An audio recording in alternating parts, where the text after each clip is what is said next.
Mobile infrastructure is crumbling this evening as the Nintenbyte podcast continues its unprecedented rise. In cities across the globe, fans are rioting. The Pentagon has issued a statement describing the Nintenbyte podcast network as a pixel-based prophecy. Some say the rise was foretold, others say it's just a really good podcast. We're talking twisted nipples, milk, and a sock puppet who doesn't talk. It's dangerous to go alone. Watch this. Welcome to the Nintenbyte podcast, bitch. That's right, ladies and gentlemen, you're watching the greatest Nintendo podcast ever! Yeah! Is that a Joy-Con in your pants, or are you just happy to see us?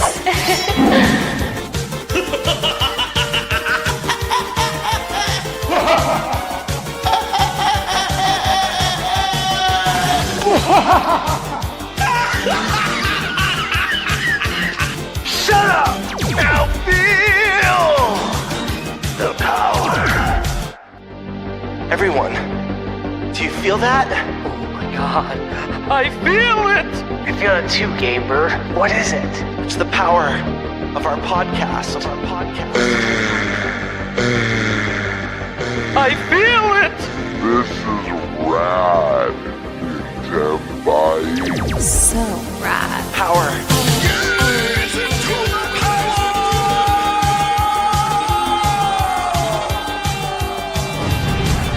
Now bask in their glory.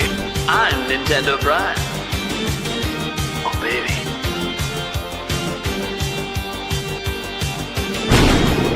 I'm Thunderstash.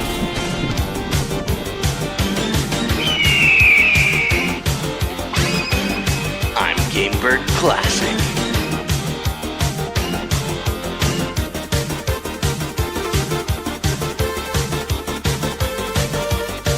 Nintenbyte rules. Let's rock. Hey everyone, welcome to the Nintenbyte podcast. What is it? Season 3, episode 57. Oh man.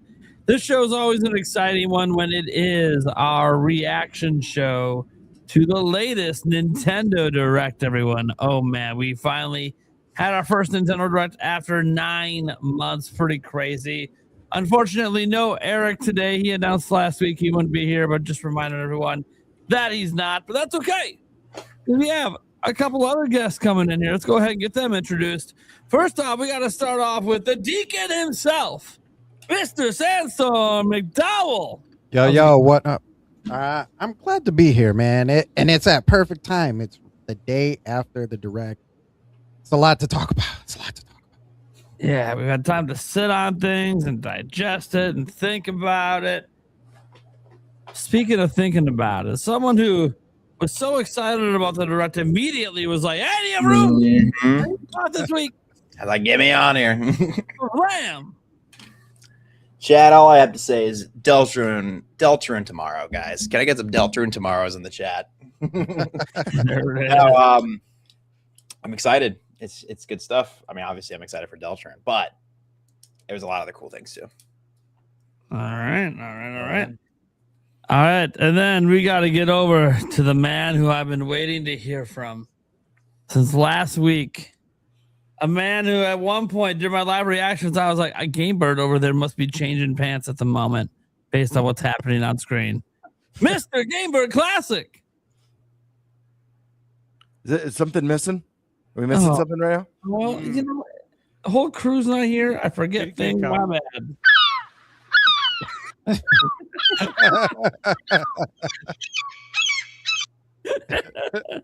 Oh yeah, dude.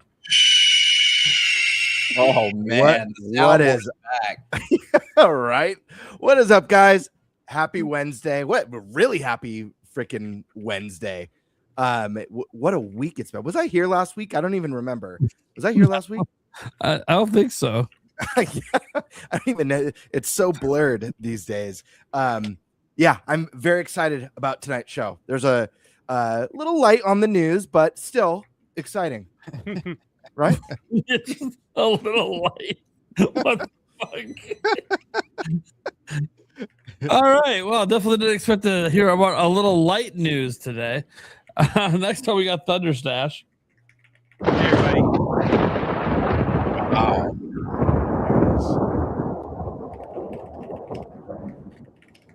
All right. Hey, happy to be here, guys. Busy week. Haven't got a lot of sleep this week. I can't imagine not. Yeah, that was a quick turnaround from Summer Game Fest to the Direct. But I think I'm good now. I'm ready to roll. I got all the Summer Game Fest videos converted from .move files to MP4s. So now I can actually get cranking on the editing. So I'm excited. All right, man. All right, guys. You guys know we have a lot to talk about today. We're going to revisit our bingo cards, of course, that we did last week, just to see how we did between Summer Game Fest, Xbox, and Nintendo. We'll see what happened there.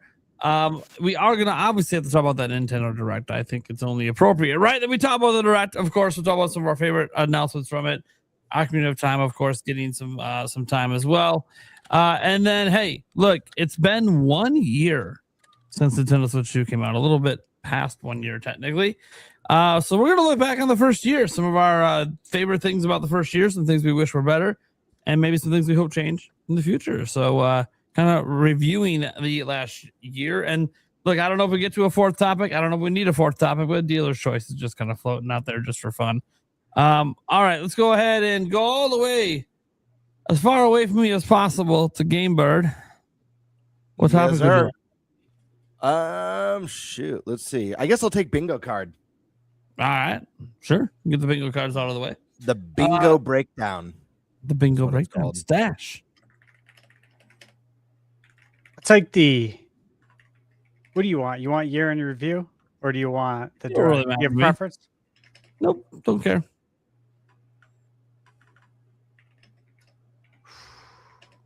I'll take the year in review. All right, year in review. All right, cool. So I get the Nintendo Direct. Woo! Yes! For once, it's not a rumor topic. I thought you might like that. It's not a rumor topic. Oh my god, I'm allowed to have it when it's not a rumor too, guys. Can you believe it? All right. Let's go ahead then and get to our first topic. Game Bird, what the fuck are we talking about? Yeah, we're gonna do a little bingo breakdown. Last week, I was here last week. The topic helped me remember. Last week we each did some bingo cards. Did Eric by any chance send you his bingo cards so we could go over his as well? Or I mean, it's on the laptop, but I'm a little lazy. Just being honest. all right. I'm Well, literally staring at the laptop. we're gonna do a little bingo card breakdown. We all made some predictions. Now, me and Eric, I think our bingo cards were off. I know last Wednesday was insane for me. I was insanely busy. So I had read, basically kind of read what we were doing for the week right before the show. I did my bingo card within less than like 2 minutes, knocked it out. And I didn't quite follow the rules because Prime had established we're supposed to be picking things that aren't already confirmed for Switch that will appear throughout Summer Games Fest and the other showcases with the Switch 2 logo. I didn't do that. You said it was totally fine. So if my card looks weird compared to Prime's, probably doesn't look quite as weird as Stash's, because I know Stash went full like dream style because he's got that insider sneaky touch going on. Bastard over there. But it's pretty self-explanatory. Bingo card time. Would anyone like to start first? Would you guys like me to go first? Should we have Eric's card pop up first, since he's on, and we could just shit all over it? I have just a Nintendo Direct one, so I can go after that since mine will be quick. I could. I mean, if no one else is ready to go, I guess I can go. I just gotta find mine. I mean, I can go. I'm ready. Or actually, no, you go first, Primal. Yeah, Favlam. Or Favlam. All right, Favlam, break it down. All right, I'm going to share my screen then. This. Sorry, I can't actually see in these glasses. Oh, there we go. I can actually see again. Okay, so yeah, you can see it. So I'll break it down. Can I full page? Oh yeah, I can present it. Wow. So yeah, this is kind of my bingo card. Some of these, if basically my thought process whenever I make a bingo card for any announcement direct type thing, the outer edges and specifically like where GTA 6 is and where Nintendo Land 2 is, that's like where I think the least that's likely things that are going to announce. I put those things there, and then the further in you go on the bingo card, the more likely I think it was going to be announced. That's like kind of my logic. So it's like obviously the free space is free, then most likely, then less likely. So I'll go start from the top. So obviously like Smash, and I didn't think that was gonna happen. Actually, I was like, it might, maybe we'll get a tease. I don't know. I didn't think if we did see Smash, I didn't think we were gonna get any kind of gameplay or anything significant. But I could have thought, okay, Furukawa would have been like, we got to really show off stuff, make up this price stuff. So we may not have gameplay ready, but let's just get like a animated, like teaser trailer, kind of how they did for Ocarina of Time, right? So I could have seen something like that happen where they just kind of tease it. 'Cause I mean, that's what they did with Smash Ultimate.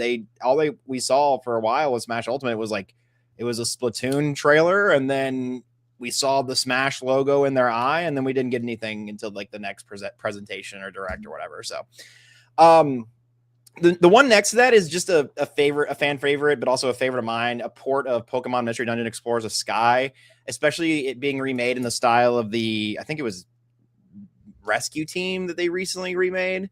I say recently, but like it was ported to the Switch as a remake, and I thought that would have been amazing. Obviously didn't get that. E33, just a port. I'm surprised it still doesn't have a port, but is what it is. I'm kind of shocked we didn't see any Kirby at all. I specifically put this on here as like a new 3D Kirby, but I'm kind of shocked we didn't see. I mean, we didn't even get like a little side game for Kirby. We get nothing Kirby related. It was crazy. I thought there might be some sort of silly new toy. They've been having a lot of new silly toys, like the talking flower here, our new friend, right?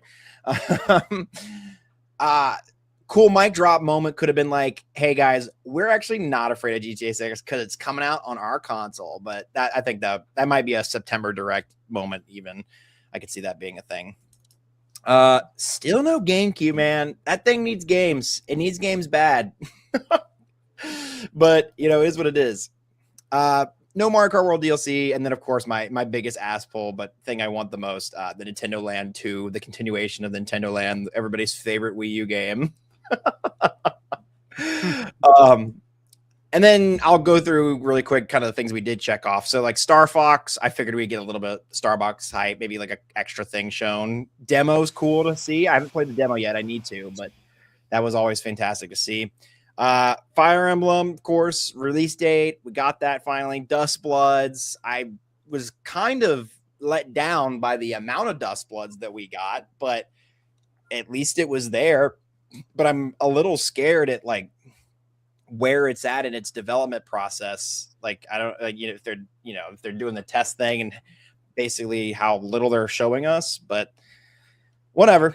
The Pokopia DLC, fire. That looked like heat. That looked like it was cool as hell. Rhythm Heaven, that was sick. I really love the RPG mode in that. And then the two big ones for me personally, and these are the biggest announcements for me. Deltarune Chapter 5, as Deltarune tomorrow. Love Deltarune, love Undertale, love all of it. I'm deep in the sauce with that stuff. I was popping off at that. My chat was popping off. And then of course, I mean, Ocarina of Time remake. Come on, man. Ocarina of Time. That's like saying you're gonna remake one of the greatest games of all time. You know what I mean? Other things I was kind of surprised at, but I wish were there. Maybe like no new Paper Mario. I know I saw a rumor about a Wario type game being there, so I was surprised there was no Wario game. No Farming Slop. Kind of cool in that one. I love that, by the way. When you put your card up, I saw that. I was just laughing. Listen, I'm not saying farming games are bad. It's just that it feels like the genre has been extremely oversaturated recently. It's less about I'm not. It's not that it's not my kind of thing because I do love mini farming games. I love Stardew Valley. I love what is it called? Oh my god, I can't think of it. The I'm trying to think of it, like the original one. What was the one that Stardew Valley? Harvest Moon. Harvest Moon. I love Harvest Moon. I don't know why I couldn't think of the moon. Thank you for a second. But yeah, I don't know. Sometimes it just becomes an oversaturated category.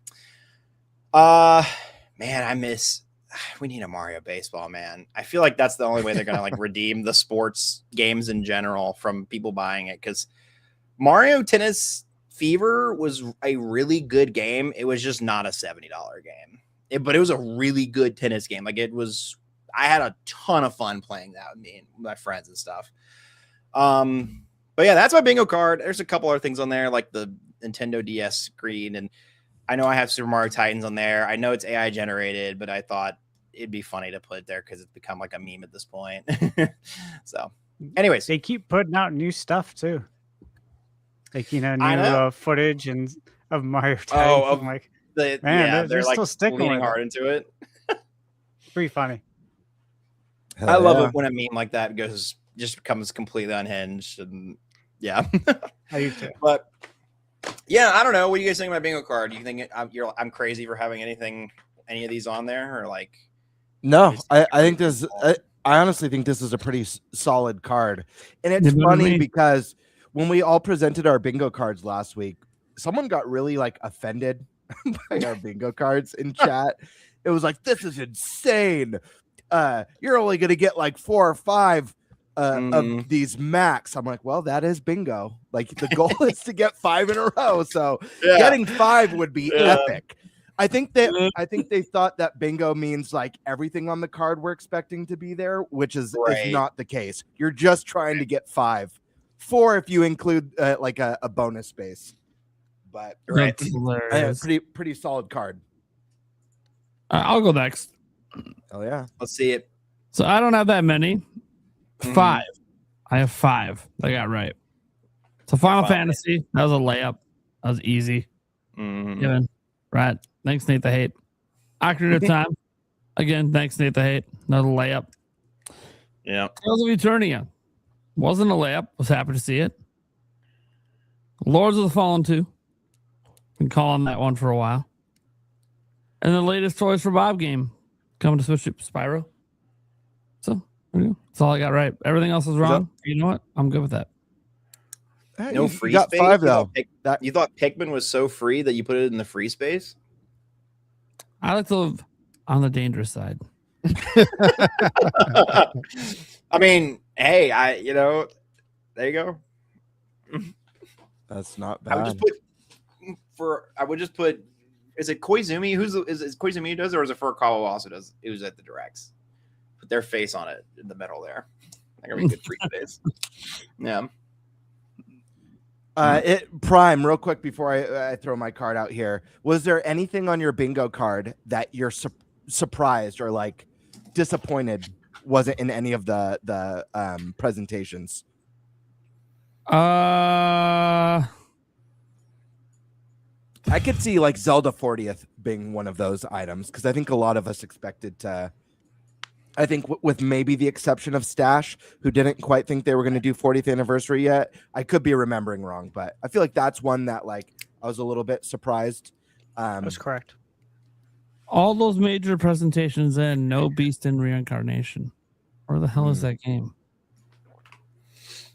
Off of your bingo, I'm not surprised that Zelda didn't show for 40th, but to be honest with you, I'm actually surprised that Ace Combat 8 didn't get shown.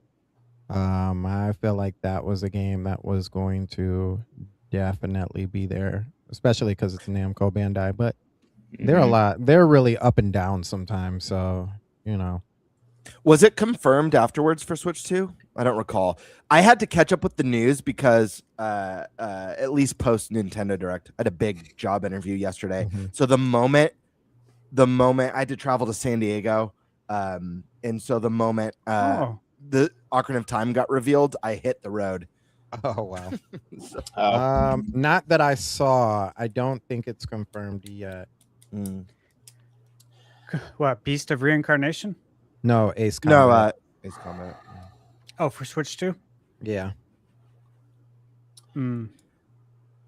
I'm low-key surprised we didn't get like a movie update. I mean, again, that could be a good September thing, but like I thought the way that end of the direct was gonna be was like they would start with the movie, like a movie trailer, and then oh god, what's his name? Al Numa would just be like, "Hey guys, what's up? You like the movie? Okay, good night. Okay, thanks. Now look at this one more thing, and then yeah, did I say the wrong person? I said the wrong person, didn't I? I'm not No, you did it right. Okay. I'm not surprised by it, but Mhm. I am a little surprised that they had the new president just kind of show up and be like, "Hey, I'm the new Mhm. president. I'm about games and life, and here's the treehouse." It was kind of like, wait, what? Yeah, I'm not necessarily like I thought it was good to have her there. I just think it was just awkward. I don't know, like it was very energy momentum. Like it just could have been better timed. I was like, Yeah. yeah, this is great to meet Pritchard, Devin Pritchard, but I don't know. They did a whole fun. I mean, obviously, like they did a whole thing with Bowser because his name was Bowser, right? But Mhm. I don't know. I feel like you could have done something. Something. You could have done something fun. You know, I don't know. But anyways, that's just me. This felt like a almost not quite a partner showcase, but pretty damn close to one. Yeah. Pretty damn. The I'm the not mad at Nintendo it though. Direct. I thought it was great. I'm just, Yeah. but it felt like it. It's all right. Anyways, I'll let the No video worries. cards continue, and we can dissect the direct a little bit more later. Hell yeah. All right, I'll pull mine up. I actually did surprisingly well. Like I did really well, actually. However, I did not follow the rules. But Prime said it was okay at the start of the show, so I'm just going to pretend that I did follow the rules. Hold on, let me pull it up. The rule is if Prime says it's okay, it's okay. I almost got bingo twice, so I did pretty well. I think I got 9 total things correct from here we go. Here it is. There we go. All right. So the first thing I got on my bingo card is an NSO update. We have that. What was that? I forget what it's called. That Donkey Kong, that limited Challenge. time. Oh yeah, DK challenge. Yeah. DK challenge coming to NSO. Mhm. Obviously, I thought there was going to be some 40th stuff, so I had Zelda themed controllers. Zelda movie tease or trailer. I did specify that I didn't think we were actually going to get a trailer, that I thought it would more be like either a cast announcement or some sort of a set photo reveal, like a photo of Hyrule Castle, like a still of Hyrule Castle or something like that, and that the trailer would come at a later date. But no Mario, or sorry, Zelda movie or Zelda 40th stuff there.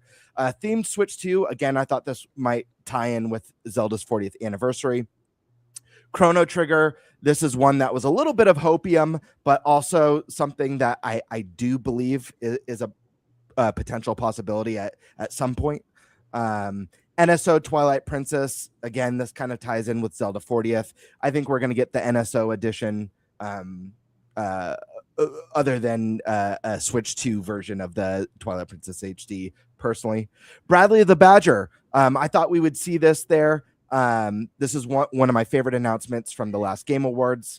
Grant Kirkhope's doing the music for it. The game looked pretty quirky and fun. Reminded me of the golden age of Rare. So I'm excited to see more of that, but disappointed that we didn't get it here. Ocarina of Time remake. So happy to talk about this. I've got my copy right next to me that I grew up with. Definitely needed a few changes of pants after that one. I was driving to I was literally had pants in my car, my adult diapers, everything I needed to make it to my interview. Okay. Hi-Fi Rush. This is definitely one I was hoping and expecting to see. Didn't make the cut. Metaphor, though. This is one that I know the panels predicted many, many a times. We finally got it. I knew it was a matter of time. This was the time. It's coming. Splinter Cell. This was another hopium. I think Ubisoft did something amazing. Reimagining Rayman Legends, one of the best 2D platformers I've ever played in my life. So I was like, hey, they need all the good press they could get. Maybe they'll shock the world with a Splinter Cell announcement. Fortunately, it wasn't to be. A new Platinum game. This is something that's been on my bingo card 3 times now, and we got it. Here's the caveat: there was no logos at all for it. But you guys on the panel know how much I love Ninja Turtles. I've got my Last Ronin Funko comic edition. I've got my Last Ronin hardcover. It's one of my favorite Turtle stories. Not only am I so excited to get a brand new Turtle game, it's friggin' Platinum making it. I hope it's better than their last Turtle game, though. I will say that. I love Platinum games. I'm sure they'll crush it. I hope it is just as badass and Neo Tokyo cyber future, dark, gritty noir as the book is, and I just can't wait to see more, and I hope it's coming to Switch too. Dusk Bloods, I put that as my safety. It was announced as a 2026 title originally.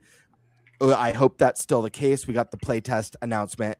Onimusha, one of my favorite series of all time that I've been dreaming about, that I went on a whole tangent about last week on the podcast. Please, guys, if you still haven't played that demo, go download it. What the hell are you doing? It's fantastic. It's so much fun, and it's just a small slice of the greatness and epicness that we're all going to get in September. And not only are we getting this amazing gem, a return to form for the series, but it's coming to Nintendo Switch too, and it looked glorious in that direct. My next one that almost landed me a bingo was the classic Sega reboots. We got Crazy Taxi there. New Monolith game. That was there. That was a shocker. We'll talk more about that. Again, this is another one that's been on my last 3 bingo cards. I've been fully expecting an announcement for what Monolith is doing this year. Finally happened. Super excited about that.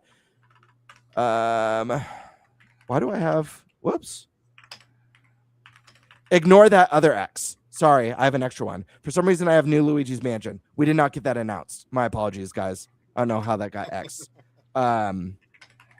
Let's see. We didn't get Deca Police, which is shocking.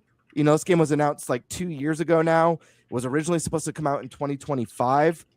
Maybe this one's going through some development hell. I'm not really sure what Level 5's got going on with it. I certainly am not, at this point, am not expecting it to be out this year. So that's a bit of a bummer. No new Luigi's Mansion. Ignore that.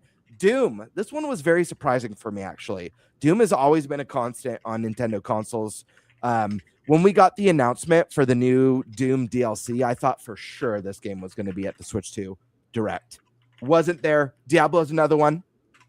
I put Metroid down. You know, I know there's been a little bit of rumors, maybe not so credible, about a Super Metroid remake or reimagining. We didn't get that. Witcher 3 Switch 2 edition. This is another one that I thought we would see, especially after getting the announcement of the new DLC that bridges the gap.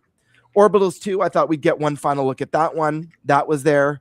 And then lastly, I thought we could possibly see another glimpse at Pokemon Gen 10, which didn't happen, as well as Banjo-Kazooie 3, getting jiggy with it, which was another ultimate hopium that wasn't there. But all in all, take out my little mistake in there. It's still 8, not too bad, with almost a bingo. So I'll take it. Bird. Yes. Yeah, great looking bingo card. Obviously, I knew when you presented your bingo card the strength of it. Did you really? No. Or are you like, oh damn, he did pretty good? That's awesome. Yeah, well, also because like I knew some of this stuff. I'm not gonna say what, but I was like, oh yeah. I can't smile at all right now. I love that. What I love about this, I said it last week, but me and Eric were the only ones without any insider information. No one ever slips into my DMs and is like, hey, I heard about this or this is coming. There's been 2 instances of that with ATB. But even then, it's very subtle. Very, very subtle. I'm not really sure. I've heard a couple things. So this was just feel. Honestly, this was like, as a Nintendo fan, as far as timelines go, what do I think could happen? So I felt pretty good about that. But yeah, that's my card. I like it. Sandstorm, you want to go? I actually, to be honest with you, I did not have a card. I was so into just like whatever happens at this point. We heard like there were so many rumors for so many different games, and I'm like, there's no way that all of these games are going to fit into one direct. And then we found out that it was 50 minutes, and I'm like, oh, I'm gonna stick to my guns. There's no way that all these games are gonna fit into a 50-minute direct. There was a lot of games that I was surprised for. There were some games that I did expect. I was on that same train of Ace Combat 8 after it had gotten shown off at Sony's State of Play. I definitely thought there was going to be more showing from Microsoft in some sort of aspect, whether that was through Bethesda and Doom or in Oblivion, because that was another game that had already been announced that was coming to Switch. I thought we would at least get to see that show up here, and that wasn't shown. But I think for the most part, I think everything else. I expected DLC for Mario Kart. I'm under this whole impression. I'm sure this will come up later with the $80 price tag, and we'll see about that. But we'll save that conversation for later. But yeah, there was a few things that I was expecting. I definitely thought we would get more of Dust Bloods. We did get Dust Bloods, but I figured we would get more of it. And I also thought there was going to be another game that got shown off. I thought Prime 2 and 3 would sneak its way in here, and I'd be like, dang, I was wrong. They did have it. Oh, and I also expected Red Dead Redemption 2 to show up, just kind of as a, hey, Rockstar is actually here, but you know, if you're getting that GTA 6, don't expect it anytime soon. But we didn't even get that. So I'm still very optimistic about that game. Maybe it'll show up in September.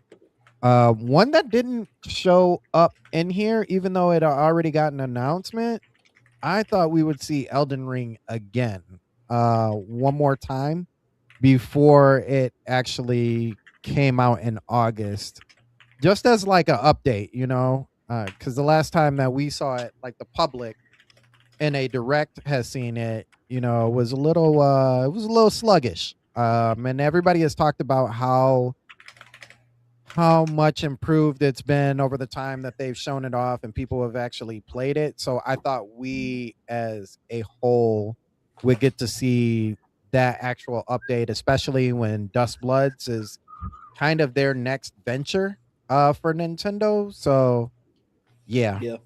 It's unfortunate, but there were so many games that are in that lineup of like what's coming to Nintendo that not everybody, and surprisingly some of them didn't show. Monster Hunter Wilds, I thought that was like that's a big name game. Like it didn't show here, but we already know that it's coming. COD was another one. I definitely thought that was going to be there because it's Call of Duty. You know, it's been 13, 14 years since we've seen that, and that didn't show. So it told me like first come first serve, friends. First come first serve at this point. So, but yeah, I didn't have a lot of expected for a bingo card, but there were some things that I was looking forward to seeing. Yeah. Okay. What do you guys think?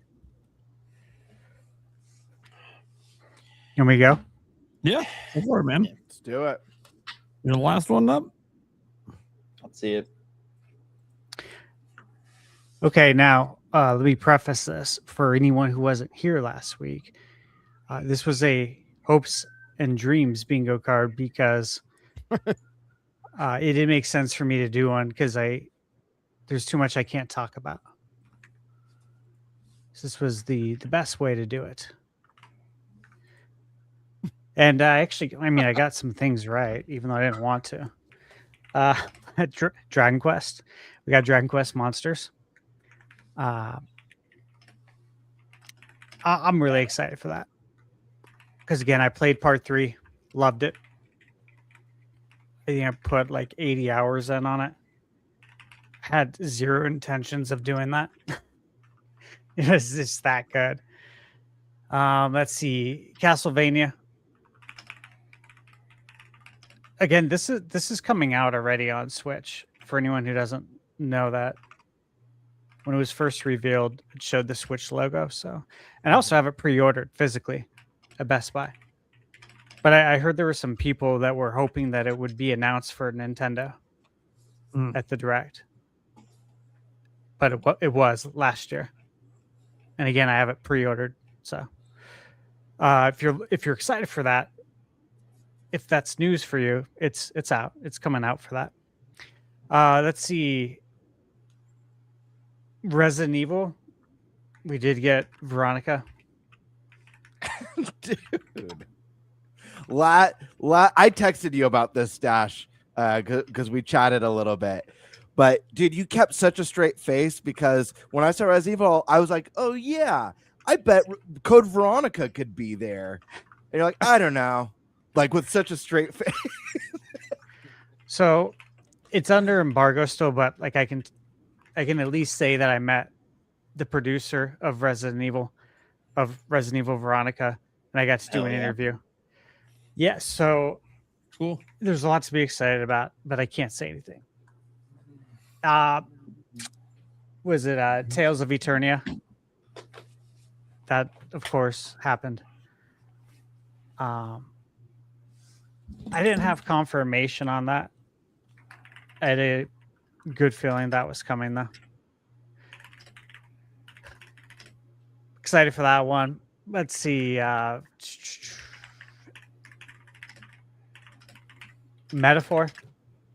Hey, look, I reviewed Metaphor when it released. Within the first week, I said in my review that this is coming to Switch 2. Do you guys remember? What was it, 2 years ago when it came out? Something I forget like the that, release yeah. date. Something like that. But I boldly claimed in the review that I bet you anything this is coming to Switch 2. So I knew this was coming. It was just a matter of when, not if. Fantasy Star Online, I wish that would have happened. Sonic, I used that as the placeholder. The whole thing was about this Sonic 35th. I did play a Sonic game at Summer Game Fest. I can't talk about it yet. So, Crazy Taxi.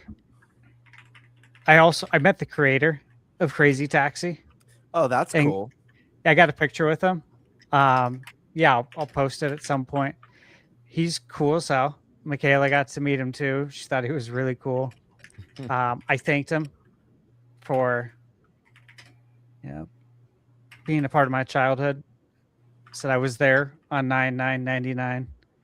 I was sick from school that whole week. Crazy Taxi was one of the games I picked up. I still have my Dreamcast with Crazy Taxi. He's really cool, man.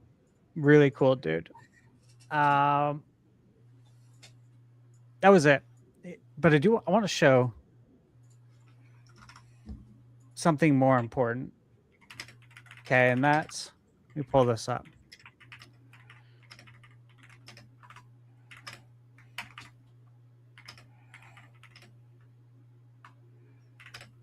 Okay, this is the one that I put more stock in. Okay. This is my bingo card. My 2026, the one we did to kick off the year. And I thought maybe it would be gratifying to do this with you guys. So you can see here. We're going to mark this up. And we got what? Metal Gear. That was announced. Kingdom Hearts collection. That was announced. Pokemon that came out, the classics. Professor Layton, Oblivion, Xenoblade, Rebirth, Castlevania, Metaphor, Monster Hunter Wilds, Zelda, Dragon Quest, Blueprints. So we're looking good, I think, for June. Mm-hmm. Because we still have a lot of time. GameCube hasn't got any love. No better time to hit the waves than in the summer. Yeah. Again, that was the whole point. Like, Mhm. you know, it should be out sometime in the summer. Diablo 4. I guess it's a matter of time. Star Wars Jedi, Doom, think it is Witcher. too. Yeah. Yeah, like Red Dead 2. Rockstar's going to do that on their own time. Smash, Paper Mario, Expedition 33. Again, a lot of people were surprised. We'll talk about that more with the direct stuff. But the Resident Evil 2, 3, and 4, expect those to be out, of course, before Veronica. So those are coming out this year. Guaranteed.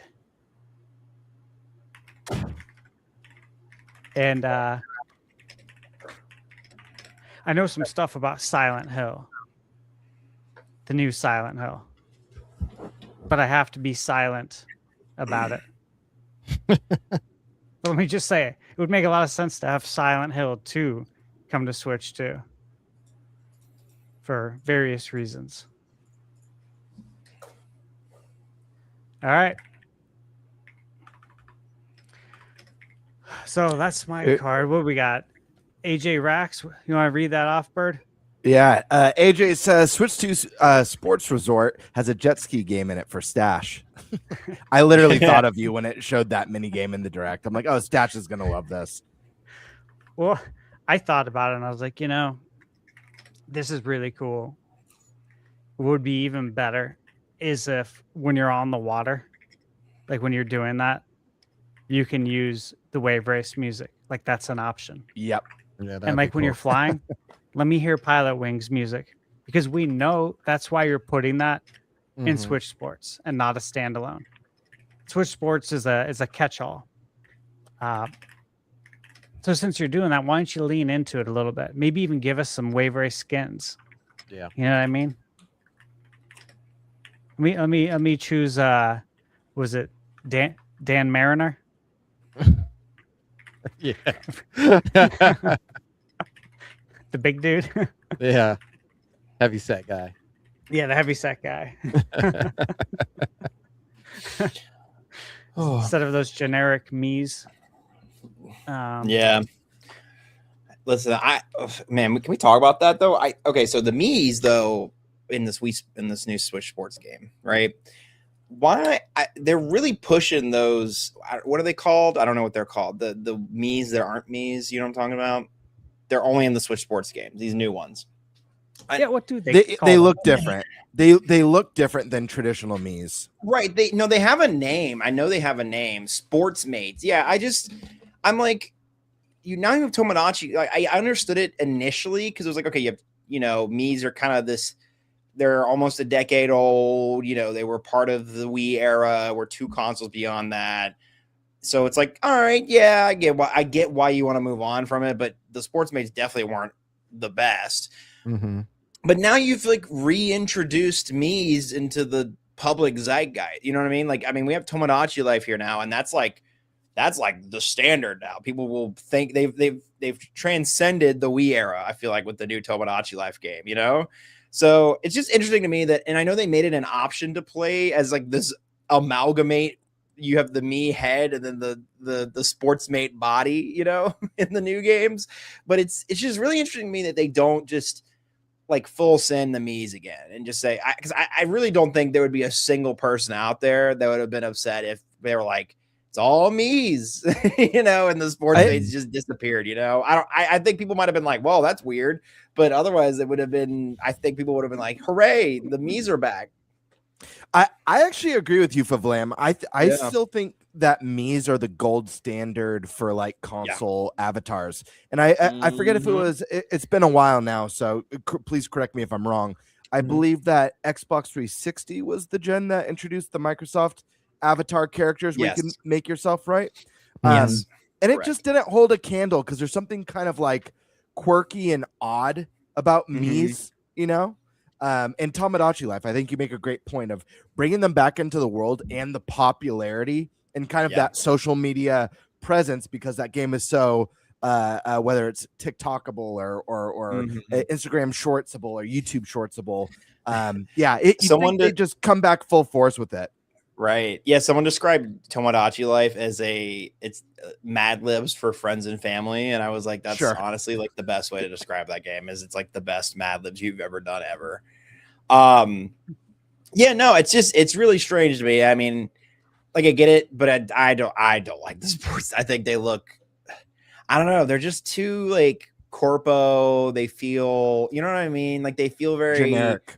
Sanitized. Yeah. I don't know. There's something about the Mii that just like it's simple enough, but it's also has this iconic look that no one else, like you said, Gamer, with the X360, like nobody else has been able to replicate it in a way that doesn't feel either special or like a gimmick of a Mii.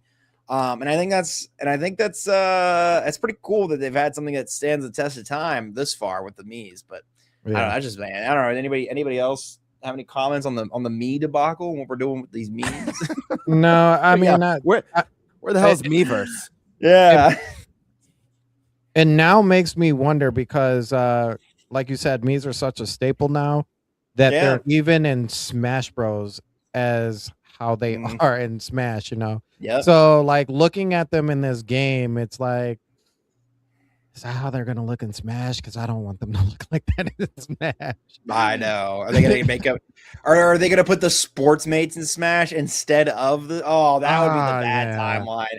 That would be the bad timeline. Oh my god. Yeah. Or is a Mario Kart racer option? Oh man, I don't want that in that either. We gotta stop breaking these things. We gotta stop saying these things. We're like manifesting it right now. Yeah, there's definitely a power to the simplicity of the Mii's. That's just like you said, iconic's a great word, and just there's like such a insane level of charm and quirkiness to the limitations of what you can. Well, it's hard to say limitations because you can do so much with those limited options. That's what I'm saying. It's simple, but it's also like, and they added more options to Tomodachi Life. That's not even including like the drawing feature, which that alone is completely busted the gates wide open. But even in Tomodachi Life base game, I mean, I've been able to add some pretty insane features and get people like pretty close to IRL and feature. Like, I don't know. They do a great job at being this just like, it can look like anybody, but also be generic at the same time. I don't know. It's just really cool how it has this unique look to it like that. It's very interesting. Yep. I would say we can move on to the direct, but Nate's gone. We could jump into Stash. What's your topic? Oh, there he's back. He is. Hey. Well, my topic was last, so I don't know what we're about. Oh, I didn't know which order it was. I apologize. Oh, okay. He's welcome like, back. I'm gone. Bro's just eating dinner. He ain't even gone. He's just eating. He's over there munching. What you eating on, Nate? Come on, tell us about it. Dude, I love it because like Prime has manners. Stash and I, we don't give a shit. Like we munch out constantly. We eat burgers, pasta, nachos, Chipotle. I'll eat, but I'll mute. I don't mind people seeing me, but I will mute. I don't want people to hear my chomping noises. You know what I'm saying? Yeah. I always turn the mic off. But if I'm on someone else's podcast, I'm not going to eat. You know, like Sandstorm, I've been on yours. I'm not sitting there. I don't do that on anyone's. I can't. Really? That's when I really go to town. That's when I'm like breathing heavily into the mic and stuff. See, I look at it like, hey, I'm going over to your house. No, I'm kidding. You know, so I'm going to be respectful. Right. Hey, if you're coming over my house, like, hey, man, I'm doing my thing right now. I got to eat. It's chill at my house. All day. Yeah. So what's the next topic? Let's hit it. Let's run it. All right. I'm going to go then. Go. Hey, I'm next. Am I next? think Yep. so. Yeah. I think that's what Nate said. That's That's why right. he chimed All right. in. So, yeah, Nintendo Switch 2's 1 year review, right? And a lot of folks have been, I guess, putting out videos, right? That's the thing to do, Mhm. is to talk about what your first year was like with the Nintendo Switch. And yeah, I want to hear from you guys. I'll go last on this, but from top to Stash, bottom. Yeah. Do you want to do? Eric's got some notes. If you want to start with Eric and just go through his notes, maybe. Oh Yeah. yes, please. I think the blue is from Eric. Is this in the? Yeah, right in the document, right under topic 3. I think that's Eric's. When note. you're done with Eric's notes, I have a pretty definitive way for us to review this next year. Or this past year, excuse me. All right, I'm pulling it up.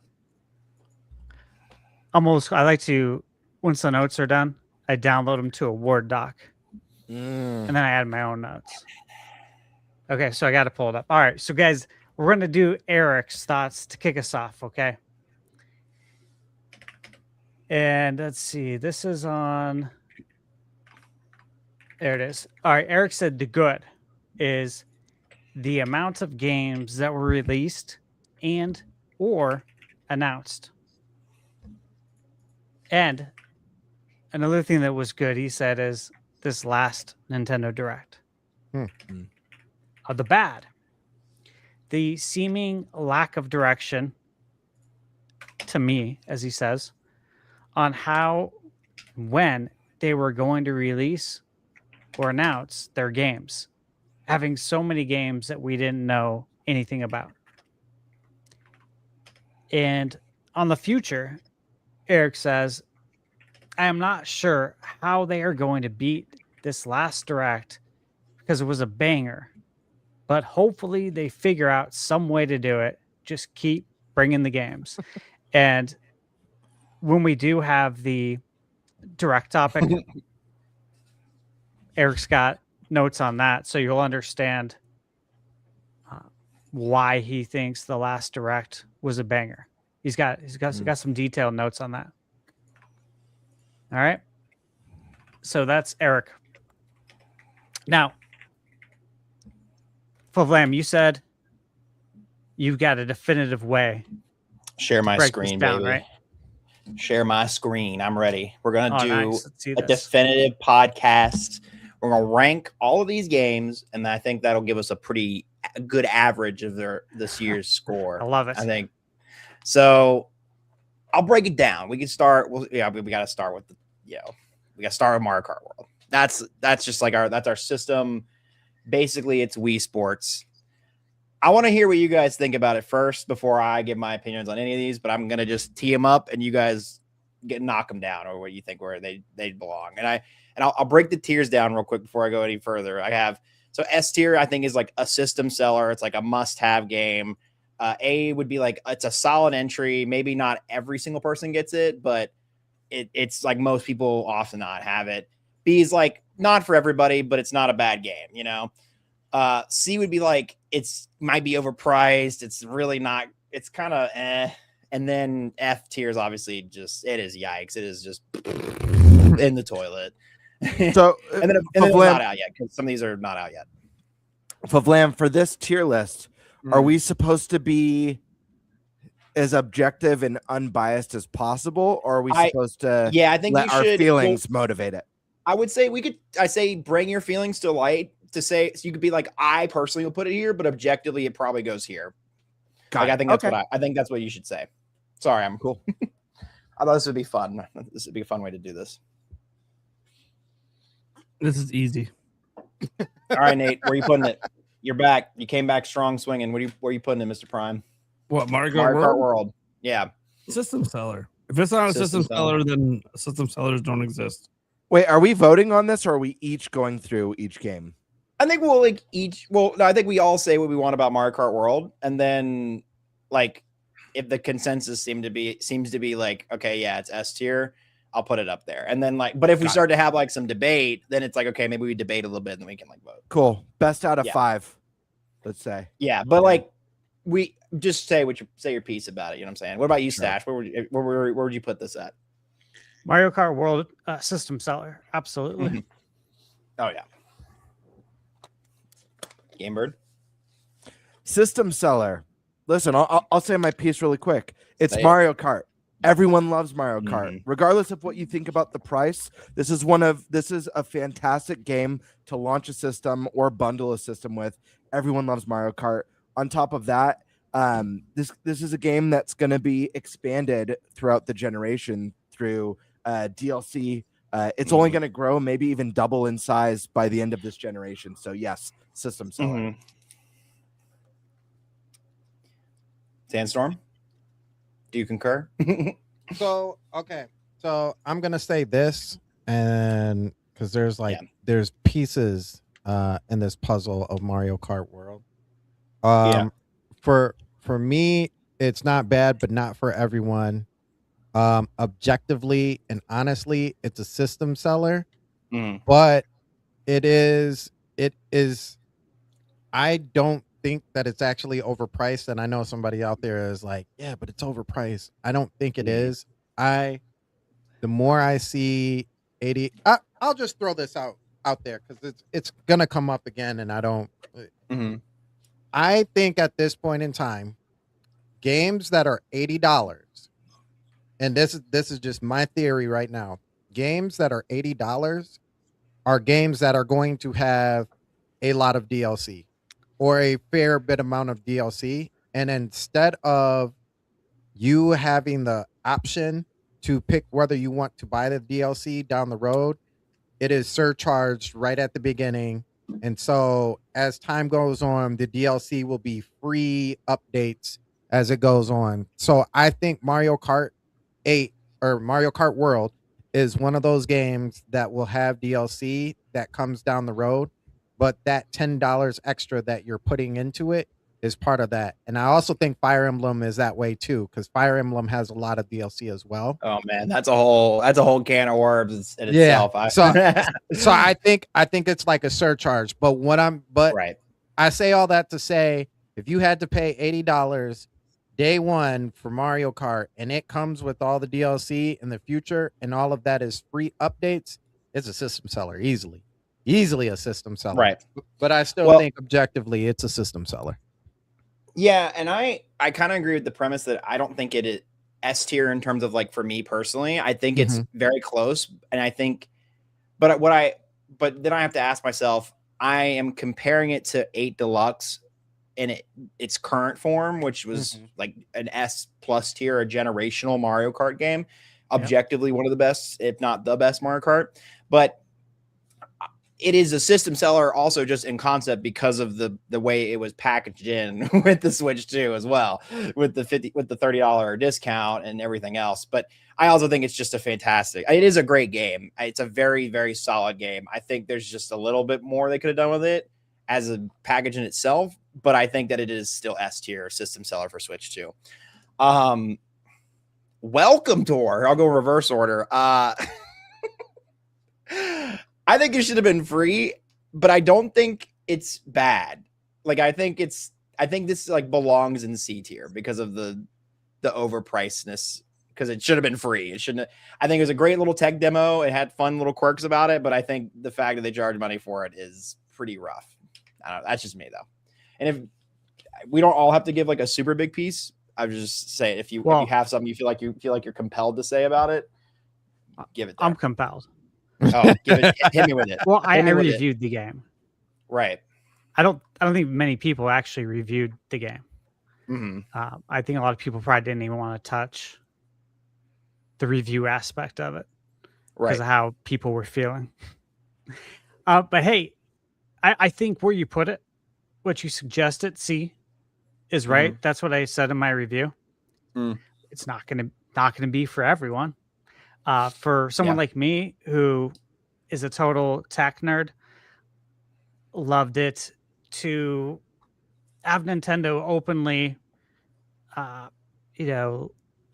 pull the curtain back on their operations and how they think was pretty fascinating for me. I was like, this is really cool. Like you're learning a lot. And this is all stuff that I'm passionate about. It's like, this is like awesome for me. And yeah, there's some games and some of the games are cool. But it's really just, it's like an interactive museum game, but Nintendo style. Yeah. And so for $10, the price was fine. I think making it free would have been a good call? Absolutely. Absolutely. I said that in the review too, but it's not. The reality is it's not. It's $10.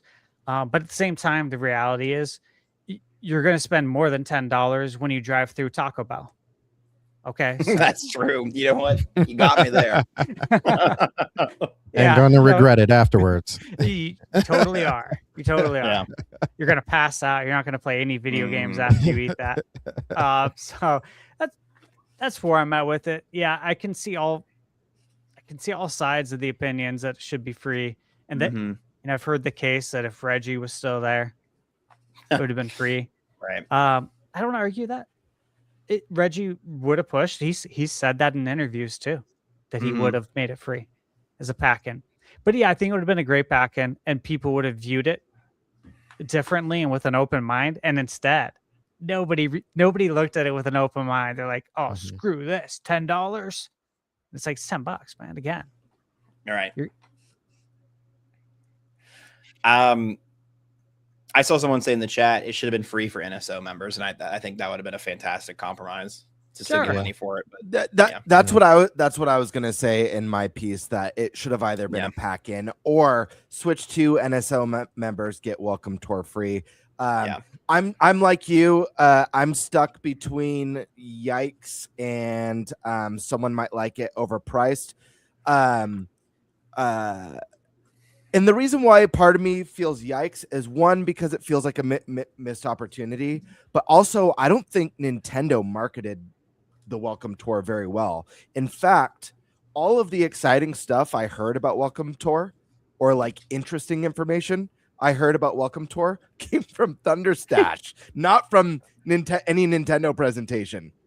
So I think it should have been bundled or part of Switch 2 NSO, or they should have marketed it better, because Stash talked about in his review and showed off some of the neat games that you're able to, in achievements that you could chase down.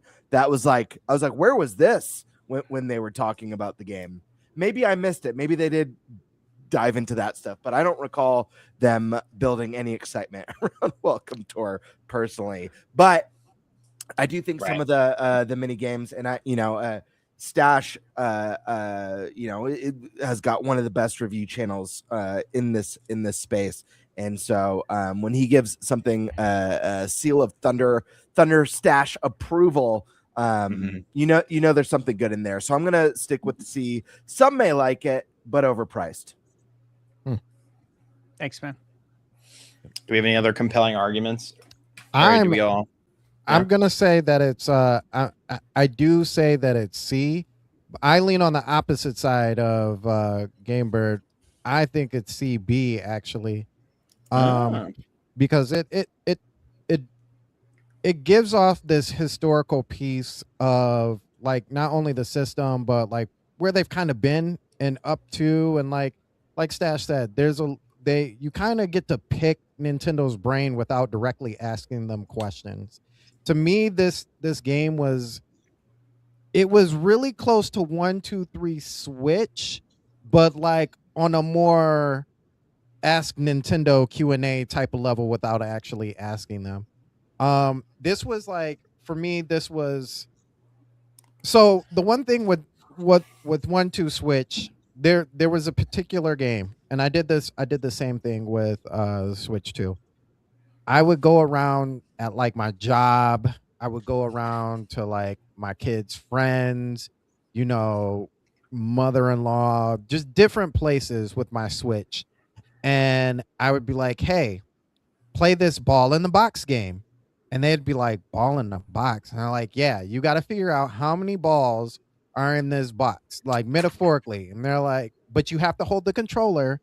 and you can slide it around, and just like visually watching other people do that, and they're like it like blows them away. They're like, wait a minute, like what is in here? And you're like, nothing, it's just a rumble. Like, and you're like, nah, that's not possible. This was that for me for the Switch too, because it was like, hey, shake this controller, hey, mouse controls, like they're all the little pieces, and it like really, until you like really have like a one-on-one intentionally with those things, you're like, whoa, wait a minute, what is going on here? And then they explain it to you and like, oh, and I'm getting a history lesson too. Like, so Right. so it was for like the nerdy side of gaming.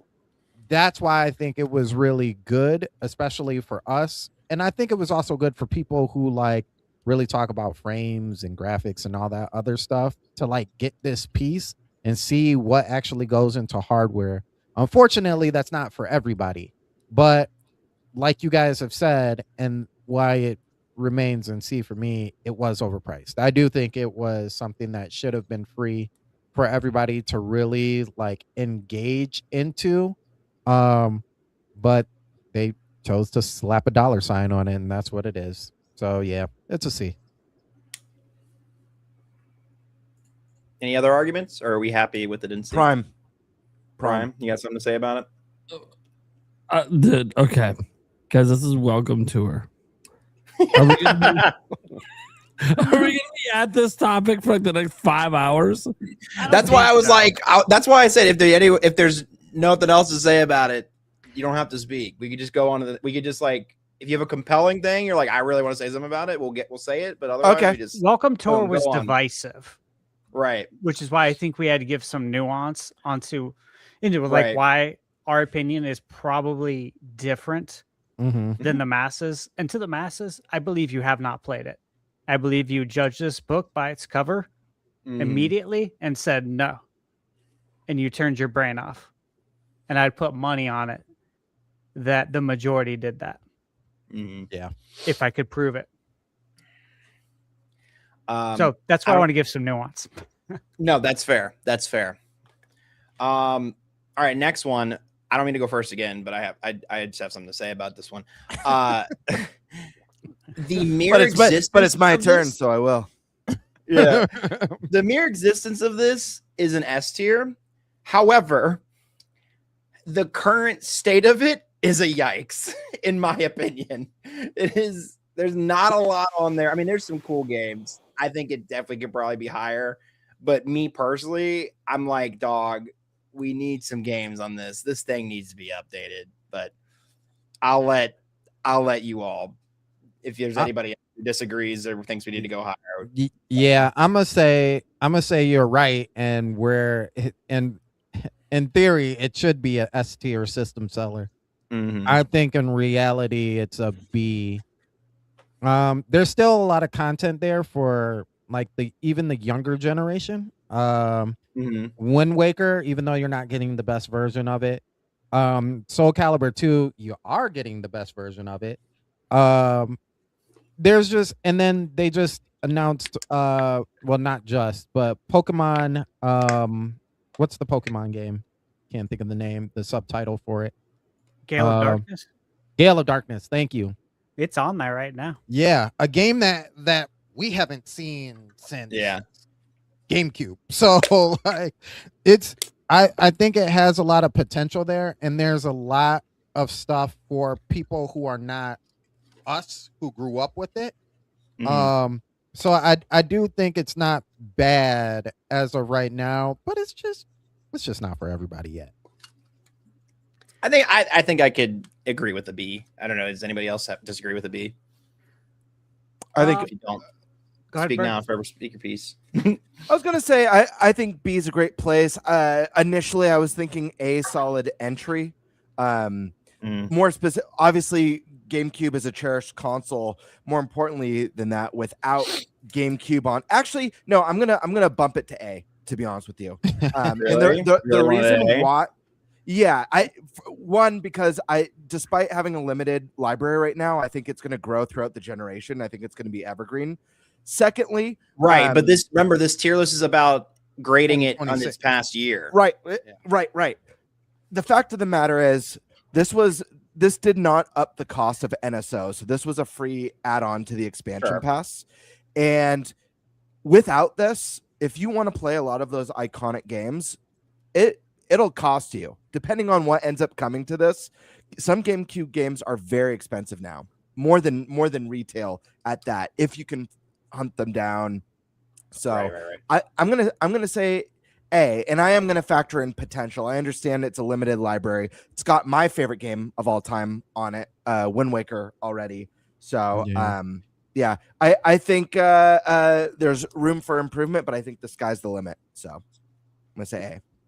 Yeah, I'll give my thoughts on this as well. For me, it's an A. And again, I know we're talking about the last year. 2v2. And having Wind Waker, it's legendary. Okay. Yeah.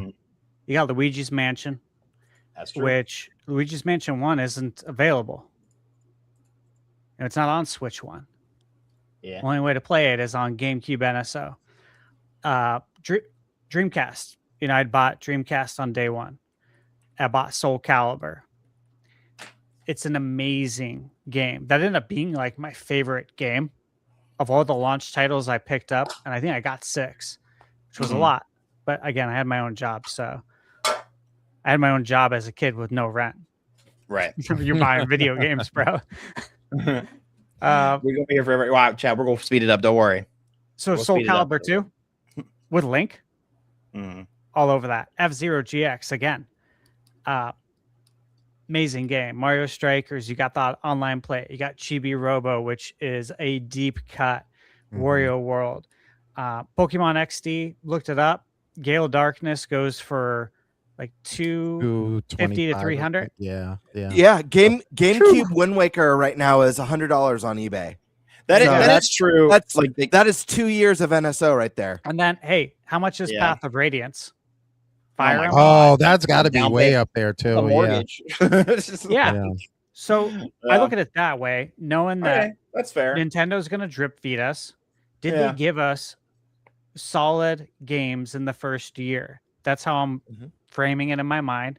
I'm going to say yes, because if you look at the prices on all these games and the fact that you got the CRT filters as well, and you can put it in widescreen mode. You, dude. Yeah, you're right. I agree. It's A. It's A. Nate, you're the tie-breaking vote. A or B? Where is it going? As the resident person who doesn't give two flying fucks about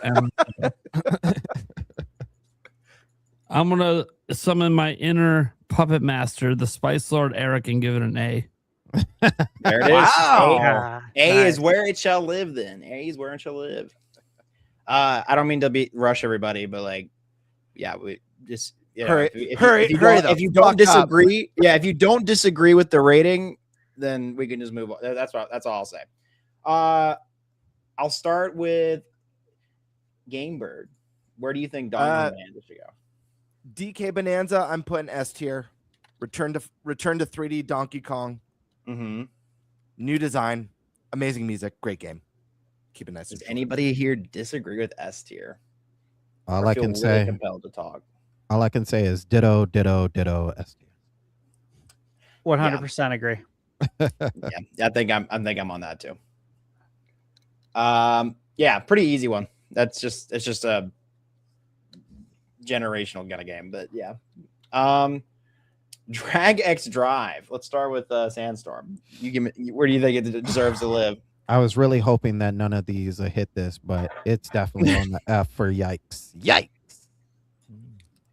Yeah, I fear I have to agree with that. Anybody disagree? Yes. Ooh, it was Prime. It was Prime. I want someone to fight. Will someone fight during this segment, please? That would make me so happy. I really want. That. We'll get there. I'm sure. Yeah. If they start fighting, Favlam, don't rush it. Let's let Right. it Yeah, play let it out happen. Yeah, naturally. Go ahead, So Nate. I put it in C tier because it actually is enjoyable. Just most people are never going to try it. That's reality. And I see that's like a similar argument as Welcome Tour. You know what? You convinced me just on that one. I'll I'm let not gonna you. lie.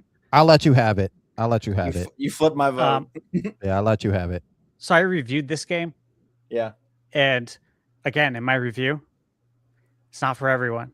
That's what I said. Very honest. I personally enjoyed it because I love basketball. I like exercising.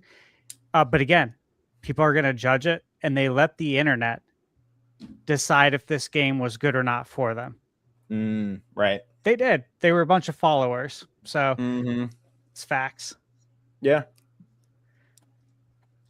All right. So now we're into a interesting area, which is the Switch 2 editions. So I think these will be interesting to talk about, but I mean, we can be really quick with these as well.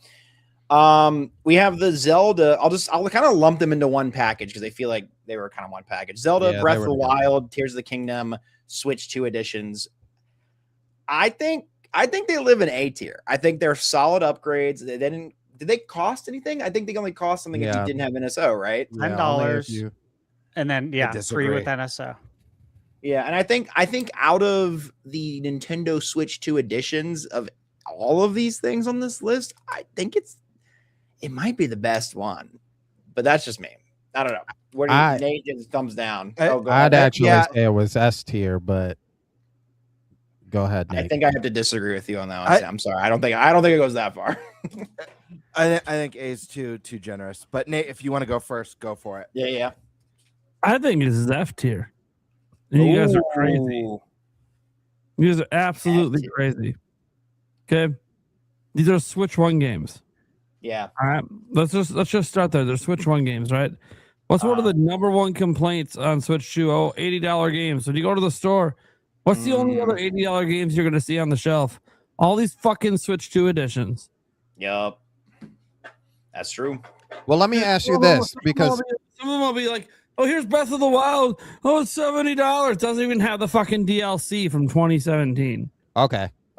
I see that part I didn't know. I was gonna say if it has the DLC and you're doing the upgrade, I feel like that's different. And but if it's some of the stuff is terrible. Some of the DLC isn't even good. Like, hello, have you seen the Mario Party DLC? It's terrible. Oh, we're not even. Oh, I'm gonna say something about the Mario Party one. Don't worry. We're lumping all of them together, right? So we can't just ignore that. Like some of the shit we're getting for what we pay for. No, we're lumping the two Zeldas together. That was what we're doing here. Well, it's fine, but like I think that it's F tier bullshit. None of this stuff should exist. All the updates that we have should be 100% for free. They shouldn't even be charged. Even like the DLC. Yeah. Oh, can't give us DLC for free? I have to buy Switch 2 to even access the shit anyways. Yeah. I think if I was to put the individually, I think the Mario Party Jamboree one definitely goes in the Yikes. I guess we're talking about them all now. Yeah. I think the Kirby and the Zelda ones I could put into C just because there are some quality things there. But I totally see your point, Prime, about they shouldn't have been these extra charges. I'm with you on that fact, though. I will move. Anyone else have any other? I will move my Zeldas to a B. The only reason why is because I'm not thinking just of myself, but also of a person who hasn't played any of these games. And if I had a choice, if there was a choice for you to play those games, I would much rather you play them in the factor of the Switch 2 with the upgrades versus not having those upgrades, because those games get really choppy and they're pretty, but Switch 2 does something to them. Everything else, they can go to the Yikes. Kirby, yeah, definitely Jamboree is definitely in there. I'm gonna put Zelda. Got another new tier, so we're gonna have to vote this one out. I'm putting both Zelda games in the C tier. Some may like it / overpriced. I love Breath of the Wild. I love Tears of the Kingdom. It's my favorite franchise of all time. the fact of the matter is this: Breath of the Wild sold over 30 million copies on the Switch One. Tears of the Kingdom sold over 20 million copies on Switch One. If you didn't like Breath of the Wild, you didn't buy Tears of the Kingdom, and that's one of the big reasons why there's a little bit of a drop off. People who didn't like the story direction or the breakable weapons, many reasons. But the fact of the matter is, most people, I mean, Switch One's the best selling Nintendo console of all time. Insane that a Zelda sold over 30 million units, and then the sequel sold over 20 million units. This is something for very core fans who absolutely love those games and wants to revisit them. It's not really for the person who missed out on Zelda in the Switch era. It could be, like, I'm not saying those people don't exist. They definitely do, but most people did. And when we're looking at like the first year of Switch 2, I don't know that that's a compelling reason to own the console, because if you're already a Nintendo fan, you probably already played the shit out of these games. If you love Zelda or if you love them. So yeah. I don't think either of them are a strong argument for Switch 2 having a strong first year. That's why I put it in C. And I say that as someone who absolutely adores these games. And I do agree with Nate. I think the slightly overpriced, especially when there's companies doing their Switch 2 editions for $5 or under. But yeah. That's just my thoughts. I agree with that. I think I can concede to a C. I think a C is like for at least the Zelda ones. Given my thoughts yet. I'm sorry. Go ahead. No, I was just saying I changed my vote from where it was. Keep going. Okay, so 2 of the highest rated games of all time. Right. On Switch 2, you can play them in the best way possible, of course. As Sandstorm said, there's a lot of very choppy parts on Switch 1. Load times are like instant on Switch 2. You have HDR wide color gamut support, which if you have a TV that has HDR and it's calibrated correctly, it's a big if. It's going to look absolutely stunning. 60 FPS resolution. You got the Zelda Notes app that acts as an achievement system. That again, nobody uses it, but it's there and it's badass. If you're going into this and this is your first time, like you don't have Switch and you're buying a Switch 2, hell yeah, this is a system seller. If I didn't buy Switch 1, I'm buying Switch 2, and you're telling me I can buy 2 of the greatest games of all time and play them in their best form, I'm 100% there. If you already own the game and you're telling me, wait, I can play this in its definitive nature, yeah, with the resolution, frame rate, all that for $10, or wait, hold on, I have Switch Online, so you're telling me it's free? Oh man, I'm all over that, right? So that's how I'm looking at it. If you're new, it's a system seller. If you own it already, it's an A. And again, I beat Breath of the Wild right when it came out. That was 9 years ago. Mm-hmm. So for me to revisit it right now would feel like a new experience again. It's been like I played that continuous. There's probably so many things I don't remember. It would feel new again. Yeah. So where would you put it? I would give it. If it was you, I'd give it an S. Damn. Hey. Look, if I'm telling someone, hey, they say, hey, I'm buying Switch 2 for the first time, what should I buy? You know, I didn't have Switch 1. I'd be like, get Mario Kart World, DK Bonanza, both Zeldas. You'll be set for a long time. Well, I will say, I think Nate's F and your S cancel each other out. And then we have 2 C's and a B. So it's probably, I think these are going to live in C tier. Yeah, they live in C tier. I think that's a fair assessment. If that am I wrong on that one? Out of everybody's opinions here. I think everyone made valid points. Right. I'm I think happy the average wherever it would lands. be C. And do we feel the same way about Jamboree? Dude, the Jamboree DLC. You put so you put much them dick. all in the right place. Yeah, I feel like I'm these not three even- are in the right spot. Yeah. Well, I don't know. I didn't play the. Unless Kirby somebody has something to say, DLC, go but- ahead. Where were you at? What the Kirby DLC? Granted, I didn't play it, but I do feel like that one could be the one that maybe pops into C. Maybe I don't know if anyone has any. We'll put it top. thoughts on We'll it. put it at the top of F then. Yeah, Yeah, I I'm- personally like the Kirby DLC a lot. Nate, still same. Again, F? I think most people haven't played it. I haven't played it. Oh. Yeah. I'll bump it. We'll bump it up then for the people that have played it. Then we'll bump it up. Put it bottom of C. Now, so the ZA. Okay, so Pokemon Legends ZA. This is such a weird one because it wasn't like it's a $10 upcharge, and I don't like that it existed on Switch One, but I understand why it did.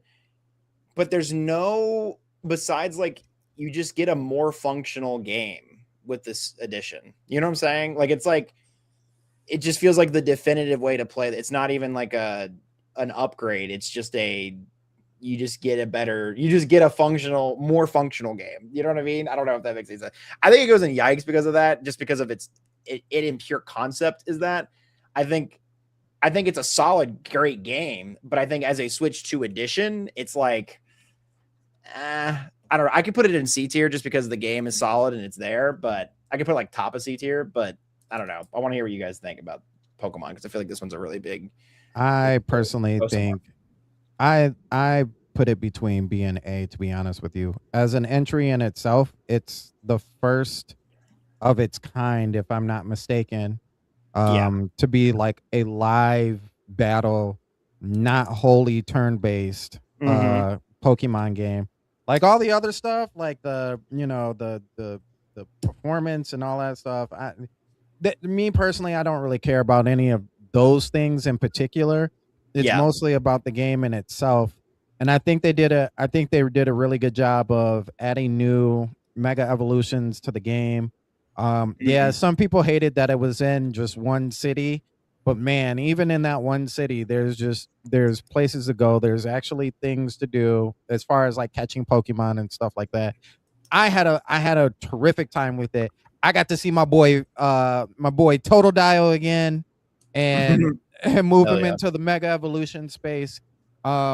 So I would say it's definitely a solid B. It wasn't bad to me. It's not for everybody. But the battling system that they put in place, on top of not allowing you to just get every Mega Stone, you actually had to work for some of those. I think it was a good entry. Yeah, I think it's different. You know, you've convinced me. I'm only saying something because you've convinced me to flip my vote because I think because it came out during the Switch 2 era and it wasn't like Breath of the Wild where it was like, oh, it's an addition that makes it better. Yeah, I think B. I think I could agree with the B. I am a very solid B on this one. I think the proof is in the pudding. Like, just look at the discourse. This game wasn't for everyone. And I think that's reflected in the sales. You don't need a Switch 2 to play it. You can play this on Switch 1, regardless of the fact that it looks and runs better. I think a lot of people aren't going to enjoy the fact that it's isolated to one city. I didn't personally have a problem with that. I think the lack of voice acting was a little bit jarring in this one compared to previous entries with how animated the characters were. I think the combat system was phenomenal in this and a lot of fun. But I think the city left a lot to be desired. I don't think being stuck in a city was a problem because I actually think that's a really cool theme and setting to do. I just think that the city in and of itself didn't feel alive. It wasn't very interesting. All the catch zones just looked like the city. Like, it would have been cool if there was like stark differences between the catch zones thematically, you know, like an icy catch zone and a fiery catch zone and They It could have done was really later cool in the stuff. game, but I'm with you. Sure, but you know what I mean. Yeah. Throughout your Yeah. journey, it was like, oh, they just added a barrier to this part of the city that used to just be Right. a park. Yeah. You know what I mean? So I think it's a really fun game. I had a blast with it. Combat system is top tier, but I think this clearly wasn't for everyone, despite it being a really fun Pokemon Legends game. And I think the sales, reflect that. Right. Okay. I'm fine with it there. Anything else, or we're gonna move on? Where do we put it? B? Not Yeah. bad. Right here. Not bad. Not for everybody. I think it's better than not bad. I think it's a solid entry. I think it's a solid entry. Yeah, it sold 4 Yeah, I think in million terms on of- Switch too. I think if you look at it in the lens of just Pokemon, I think it is A. But I think in terms of the compendium of Switch games, I think it's. I think I have to agree with that. Not bad. Or not for everybody category. Yeah. That's just me. I don't know, Nate. I mean, other? it was for 4 or- million people, but yeah, That's Yeah. true. it Yeah, depends you know on how what? you That's want to fair. look at it. No, that's fair. That's fair. B. You say, what did you say? B. B. Okay. I think that's a deciding vote there. I have to factor in, and it is hard because I actually really love this game, but I Right. have to Same, factor yeah. in with everyone that if, like, when I think of like when I'm rating system seller, if I can play it on the previous gen, like Mhm. that stands out. Even though I personally want to play the best version of all these titles, I'm just Right. trying to think of like the necessity. Like I've gotta have a Switch 2 for this, and I don't know. When it comes to that, I've got to place it in the B tier. Seems like it's B. I think the majority of us. But you're valid, Stash. You're still valid. Yeah, I thanks, see man. your- No, I see your I'm cool with POV. that. I get everyone's Yeah. point too. Yeah. Hyrule Warriors. I'll let somebody else speak on this one. I didn't play this one, so. A. It's a I'm not A. going to say anything else. A. It's F, a A. baby. You say F? S.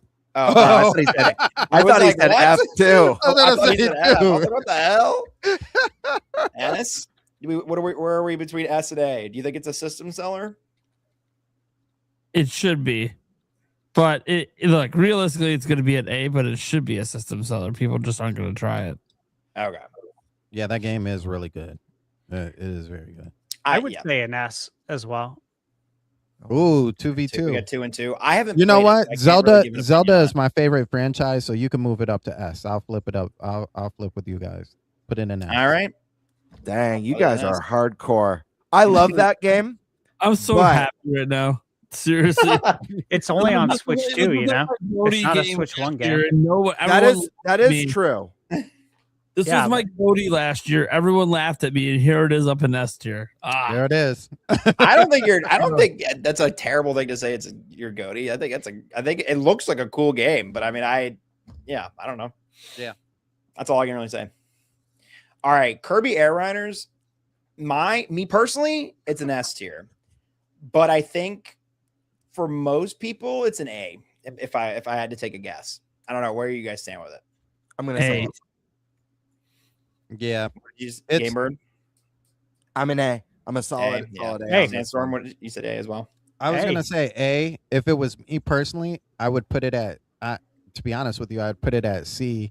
I didn't have the Oh. game for that long because I personally didn't like it, but I like all the Oh. things that they actually did with the game, and I think it's Right. a really good game. There's just some games that you're not good at, but you can easily say a game is a good Mhm. game without not being good at it. So Mhm. yeah, it's definitely an A game. Thunderstash. Hey, Fair enough. Okay. Prime 4. This is going to be a controversy. This one's going to spark a lot of debate, I feel like. I think I want it to be an S tier game, but I'm gonna say it's an A tier game.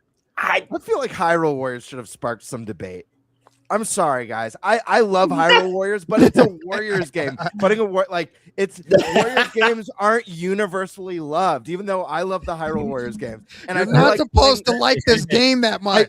I don't mean to go back to this, but I feel like putting Hyrule Warriors Uh-oh. in S tier. he's drawing a line in the sand. Hold on. I feel like it devalues Bonanza and Mario Kart World. No way, No, man. No way. It's in the No same tier. way. You think I'll- it's in the Listen, same tier? listen. I'll say this. I'll even say this. Them. I don't know what you're talking about. I'm not a performance guy, but that game, especially from that group, from that developer, that game runs smoothly when they're known for having games run up and down in frames and all over the place. And that was the first time, like, even seeing that game and playing it. When you start off in that game, you're like, bro, this I is feel Breath of the triggered right Wild. now. Wait I'm a sorry. minute. I didn't mean to come back to that. You are very now, but now I feel bad about Breath of the Wild and tears being like seeing Hyrule I don't. Warriors above I Breath of don't the Wild. feel bad about that at all. I don't feel bad about it. Because I'm not judging them on the merits of the Switch 2 part of it. The Switch 2's got nothing to do with those games being great. Yeah, I don't Right. know. It's, Anyway, it's I'm ready fine. to move on. I'm sorry, guys. I just like He just wanted to your just section put his- again, and like my heart rate went up. What did you say for your I rating? said that I said A, An A. solid entry for Hyrule Warriors, but I just like He's struggling with the S tier. He's Yeah, really he's struggling. Yeah. Yeah, even though I haven't played this game, It's I because I'm- understand the sentiment of like it's definitely Warriors not games a aren't for system everyone. seller. It's definitely not going to be that. But I will, since I haven't played it, I feel like my vote is null and void. So I won't. Sure. I'm not gonna. Yeah, I get that. Try to It does push one way or something another. different than all of the Dynasty Warriors games anyway. Like, there's so much But added who to is it on asking themselves? Yeah, I'm getting a Switch 2 for Hyrule Warriors. That's There's a all lot I'm of gonna people say. actually. There's a lot of people. There's a lot Well, of people. I think all the Zelda fans are saying, "Hey, this is a new Zelda game that's only available on Switch 2. Right. It's the only way to play it." So in that sense, Right. it can sell the it's- system. It's very much a Zelda game as it is a Dynasty Warriors game. I think that's what people don't catch is like there's actual puzzle like element. You just can't go and press Y on everybody. Like, you actually have to do something more than just that. Like, Right. it's a I feel like Zelda the game. Venn diagram of people who bought a Wii U and the people who said that to themselves about or says I bought a Switch 2 for Hyrule Warriors is a circle. Am I crazy for saying that? What is happening right now? Okay. I'm being a dick. It's okay. I didn't play it, so I'm not gonna move it. It's staying. On the Metroid. On the Metroid again is, I think, an A, and I wish it was an S, but I do think it was a very solid entry for what it was. Looking at itself, I'm not comparing it to Metroid Prime, to Metroid Prime 2 or 3 by itself. I think as a first person shooter that we've gotten from Nintendo in quite a while, I think it was a solid entry. I'm gonna go with B. Yeah, that's. I'm with Nate on that one. I think it's fun at points, but man, it's tough to get through at some points, and it's not for everybody. Anybody else? Yeah, I Two reviewed Bs and this an game. A. So I've spent intimate time with it. Mm-hmm. I've been with Metroid since the 80s. Yep. Love it. Absolutely love it. For all the things that the media outlets did to try and steer gamers' opinions on this, because that's what they did. They did a steering campaign. They all said the same thing. Mm-hmm. All of them. Every single outlet complained about something that real gamers knew was inconsequential, which was an NPC that had very few lines. Oh, for so long. And that Right. that literally changed so many gamers' opinions. So they steered everyone. I'm not sure why they did it. Not sure if they had some beef with Nintendo. I have no idea. But there's something there. I think that's unfortunate. Additionally, I think the it was things just a that they clippable said, moment, if that makes sense. You know what I mean? Like I think it was just a very clippable like thing to get yeah, clicks. I mean, off it's a of. shitty Anyways. thing to do. It's a Right. trashy That- thing to do. Yeah. I would say it's not classy. Right. What can you do? But some of the things that they said about the game that like made it antiquated, I loved. Like they compared it to Ocarina of Time. I'm like, yeah. So you're comparing it to the greatest game of all time.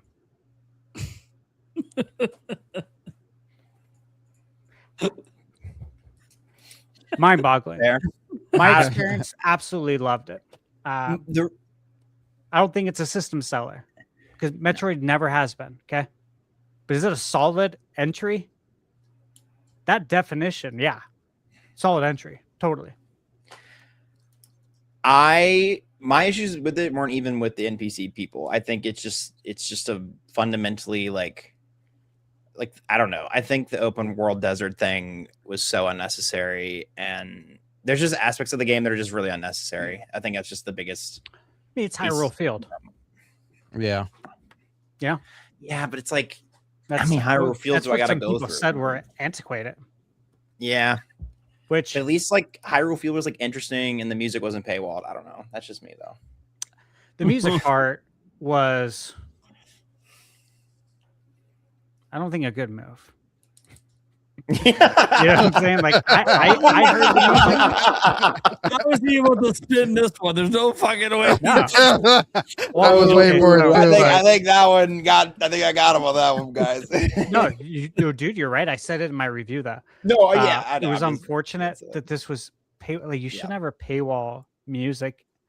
Now look, guys, if I walk outside right now, I'm in the desert. I'm in the mountains. You won't hear anything. It's like going into a Mhm. quiet room. Okay, so that's what the desert was like. I literally said that in my review. So at least it was realistic. But Right. I don't think many people know what it's like to go walk in a desert in the middle of nowhere. So they I don't don't- even know that this is It- legit. it was in a a- sense. I don't It think it was was a the fact that it was. I don't think it was the fact that there was no music. I think it was the fact that there was music and that was accessible, but it was blocked. Yeah, I think that's that more what the stinks, problem dude. is. Yeah, I think that's I- more what the issue I- is than the fact that there's none in general. But Gamer, go Listen, ahead. I think You're both the those things are. tiebreaker. Yeah. I think both those things are a problem. Don't paywall the music, and I think, yeah, it is realistic. I totally get what Stash is saying. Listen, Wind Waker is my favorite video game of all time. I could never imagine playing that game and being sailing the sea, and it's just silent, and you just hear waves. That overworld, I'll call it the overworld theme, but that ocean theme when you're sailing is so iconic. It's one of my favorite Zelda tunes of all time. And just because something's realistic doesn't make it fun or interesting. And oftentimes video games are a phenomenal way, especially Nintendo games, to escape the real world, to escape realism. So Yeah. for a game that has such fantastic music too, to silence an entire zone felt very jarring. That being said, that's probably my biggest gripe with the game is that music choice. I'm gonna put this in A. I agree with Thunderstash. Oh wow, I'm I- shocked you voted with A. Yeah. That's crazy. Yeah, I'm gonna vote for A, All right. and maybe there is some bias speaking, and I just want to say this: like, I definitely don't think this game is a system seller, just like Stash, but I think the game is absolutely gorgeous. It's remarkable to me that this is a Switch One game. I think it controls and feels phenomenal, both whether you're using mouse controls or a Pro controller. Do we have a problem? I heard Prime. He is holding back some comments. Go ahead, Prime. Let loose. They call me a shill. Holy shit. Dude, hey, I'm the one who, when we have like Nintendo Directs, have when we graded them, have called them C's or C pluses. I'm not a shill, and I did mention I have bias, but I do think this game's fantastic. I think it could have been excellent, and I think it misses the mark. But I do think the game is a visual treat. I think a lot of the boss fights in the game are really fun. I think it has the best music in the series, and I do think the core hub town, or not hub town, sorry, the what's it called, the desert, I forget what it's called. Someone help me. Anyways, It's been so long. I didn't- Yeah. I literally- Those are so amazing. That's such an A tier. You remember the name of it. Yeah. It's Yeah, okay. I don't remember a lot of things either. The point that I'm making is that was the worst part of the game. I think the game Right. would have been better off without it personally. I think one of the things that makes Metroid games so special is the level design and the interconnectivity of the worlds. Right. And I get that they were going for almost like a Hyrule field. I just don't think they hit the mark in that game. I don't think it was interesting enough, and I think the music really hurt it. But I think this is a solid entry, and I think it's a game that should have achieved excellence, but it's one of the most good. It's one of the most good games, but it's just such a strong good to me. Right. Does that make sense? Am I making sense?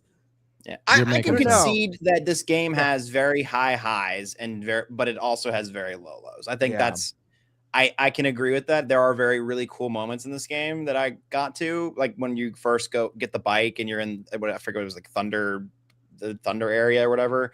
I thought that was like cool as fuck, and I think it's the coolest of any Switch game has ever looked. Yeah. But that being said, I just again, that's where it's at. But anyways, I think the votes are in. It seems like the A's have it. So that's right. I would not be disappointed if this landed in B. That's just my opinion. Yeah. The only thing I'm disturbed in is Hyrule Warriors being S tier. he's still Hyrule Warriors. All well, right. I have to. Sorry, one more time because Nintendo Prime called me a shill and then put Hyrule Warriors in S tier. Guys, I didn't know this tier list was going to break up the podcast. My bad. I was just trying to do something fun, something quirky. Prime turned his camera off. He said, "Nah, we're not doing." All right. I feel like a couple of these can be pretty fast. I don't even remember the Animal Crossing. That's going in yikes. I think it was like a slight graphical upgrade. Maybe and you got some of the DLC for free now, which is like not bad. But I just I don't know. Yeah, I think it was just kind of unnecessary. I think that could have been a free just upgrade, not calling it a Switch 2 edition. Any disagreements? No. Are we good with that, or can we move on? Yeah. Next one. Yep. Mario Tennis Fever. I think it is other than Welcome to It, is the tried and true example of an overpriced game for the system. Yeah. I think it's a great game, but I think it is entirely overpriced. It needed to be $50. Agreed. Anyone else? Any disagreements? I'm happy with C on that one. Yeah. Lots of fun. I think they got us overly excited about the single player adventure mode. And maybe that's the thing that could have, maybe that was the thing that could have pumped it up in the rating, but I think C's solid. Yeah. It was a lot of fun. Anything else? Nope. I don't mean to push more, but yeah. Nope. I haven't played the Xenoblade games. I mean, I'm sure they're like the rest of the upgrades, and it's just like they're nice, but I don't see I don't know. I will let you guys, if anybody has played them. I have not played the regular Xenoblade, but Xenoblade Chronicles X, I'm sorry. And this is total bias, but that's an S tier game for me. Like, not only are you getting upgrades for it, and yeah, the upgrades are smaller. It's not even $10. I think it's a $5. That's a $5 one. Okay. But there's more content at the end of that game than there already was in a game that's already well over 100 hours. That is a boss game. That is actually, if I can even be even more honest, Xenoblade Chronicles X out of all the Xenoblades is my favorite. Like, and that's including like Xenogears and Xenosaga. Like Xenoblade Chronicles X is up there, and Xenogears, and then Xenoblade 3. Like, that game that's a fire game, but that's my bias once again. I think it's definitely a system seller. Okay. I think I would put that then. I think we can leave the regular Xenoblade and yikes. I could concede a B tier since it's like not for everybody, because I know that's kind of just like Xenoblade's entire personality is the people that love it, and the people who haven't played it or don't like it, don't. I don't know. Maybe is that a fair statement, or Prime, you have something else to say? I'm fine with X going to B. Obviously, the other Xenoblade Chronicles needs to stay in F. For those who don't know, the original release looks better than the version in some Oh, that's respects. funny. So And then I cannot makes give sense. that version of the game kudos for looking worse. yeah, that makes sense then to put that. That shouldn't even be Yeah. allowed. Yeah. Yeah. I'm okay with Right. Xenoblade Definitive Edition and Yikes, strictly based on I'm not aware of this one looking worse than the other versions. However, I'm okay with it being in Yikes only because we're rating Switch 2's first year. This game's available on the Wii. It's available on the 3DS. Oh, It's available yeah, it on the is. Switch 1 and now on the Switch 2. So this is the fourth version of this game. Yeah. There's so many places to play this. Obviously, this will have the definitive stuff. It'll have like the extra story content. But still, when I think about what makes the first year of a new console awesome, you know, we've gotten so much Xenoblade 1 that wherever the other ones land, I feel like this one has to be at the bottom. So I'm good. I'm good with that. Xenoblade Chronicles Switch 2 edition that just came out.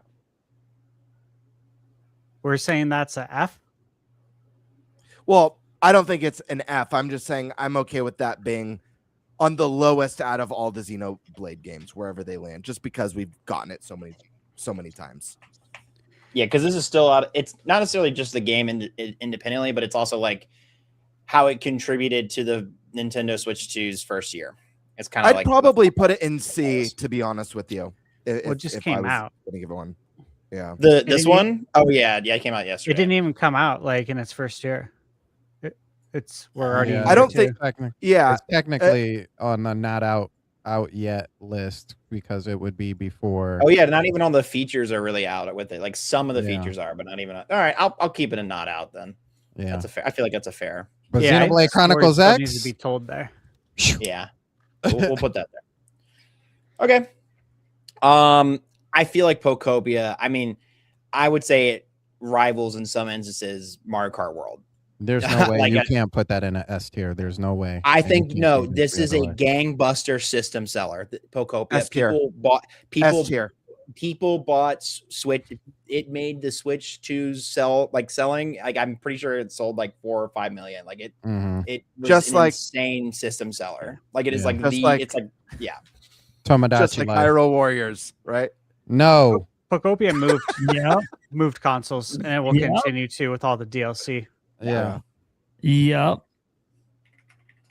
Yeah. Just want to say, I know we got 2 more games to go. This is year 1, 4 system sellers, 3 A tier, 2 B. Are you fucking kidding me? Yeah. I That's feel a lot. like we should rate the not out yet. Let's just rate them real quick. Why Hey, not? hey, imagine if we had third party in here too. I Holy know. Oh my shit. god. Yeah. Imagine all the We can make bangers. an overall commentary on third parties, but I just figured at If least from we're- a first yeah. perspective. If we're We'd not be here forever. if Yeah. we're Yeah, doing exactly. the not out yet, I see at least as like anticipated, five like, I see at least 5 or 6 of these being on system sellers. I mean, I feel like so we'll do it Easily. left to right. Left is most anticipated. I mean, Zelda, Ocarina of Time. I think Star Fox is Pokemon. a system seller. I think I'm- yeah, I mean, I think it's there too. Fire Emblem, I think that's a system seller. Xenoblade Genesis, I think is Yeah, can we add these in? Like, Just, like, see what fully our put 'em list in? looks like. Yeah, Yeah, let's literally just slot yeah. them. Alright. We don't have to go into detail. Let's just come to an agreement. Ocarina of Time system seller. Just put Yeah. your hand up if you When- think so. Yeah. No, Oh, yeah, yeah, absolutely. yeah. Absolutely. Come on. Winds and Waves system seller. Absolutely. It's Absolutely. the best looking mainline Pokemon game we've gotten in forever. Fire Emblem system seller. Come Yeah, on, that's guys. S tier. That's S tier. Star Fox Star system Fox? seller. Star Fox, I could don't see it know. being A, but I don't know. Like it. My I think Online- it's just a A. remake, but I- I could see it being an S too. It could be Yeah, a really my- good remake. That's why realistic is A. Yeah, A is that's realistic. I think the online is what pushes me to S tier with that, especially Okay. what you do with I that think stuff. A. Yeah. I think A. As much as Star Fox will always be S tier for me personally, but if I'm thinking like non-biased and objectively, I think that's an A. I think it's a great value. The game looks amazing, but is it gonna be enough to get someone to go out and buy a Switch 2? I think we don't know what the impact of the movie's going to have. Sure. People That's true. like he stole the show. He Han Soloed it. Yeah, Yeah, he He did. stole Star Wars. He stole the movie. So it could be an S. Yeah. We put Xenoblade F. That's we already said that. Splatoon Raiders. I think it'll be a solid entry. I think that's my guess. That's my prediction with it. I don't think Xenoblade's an F, by the way. I was Switch just Up. going off what Prime said. I'm sorry. Switch Up put a nice side-by-side performance review that I was watching as soon as this was said. And I mean, I'm not seeing it. I'm not seeing the issues at all. I'm gonna say a Switch B. 2 version looks miles better. I'm gonna say a B. Because of how get much out of here, it just- Sandstorm. No. Hear me out though, because it's the same thing of what I said with Xenoblade Chronicles X. There's so much additional content with all of these entries. They went back and actually did some work to these games. It's not like they were like, oh, paint, here you go, They performance. did. Dude, like the whole they color is did different. work. The Yeah. color is different in the game, like drastically. If you've never played any of these games, if you're new to this whole series, I would tell you to go pick up this game. I would not tell you to go pick up the Wii version or the 3DS version or That's even the awesome. Switch version. Like you're getting the most out of this from this game. I can't in good conscience have Xenoblade Chronicles 1 on the same tier as 2 and 3, considering that 2 really needs a Switch 2 edition. It looks horrible in handheld mode on the Switch 1. And 3 needs a special edition as well. We have so many versions of 1. At the very least, let's see what the group thinks. I'd be okay with Xenoblade Chronicles 1 being in C, as some may like it, and putting 2 and 3 in B. Not for everyone, but not bad. How do you guys feel about that? I see your hand, and I will agree with you on that. I will take that. There's currently only one way to play 2 and 3, but there's 4 ways to play 1. You have to put 2 and 3 higher. Right. Yeah, I think if someone is buying a Switch 2 and they're an RPG fan, I'm going to tell them pick up Xenoblade, get them all, 100%. Like if you're into RPGs, buy these games because this is a Nintendo exclusive RPG. You can't play it anywhere else, like on PlayStation or Xbox, and this is the definitive way to play it. It's not that deep, right? Yeah. Right. Okay.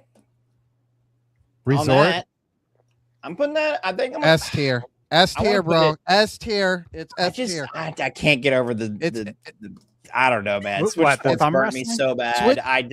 I optimistically, I think it should be S, but I think it's going to be A. It's going to sell like 15 million copies and outsell almost every game on this list. Yeah, it's S tier. It's Wii Sports. Yeah, that's true. Dust Bloods, I feel like that'll be a system seller too. Firms off. I think it'd actually be an A. I think it'll be a solid probably entry. A. Only I'm gonna because say of a how B. niche it is. I'm going to say B. And then I put Genesis in A. Is that fair? Yeah, I think it's A. All right. What? You guys are insane. Is it a system seller for us? Yes, but I don't. But Not for me. Just like everybody else in the Xenoblade area, it's a niche game. Like What's insane?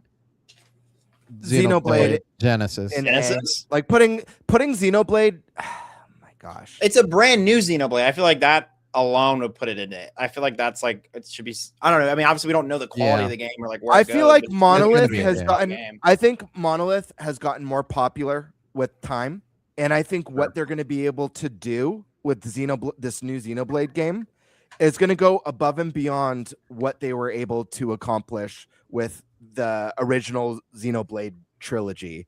I agree, but we put everything at B, so above that is A. Sure, but are we going to be like an S? Is that what you're saying? Well, hey, well, hold on. Let me finish. Let me finish my thoughts real quick because I want to say this. Here's another one of good conscience. I can't, in good conscience, put this next to Duskbloods. Duskbloods. That's like putting this next to Night Rain. Listen, I understand it's Miyazaki. I understand it's FromSoft, but this is a experimental. This isn't a new Souls game. You know, this isn't Elden Ring 2. This isn't Dark Souls 4. This isn't Bloodborne 2. This is a little passion project that's a PvP VE. Hold on, Nate. You could have your 2 cents. I want my 2 cents too. Yeah, absolutely. I'm just saying this is a very experimental. You guys title. argue at the piece super fast. Yeah. How much do we know about Dustbloods? We're gonna get a playtest soon. We're gonna learn more. This is one that we could bump up to A. We could bump up to S maybe once we see more. But how much do we really know about it? Outside of the little trailer that we've gotten, some of the cryptic messaging about what kind of a game it is and how experimental it is. So I don't know. Like, I feel like we need more information. And let me see. What do we have? Where do we have? That's not fair. I feel like that's cheating. Oh, I don't know. I'll just let Prime go because I know he's anxious. I lost my train of thought, but... Look, you motherfucker. You're gonna do this to my Dustbloods? Are you serious right now? We'll call it a little side project. Dude, not only does it have Miyazaki on it, all right. What the fuck was Dark Souls before Dark Souls existed? What was Elden Ring before Elden Ring existed? The fuck you talking about? What look at the Bloodborne. What the fuck was Bloodborne before it existed? That's why people are excited. Because it's From Software and because it's Miyazaki. And when sure, but I think this is what happens to it. It becomes that thing that now we're saying, oh, we can't wait till they make another one of those. Well, to be fair, the best-selling Dark Souls game is Dark Souls 2, and it's the one that Miyazaki didn't work on. Just saying. That's cool. Can you name one bad game he's ever put out? It's not a bad game. I like Dark Souls. Dude, Dark Souls is my third favorite series of all time. I have no issues with Miyazaki. I think the man's a legend. Well, and I miss some fireworks. I think this game could be an S tier game for sure. This could be a system seller, but to just I don't know, like we just don't know enough. Dude, we've gotten such a small tease of this game. They're running public play tests. That's how confident they are. They said, "Look, come play our game. It's going to be awesome." So wait, Game Bird, are you saying it's B tier? Because I said Xenoblade Genesis is A tier. I think Dustbloods is B tier right now because hold on. Let me ask. Let me ask one thing for everybody. B tier says not for everyone. That's the key part. Are PvP games for everyone? I want to ask the panel. Are PvP exclusive games for everyone? No games for everyone, Gamebird. By that definition, nothing goes above it. Sure. I'd be. Yeah, it's like making the argument that Elden Ring is not for literal. everybody, which is like it's a true statement, but it's like It's most accessible. It's much more accessible than the regular. Yeah, and we don't know how like accessible and like where that is going to be with Dustblood. But yeah. here's the difference: is that Dark Souls and Elden Ring are proven formulas. So if Miyazaki announced he's making a Elden Ring 2 or a Dark Souls 4 or Bloodborne 2, Gamebird, we already have a precedent. The closest thing we have to this right now is Night Rain. Can you guarantee that Star Fox is going to sell more copies than Dustbloods? No, I can't. I don't know what will sell more. Oh, okay. So then why the fuck would Dustbloods not be up here with the arguments about audience reach if Star Fox is? But I didn't ask for Star Fox to be an S tier. I asked for Star Fox to be an A tier. Yeah, but you're asking for this one to not even be as high as Star Fox. Well, the only reason why I said I feel uncomfortable is because I don't think Dustbloods is above Xenoblade. Okay, wait. I got it. I don't. That's me personally. Gamebird. I don't think Dustbloods is above Xenoblade. Oh, Xenoblade should be A as well. Yeah, I think Xenoblade is A. Xenoblade now question. Question, Gamebird. If you could pick I'm putting one of these titles that you can move down, Dustbloods, Hyrule Warriors, or Star Fox, which one game are you moving? Hyrule Warriors. Dude, we're literally sitting on a panel where we put a Musou game above the next Monolith title. I love Hyrule Warriors, but is it really I didn't say A my bigger piece. deal than the next month. Yeah, It's let's probably Stash going to go. sell more copies than the next Xenoblade game. You did that, Prime. You did this to me when Switch 2 was announced, and you put like Bravely Default in the F tier, and it ended up at D. So, All right. anyways, we got Stash. Hey, I want to note, Gamebird. When I said S tier, I said there's no way fuck it's going to be here, but it's S tier for me.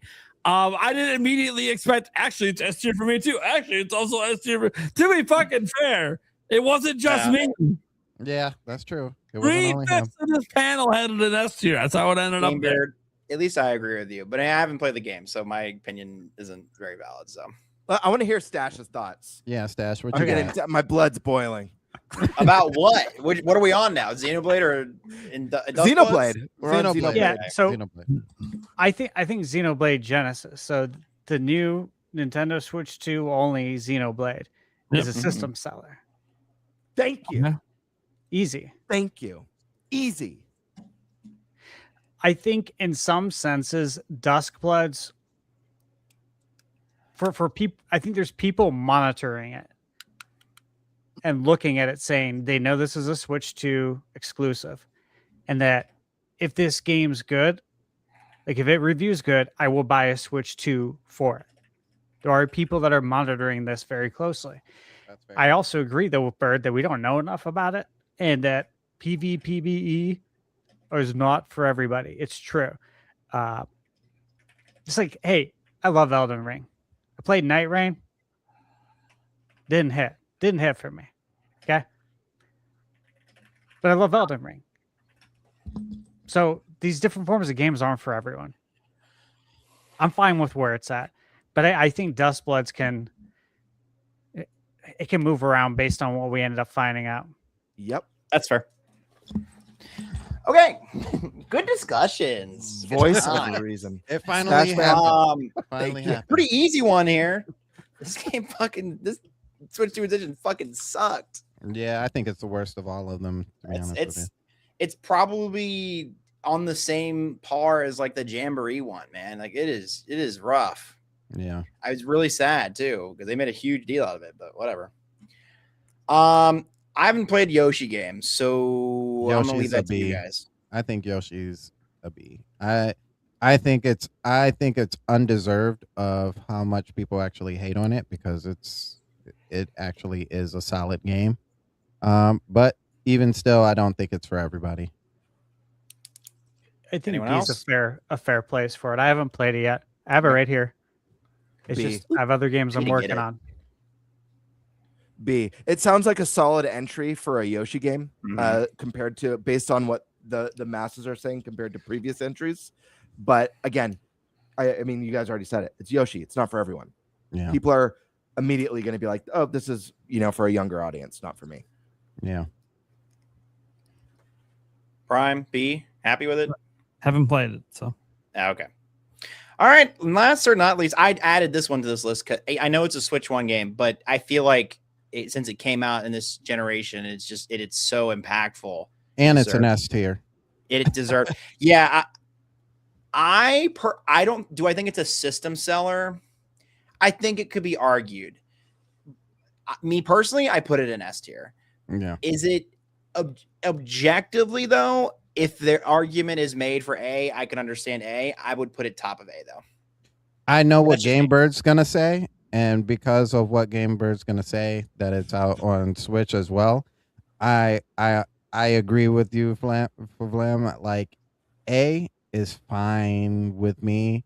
I think honestly, I think it sells systems on either or. So Yes, whether that's I Switch agree. or Switch 2, it's going to sell a system. S tier. Yeah, I think so. We got 2, 3 S tiers. I'm going to say A tier, top of A though, as well. The difference between Tomodachi Life, and it's one of the reasons why I rated Pokemon higher than Zelda as well, is that just for like Tomodachi was day and date on both consoles, so there's more incentive. It's not a game that you put 200 hours into on the Switch 1 and now there's a Switch 2 edition. I I don't think it's a system seller. I don't think you go and buy a Switch 2 so you could get Tomodachi Life. But I say it's top of A because it's definitely a game that you want to have on your Switch 2. See, and that's why I'm like, I could be convinced about the A tier because like I think I agree with you about the fact that it's on Switch 1. I don't think anybody's going out and buying a Tomodachi Life to get it. But I think it deserves its spot in S tier just because I mean it is such a moment. Like it is. You know what I mean? Like once you get caught, you're such caught. a frenzy. Like I think it just deserves to be there because of that alone, even though it's not necessarily a system seller. I think it's a breakthrough game too. Like in itself, like it's not like Tomodachi is new by any means, but like this one has like really exploded with people who are like, have we seen this game before? And it's like, yeah, it's been here for a while. Like there's been under entries. So yeah. Any other disagreements or pieces that Thunder Stash? No? S? All right. Well, that's our list. So what I'm gonna do though, so I'm gonna screenshot this and I'll send it to you all. But what I will also do is now move all of the ones that haven't come out because the original discussion was of the Switch in this first year. So I took a screenshot of this, so we have it captured of where our opinions are. But now I'm going to pull all these back into not out yet. Because now, again, the original topic and discussion was how do we grade the first year of the Nintendo Switch? And this is what's out after the first year. This isn't out technically. It is. So this is so above that. This is what's out. So where do we think? Where does this average? Because this looks like a B, like a B plus A minus to me. But I want to hear what you guys think based on this screenshot. So it's funny because it's like we've talked about. This is all Nintendo stuff. This isn't even like the third parties that have jumped in as well. But even if you include those, I think it was a really solid year for the Switch 2 for me personally. Just the experiences, man. Like you mouse controls, like just being able to actually test that for the first time and see how that is. I know people don't use game chat through like they wanted to. And albeit, I think there's a lot of games that aren't there yet, but I think game chat is like, it's there. It's going to be there. Star Fox is one that I'm really looking forward to for game chat this coming year. There is Elden Ring that I think is going to work really well for game chat. James Bond, if they decide to have some sort of multiplayer eventually. There's a whole bunch of opportunity for game chat in itself. GameCube could have used a little bit of work. What's crazy is, and what actually wasn't on here, it would have been on the C, not yikes. But we forgot to even throw Virtual Boy in there. That was something else that showed up. Yeah, that is in there. Yeah. So I think as far as what we got and what Nintendo gave us, I'm happy with that first year. I think it was an excellent choice. For anybody who is looking to get a Switch 2, definitely look through some of these games, especially those S tier games. Like now you really have to decide, right? Mario Kart, Tomodachi, Mario Kart, Pocopia, Bonanza. What was the fourth one?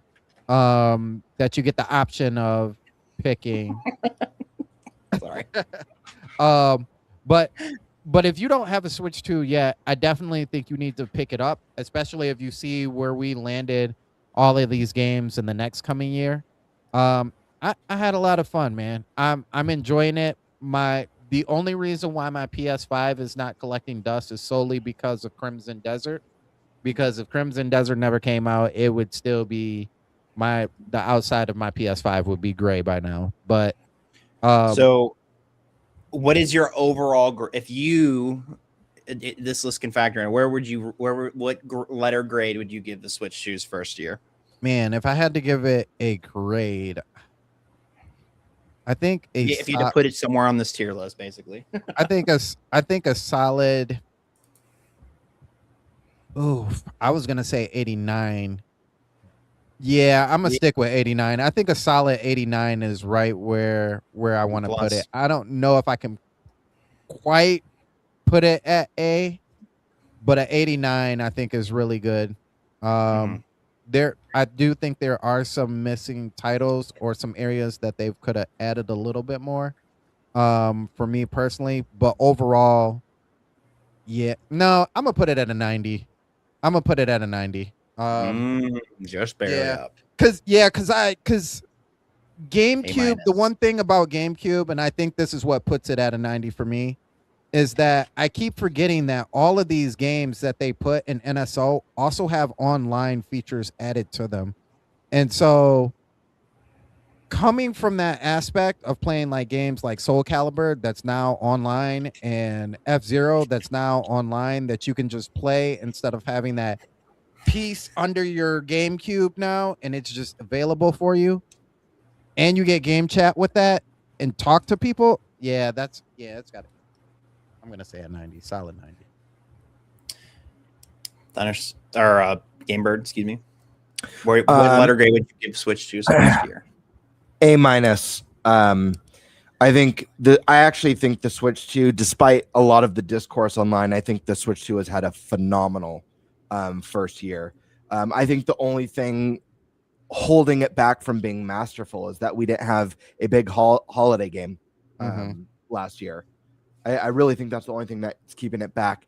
This chart is fantastic, but it doesn't show the whole picture. We're getting something with Switch 2 that we haven't had for generations, and that's the promise of consistent, strong third-party support, including day-and-date releases. And we're seeing that through Capcom with the new Resident Evil, with Onimusha now being confirmed day and date. Capcom's just one of many. We've got Square and tons of companies throwing everything they can at Switch 2.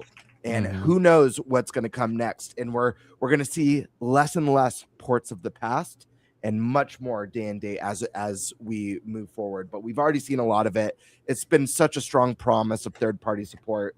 Taking that out of the equation, the games we've gotten have been fantastic. Getting GameCube on NSO is great. There's so much potential for that as the years go on. Brand new Mario Kart Pocopia, which is phenomenal. One of the best rated games of the year.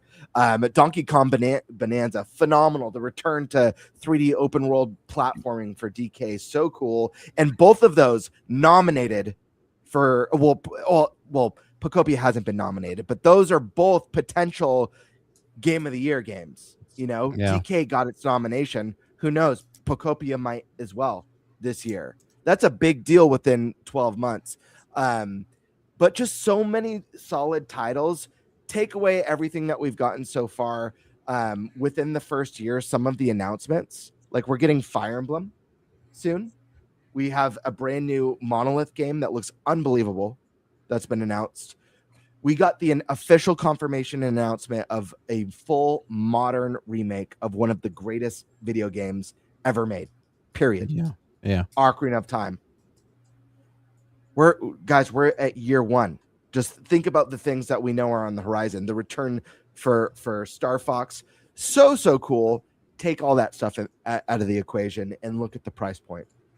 I think the Switch 2 is an incredible value, even with the $50 bump that's coming later this year. $500, it is a bummer that the console's going up in price. That being said, the value is still there. Think about what we're getting at $500.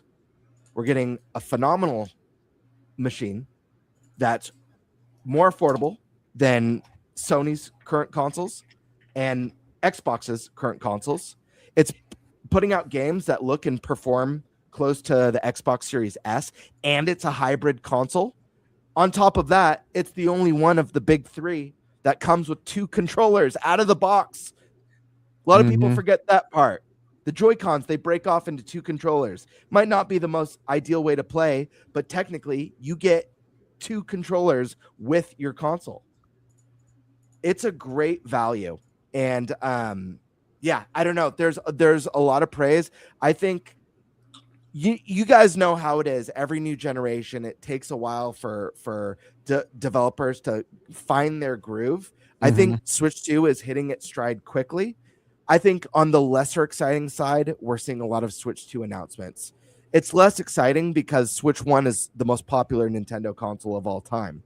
So a lot of us have already played this stuff, spent dozens of hours. But we'll be out of that phase soon, and we'll be full steam ahead very soon into Switch 2. I think this is very strong, especially looking back at, I mean, a lot of people love to praise Switch 1's first year, but the most praised game from that first year is a port of a Wii U game. That's true. I mean, you got to keep that context matters. Switch 1 has had a great first year. That's I don't know if I agree with that sentiment, but okay. I mean, I like in a technical sense, you are true, but like, I think it's crazy to say that Breath of the Wild is a Wii U game. You know what I mean? Like it's, it is. I mean, like it is, but like it is. Mario Kart 8's a Wii U game as well, right? Like, yeah, I don't know. Anyways, two of the biggest. We don't need to go into that. That we can. Yeah. I was just like, I don't know. We can debate that another time. I think. Listen, I think so Sony with PS5 had a rough couple years, but I'll say that like Demon Souls, like getting a Demon Souls remake as a launch title was a very exciting thing. It was a brand new game. That's why I think I think Breath of the Wild is a far better game than Mario Kart World so far. Breath of the Wild was phenomenal, and I think it was a game of the generation.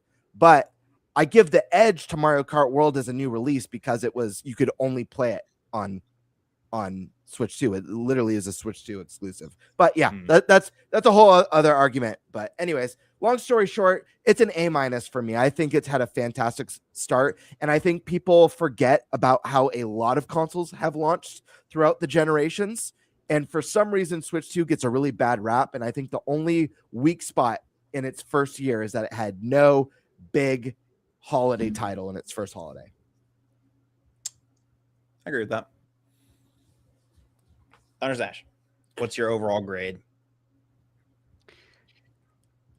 You know, of all the years I played video games, this is probably the biggest no-brainer A+ for me. And the reason why is because this tier list is awesome. But again, it would have taken a very long time to go through all the third-party games, all the indie games. My channel is proof of it with all the games that I've reviewed on Switch 2. The fact that I chose to review Resident Evil Requiem on Switch 2 over my PS5, and I didn't regret it. Amazing. The Switch 2 boost mode for Switch 1 games that was deployed on the last big update, that's huge as well. I think I've played it every day since it came out. I do have Virtual Boy, by the way. It's down there. Oh, he's one of the 5. I'm just kidding. Keep going. I mean, I set a reminder on the phone. I know. I'm being silly. But yeah, again, Zelda coming out. Ocarina of Time. That's my favorite Zelda of all time. It is the highest rated game of all time. And we're getting that, remade, which is very exciting. We still have Mario to go, Smash, so many great games. Mm-hmm. So yeah, this was easy, man. I haven't put it down. I think people need to just look at everything that's out there too, and play everything. There's plenty of games to play. Mm-hmm. I'm gonna go before Prime because I want Prime to be the showstopper. I give it a B+, and that's. I feel like I'm being generous with a B+, excuse me. I think the third parties carry it a lot this generation, but I think that's also for me at least, a reason it brings it to a B+. I think I just would have liked to have seen more of both, if that makes sense. I think the games we have are very solid. I just don't think we have, like Gamebird said, we don't have that just knock down, drag out. This is the reason I buy a Switch 2. I think everybody has their own kind of individual reasons, but it's not like I don't know. There's no like universal one on this list where it's like, yeah, that game rocks, even if it isn't mine. That game, you know what I mean? Like, I think a lot of them you can make the argument for that. Don't get me wrong. And I think they're all fantastic in their own right. I just maybe I'm just because I'm comparing it to like Breath of the Wild, right? And that was such lightning in a bottle. But the Wii U port. Okay. I'm giving you a hard time, dude. No, I know. It's okay. I don't know. I think it's fantastic what's there, and I think a B+ is very fair. Not to rhyme or anything, but I think that's where I'm at, because I think there was also a lot of stinkers and a lot of things I was looking forward to. I was really looking forward to that Jamboree DLC, and it fucking sucked. Yeah, you were hyped for that, I remember. And the Mario Tennis is overpriced, and I wanted to play with more people. I want more people to like play it with, and it was a very limited time that I was able to play because nobody else bought it because it was really expensive. Like there are just some misses and things that I'm questioning about Nintendo on the system that bring it so low for me, excuse me. But otherwise, it has really, really high highs and really solid entries and really great games. And I think at this point, if I had to say, like, ultimately, is the system worth buying now? Yes, 100%. Also, especially with the prices increasing coming. But taking that out of the picture, out of what we have here, I think, yeah, there's something for everybody. And especially now with the deal where you can pick between Mario Kart, Pokopia, and Bonanza. Like, that's literally 3 different distinct experiences that would satisfy anybody. So B+. That's where that's my final verdict. And again, that's me being generous. I think it should be a B. All right, Prime, close us out. All right, I'm gonna give it an A. Flat A. Not gonna go with A+, although very tempting to do so, and that's only because of communication fumbles. I'm gonna hold that against Nintendo, but yeah, okay. I don't $80 Mario Kart and all this other stuff that I don't like. Yeah, I don't like every decision they made. But Shell. But the way that they communicated some of that stuff made it even worse and bigger than it needed to be. So I didn't like any of that. That said, what really matters is the games, right, guys? Like, we're talking about a platform, and the whole reason we buy it is the games. And the biggest compliment I have for the Switch 2 since the day I got it is my gaming habits haven't changed. I'm just now suddenly playing even more games in my bed than I was before. And you might go, well, why? What changed? Oh, Nintendo has a platform that third parties actually want to put their games on. That's what's changed. And now I'm playing a hell of a lot more games in my bedroom than I am having to sit in my living room on the TV or having to come out of my office and play on the monitor. No, it's right there. Resident Evil 9, right there on my Switch 2. I beat it laying in bed one night, like 1 a.m. in the morning. Hey, look, roll credits. Sick. It is such a cool thing to basically play full-on console experiences anywhere. And in a house full of kids and a fiance who wants to use the big screen, man, it's sure great that I can still get my gaming time in too, because all the games I want to play, I can play right on Switch 2. And of course, guys, I know Switch 2 doesn't have everything. I game on all the platforms. I know this. But I'm gaming a hell of a lot more. I'm playing a hell of a lot more third-party games than I would be right now because of this. So I am very, very pleased with the Switch 2's first year. I think that, I agree with some of the critiques. Game Bird saying, hey, didn't have that big holiday exclusive. No, we didn't. We had some good holiday games. Great ones. One I argued was a system seller, but in the end, look, it wasn't that big hype game that everyone wants. It's not. Look at how people are reacting to Ocarina of Time over the last 24 hours. We don't have anything like that happen last year. Yep. We have that this year. Next year, I don't know what it's going to be. Maybe 3D Mario. Maybe it's Wind and Waves. It's already announced, right? Yeah. It's going to be Xenoblade for some people. So we'll see. But this first year, I think you look back at it, you look at this list alone. This is obviously a lot of the stuff Nintendo was involved in. Look, guys, we're talking at 5 system sellers up there. Fine, you don't count Hyrule Warriors. That's 4 system sellers in a year. Are you fucking kidding me? Do you understand how insane that is? And then you wonder why Switch 2 is the fastest selling system of all time. And you got 4 system sellers in a year. Mm-hmm. I mean, come on. And then look at that. Everything else is basically a C and up besides some Switch 2 editions. I mean, come on, guys. Obviously, it was a really good year. Nintendo provided a lot of variety, and the third parties and the indies brought the goods as well. Yeah, I think the first year was great, and I think the second year is just shaping up to be even better. You know, and you can see it in that not out yet thing. We'll get to a lot of this stuff. Obviously, we talk about the direct. So is that it? Is that everyone? I think that's it. Solid. So it seems like our average is A minus. Boom. A minus for the podcast. That is the podcast's ultimate opinion. Sounds right to me. Well, unfortunately, as much as I would love to talk about the direct, I mean, I'll just say this really quick before I have to go because I do need to go. I'm way over my time. Deltarune tomorrow, baby. That was my big thing. I love that game. It looks beautiful. There's so many theories with it. So what I'll say is as I exit, sorry that segment took so long. I thought it would be a really fun way to do it. I think it ended up being really fun. And I think it was fun. Moments out of it. Yeah, I liked it. Good. I'm glad you guys enjoyed that. It's a little impromptu. Yeah, anybody in the chat, Deltarune tomorrow. I'm deep in the Deltarune rabbit hole right now. So if you like Deltarune content, analysis, not so much theory, but just analysis and talking about it and going on it, that's my shit. So feel free to follow me on YouTube. I'm going to be streaming it when it comes out on June 24th. And I'm also going to be replaying chapters 1 through 4 and 100%ing them over the next 2 weeks. So if you want to see that and just talk about Deltarune or backseat me and tell me how to 100% the games, please do. Please join me. So that would be great.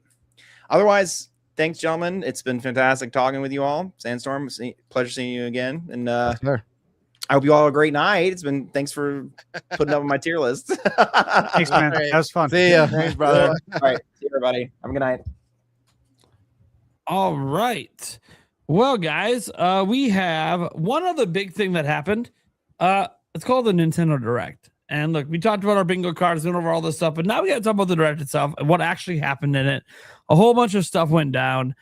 This is the list that Nintendo put up about all the games after the Direct come in here. And I want to get to some notes in here from Eric, because Eric did a nice thing today. He decided to go because he really wanted to talk about this Direct. He hates having to miss this episode. So I'm just going to give some thoughts that he gave on the Direct overall here. We are going to talk about Ocarina of Time on its own, so we're going to kind of leave that as a side conversation. So here's his thoughts, okay? He said, this was a good Direct overall, a steady build-up to the overall badass ending. Man, you can tell he must have been really excited to see Ocarina of Time there. Anyways, it was a good mix of ports and new games. I love that we finally saw some new stuff on Fire Emblem. Even though I don't play those games, I'm extremely happy for those that do, and it looks amazing. Dustbloods was another one that was good to see some more information on. It is good to see Nintendo embracing the demos a bit more. I think Star Fox is a game that needed one. Hopefully this game gets people hyped enough that they'll actually, make a new one. To see Wii Sports come back in a new way is awesome. I like that they added new sports to the game. The jet ski one looks amazing. Sorry, Stash. This may be the closest we get to Wave Race. I already knew. Yeah, but I do hope I'm wrong. I can't believe they spent so much time with the thumb wrestling. And yes, Stash, that meme you sent in chat will live on forever. Little We can't inside share joke. that. Even Stash's comment about it made me, I don't know if it was on purpose, but when said that this GIF is gonna explode, is about to explode, it was on purpose. I'm glad you got that. Eric ends his thoughts saying this Direct wrapped up a bunch of things that were hanging out there that we're looking for answers to. Overall, I give it a 10 out of 10.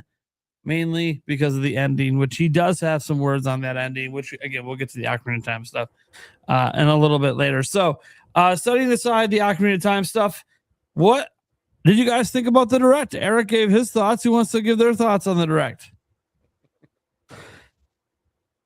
Don't everyone jump at once. My gosh. Okay. I guess I'm the guest. I'll go.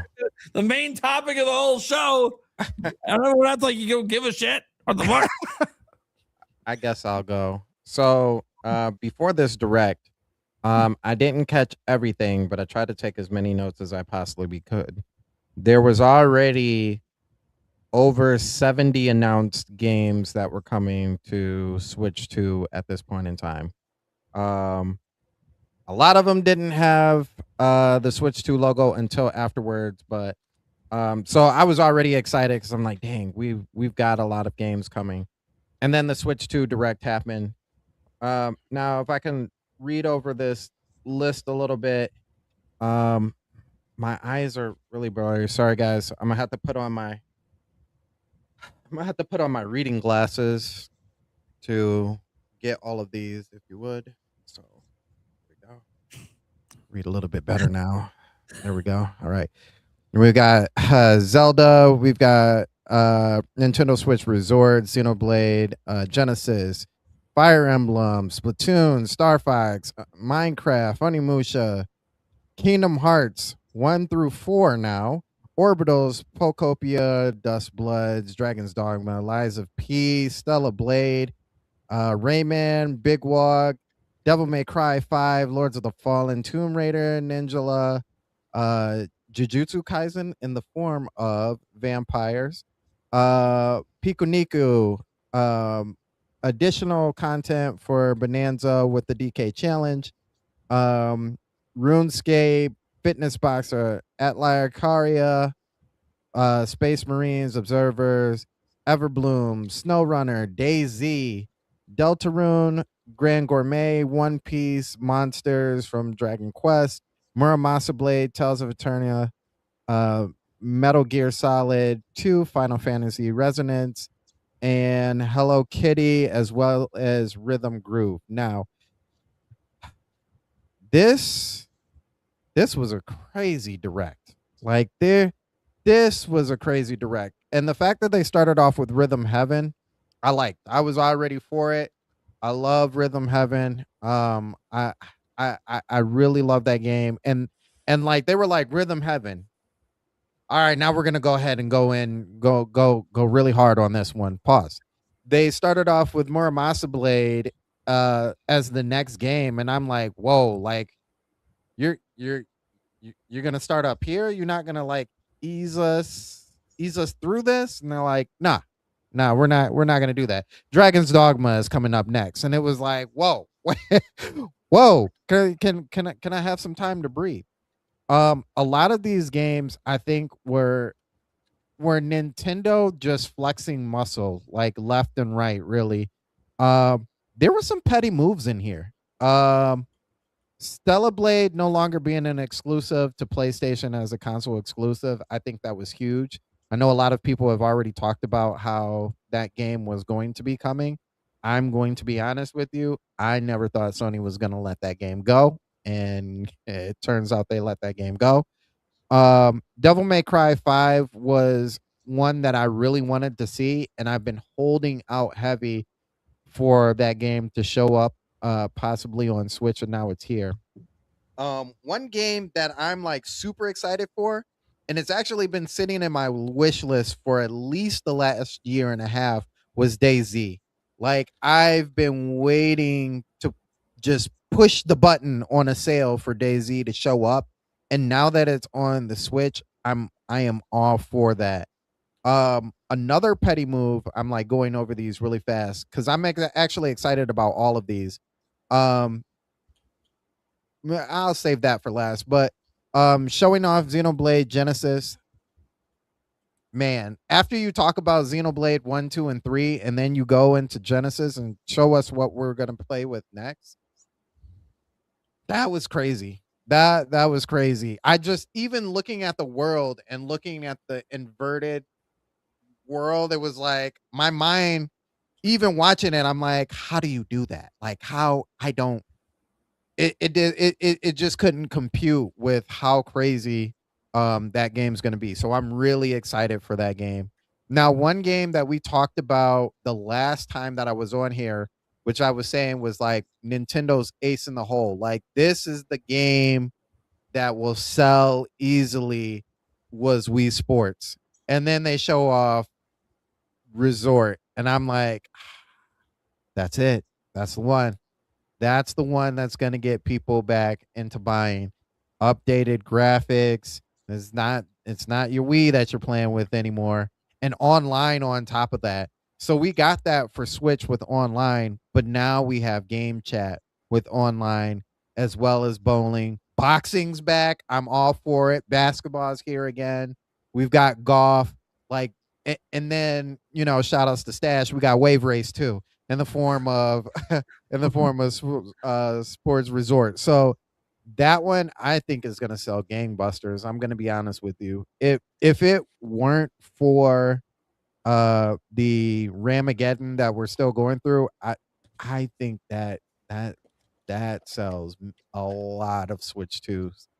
And then we've got Dust Bloods, which I personally wish that we had gotten more information on it, but I'm really excited for the summer stress test is basically what it is.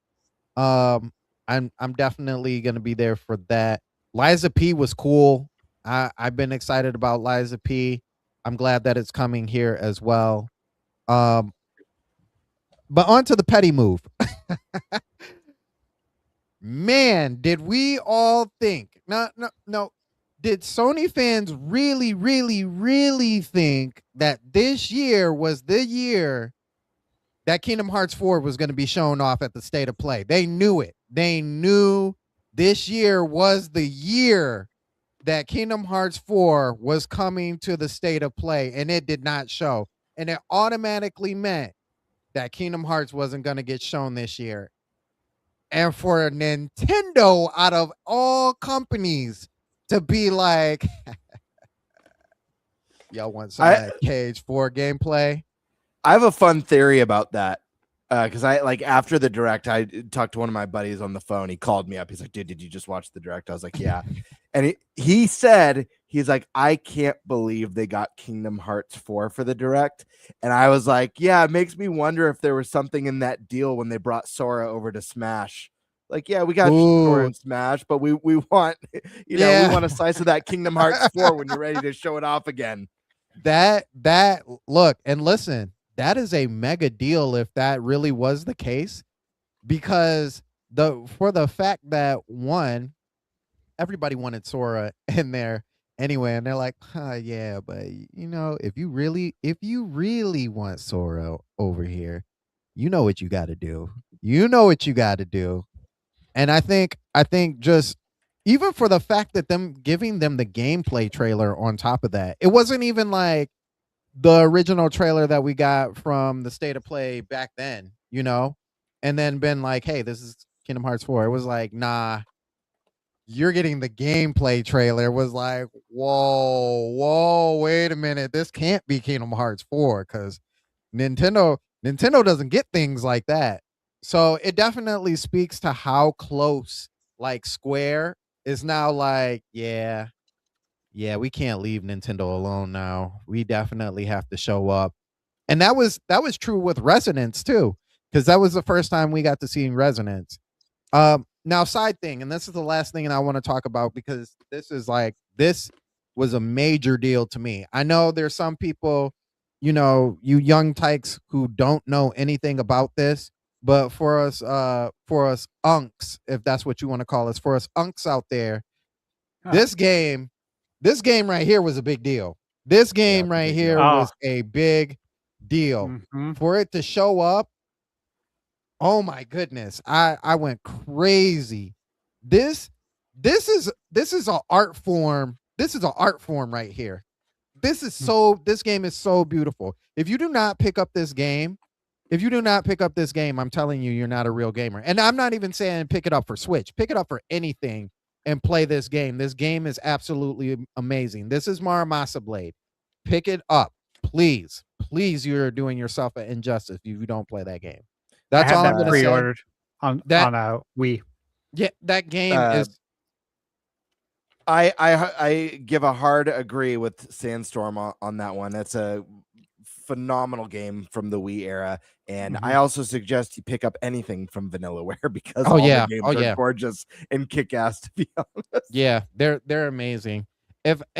I had a talk with Vigil because he was like, drop it down to a 9.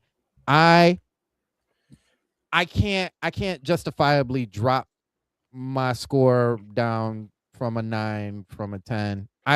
I say 10 out of 10, but I say 10 out of 10 in the fact that it wasn't perfect, but it had everything that it needed.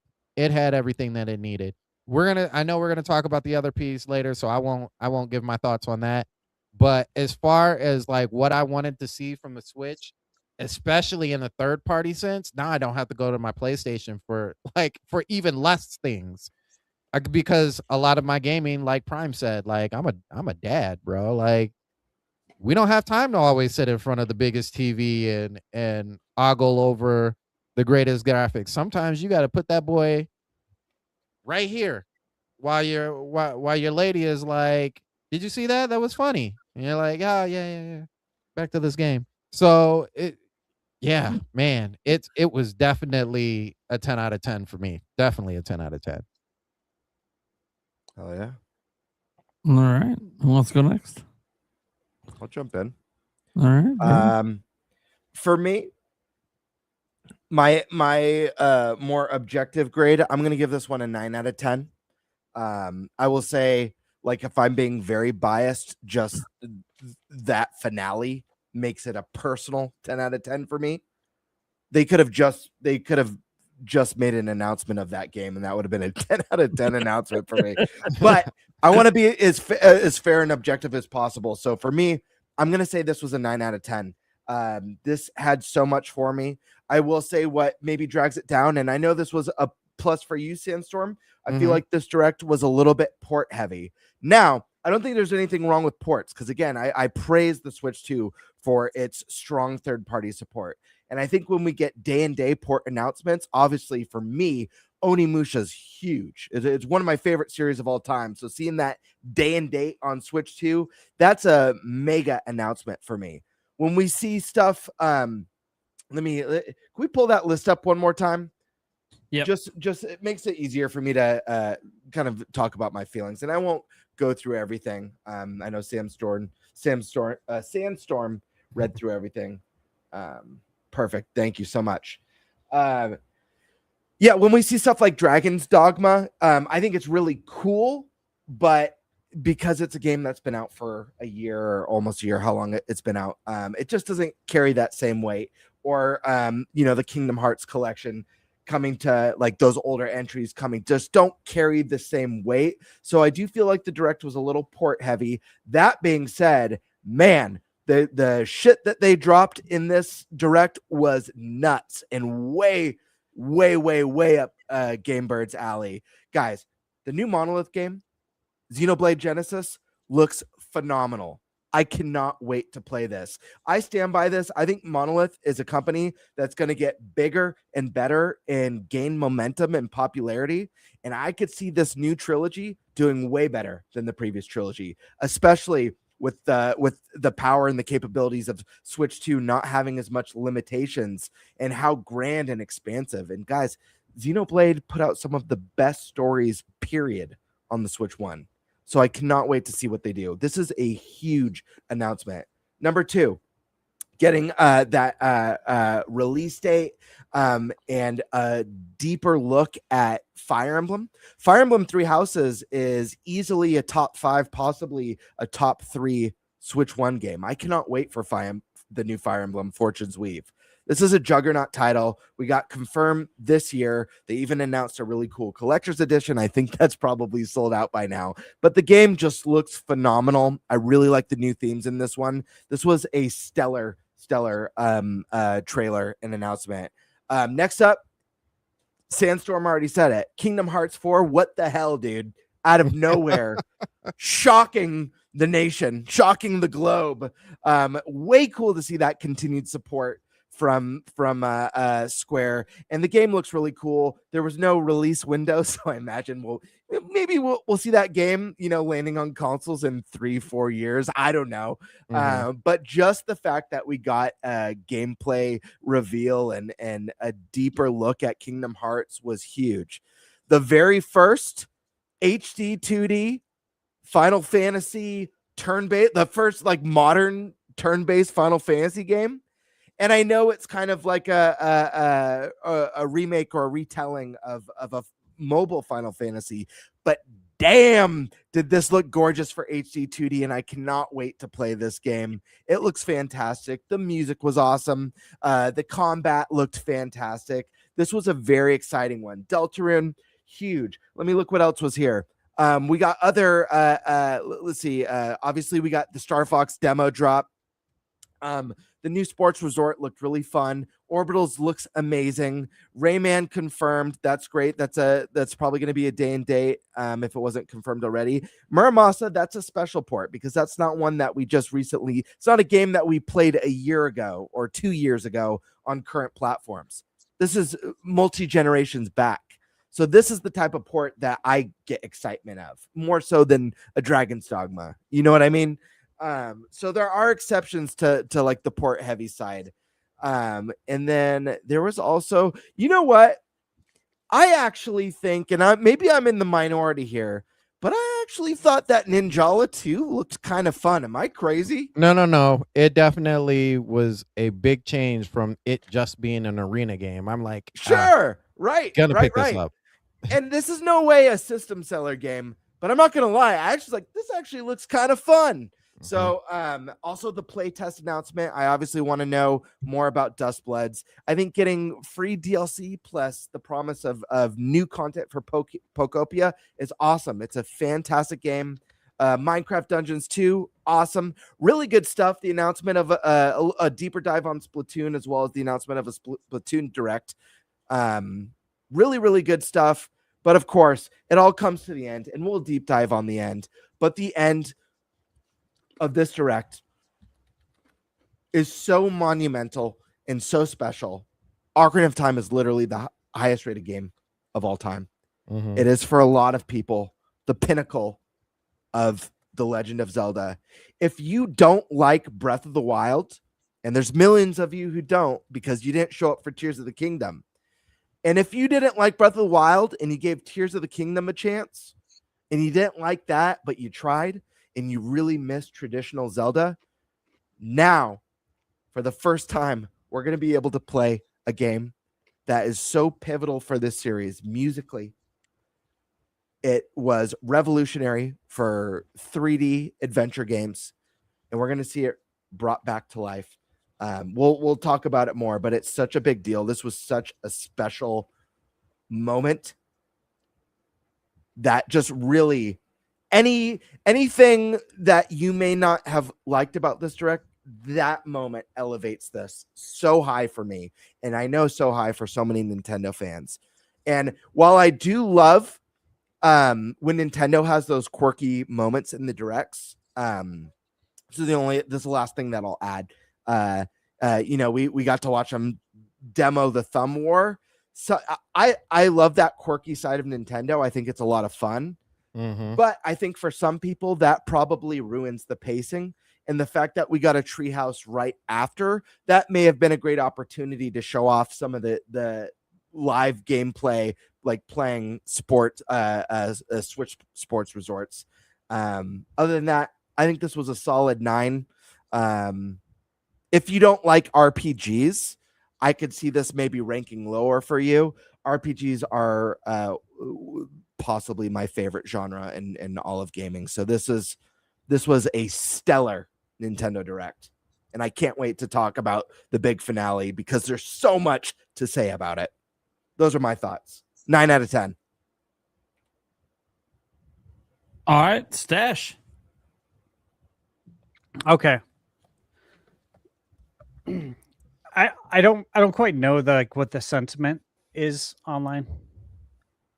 I've just heard that it's like kind of how it normally is. Where some people are upset.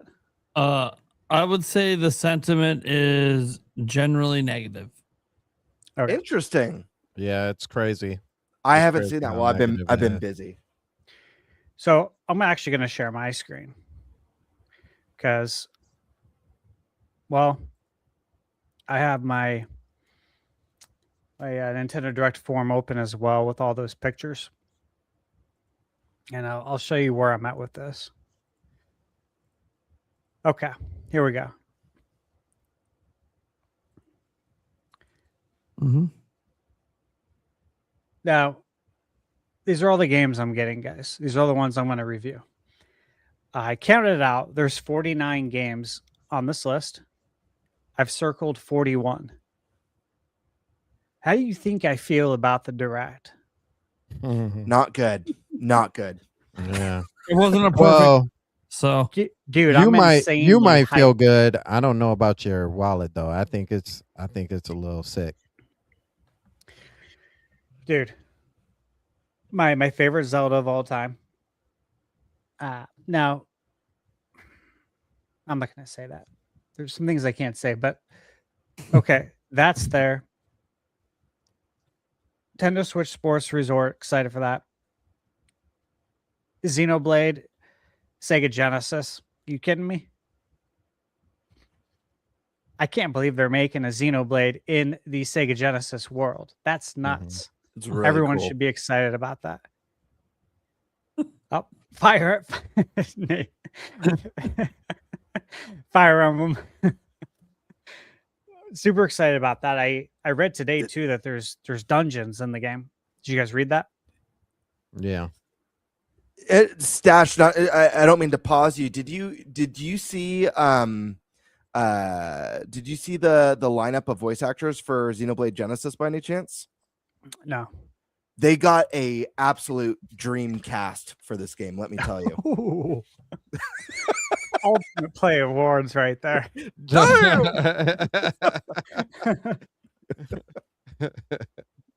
I'll check that out though. I'm just kidding. I don't know if they yeah. He was made to use Go that. ahead. Still, great use of it. Kingdom Hearts 1, 2, 3, and 4, baby. And you got the exclusive on Kingdom Hearts 4.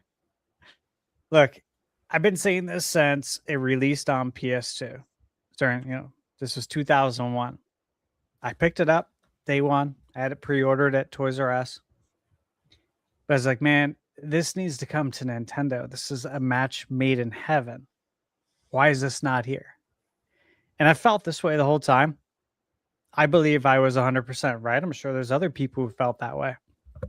But here we are, 25 years later.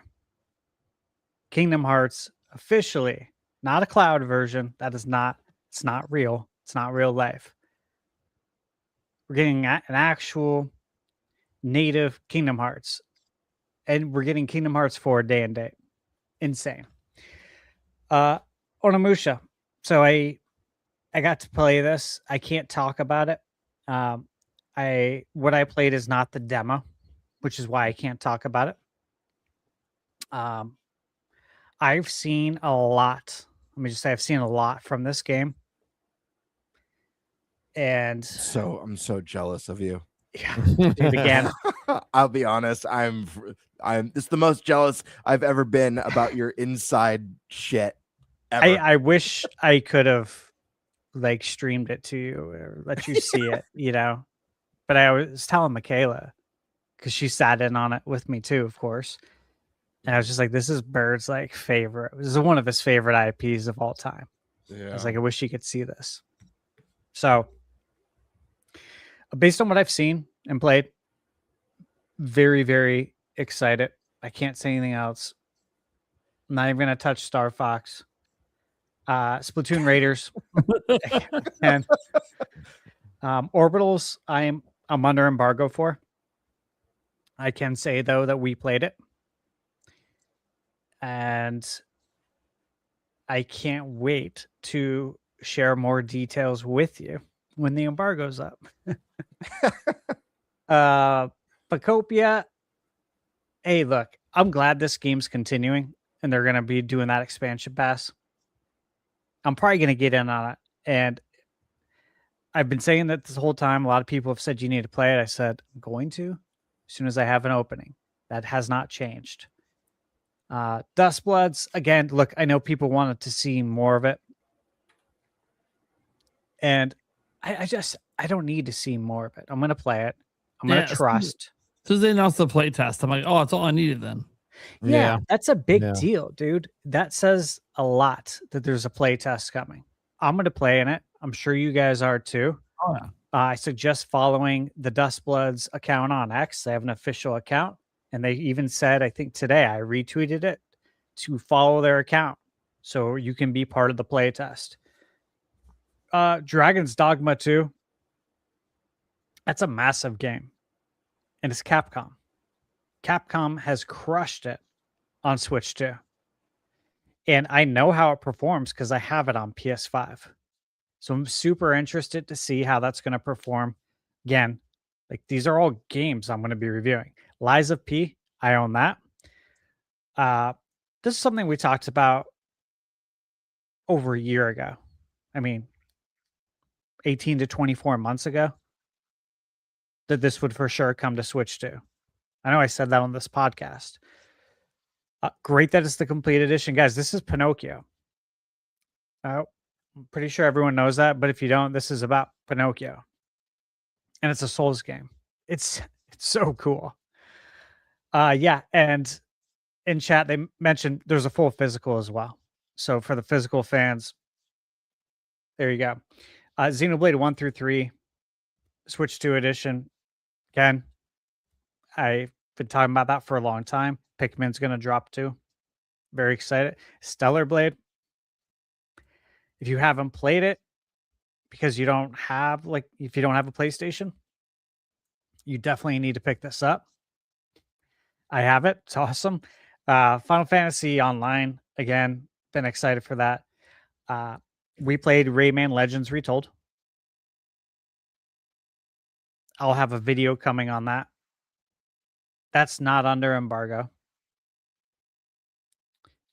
Very excited after playing it. I'll just say that. Devil May Cry 5. Badass game. Lords of the Fallen 2. Lords of the Fallen is really awesome. So, hyped for that. Rise of the Tomb Raider is an amazing game.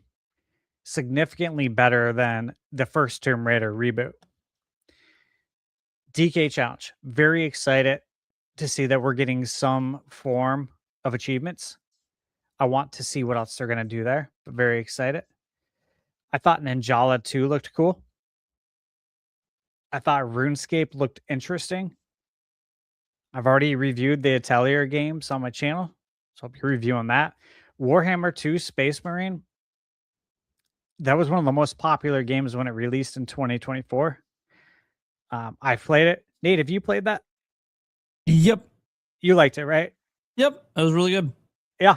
So super exciting to see that. Observer from Bloober. Really cool game. DayZ and SnowRunner, interested in that. Obviously the Kingdom Hearts stuff. Talked about that. Dragon Quest Monsters. So I played part 3 on Switch 1.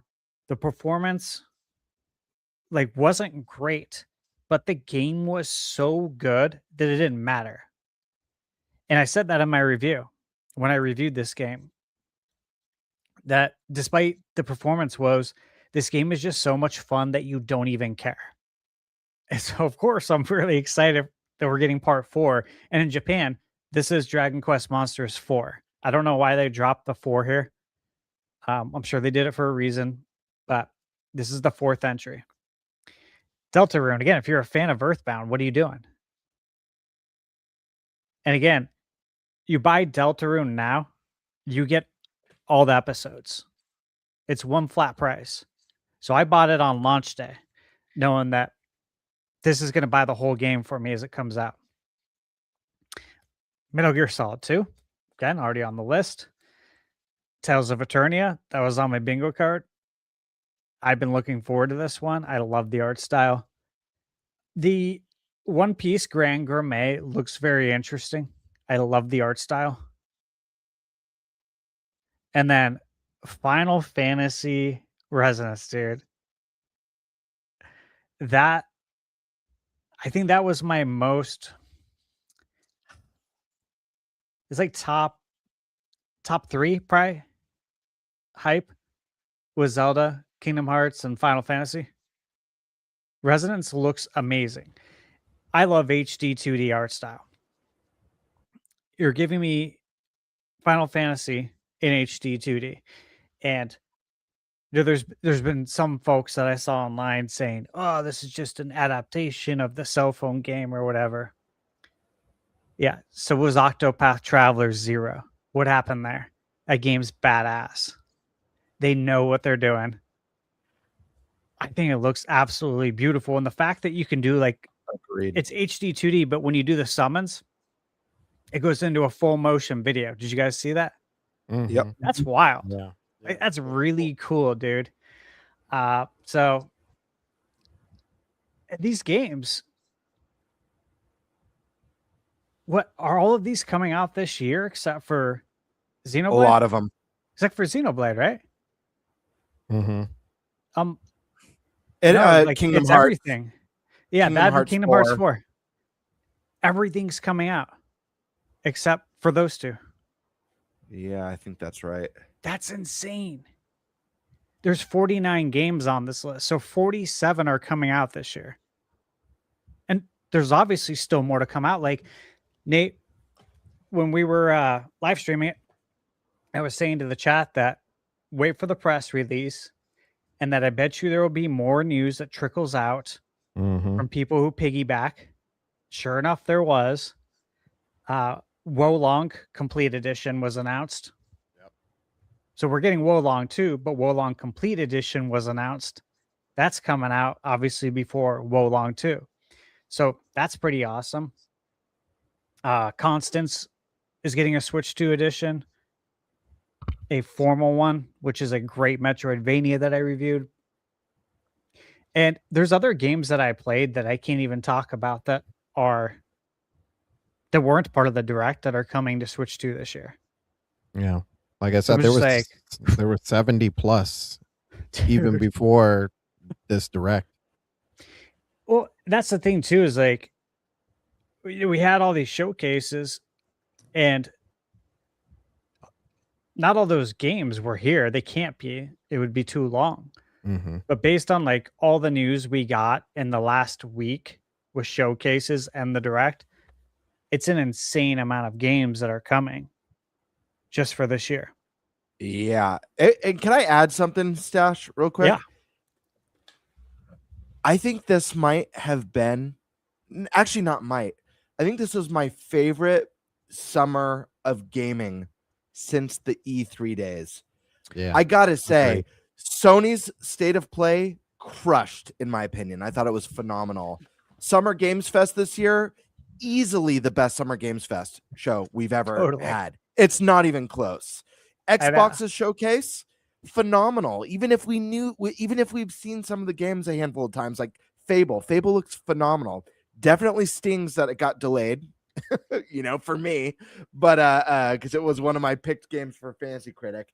And then Nintendo, this was a 9 out of 10. I think every company and SGF absolutely crushed this year, and this is easily my favorite summer of games since E3. It felt like E3 was back this year. It was so exciting. I don't know how we top this week again for years to come, to be honest. I don't either.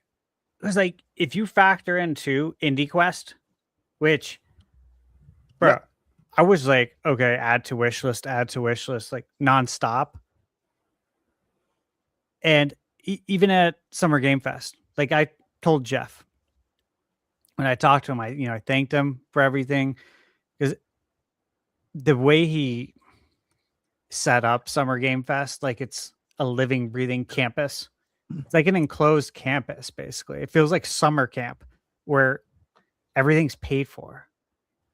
And they bring in food and everything. I'm like, this is crazy. Like, I don't have to worry about anything. All I have to do is make sure I make it all my appointments on time, record the event, make sure I got enough battery juice and storage, play the games and have fun. But I think to him, I'm like, dude, the Summer Game Fest showcase felt like between that and this, it feels like E3, but better. And that's because I was there also experiencing it. You know, E3 had crazy lines, especially when they opened it to the public. Here, it's like, no, I got an appointment. It's like when I go to the barber shop to get my haircut. When I go in there every time, there's a line of people waiting, a line. And I just walk right up there. And people mean mug me like, who's this guy? He just walks in and gets his haircut. We've been waiting an hour. We're waiting 2 hours. That's normal. It's like, well, I made an appointment. I always do this. I don't have time for this shit. You can do it too. Anybody can do it. You just have to plan ahead. So with Summer Game Fest, like you plan ahead, you make appointments, you walk right up. Someone playing the game, they go to that person, say, I'm going to need that controller. He has an appointment. It's like, it's great, dude. I loved it. It's just like we did with PAX. We had appointments, man. We made the most of our time. But this felt like, I don't know how they top it. All those banger announcements, not to mention like the last Ronin Platinum. Dude, You know? I screamed. I yelled. Dude, I yelled so loud. Everyone around me did. I didn't know the person next to me, but I met them after that. And that was obviously early in the show. We're just like, holy shit. Like, I thought this was canceled. We all did. We thought this game was canned. Dude. And it was wild. Stash, so funny. At the Game Awards last year, is when we got the announcement for the new Onimusha game. And I swear I knew it was Onimusha before anyone. I'm not even exaggerating. I'm not just saying that. I knew it was Onimusha before everyone. You saw the souls being sucked towards the silhouette. And I screamed. And when there was all the coverage on YouTube from the Game Awards, there was a YouTube short of that reveal that someone had posted. And you could hear me screaming Onimusha in it. And it was just my voice just screaming at the top of my lungs. It's so funny. I was like, oh my God, that's me. That's awesome. Guys, yeah, this was such a fun week. But to cap it off with like no sleep, you know, hopping in to the live stream and seeing all these games, I'm just like, this is nuts, dude. All of these games, 41 of them I want to review. I don't. If people aren't happy with this, man, you'll never be happy in life. There's so many great games. You got to open your eyes, expand your horizons.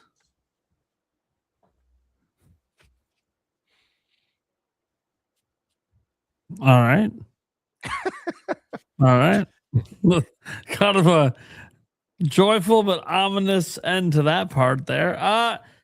So he should have ended with "you idiots." So yeah, the direct, I really enjoyed it, guys. You know, I gave it A+.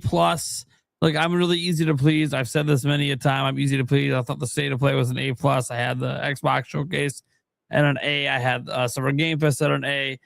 I had, the mix event at an A+, and many others. So, like, guys, I'm not that hard to please because I like such a wide variety of games. And look, people have all these different criteria how they judge things. Like, oh, I judge, hey, if I was watching this showcase as a new consumer, would this convince me to buy the platform, right? Like, I judge it based on what it does to make me want to buy a system. Well, look, my judgment is this. Does it have a shitload of games I want to play? Okay, then it was a great showcase for me. It didn't matter if it was a new announcement. It didn't matter if it's an announcement of a game that's already here. It don't matter.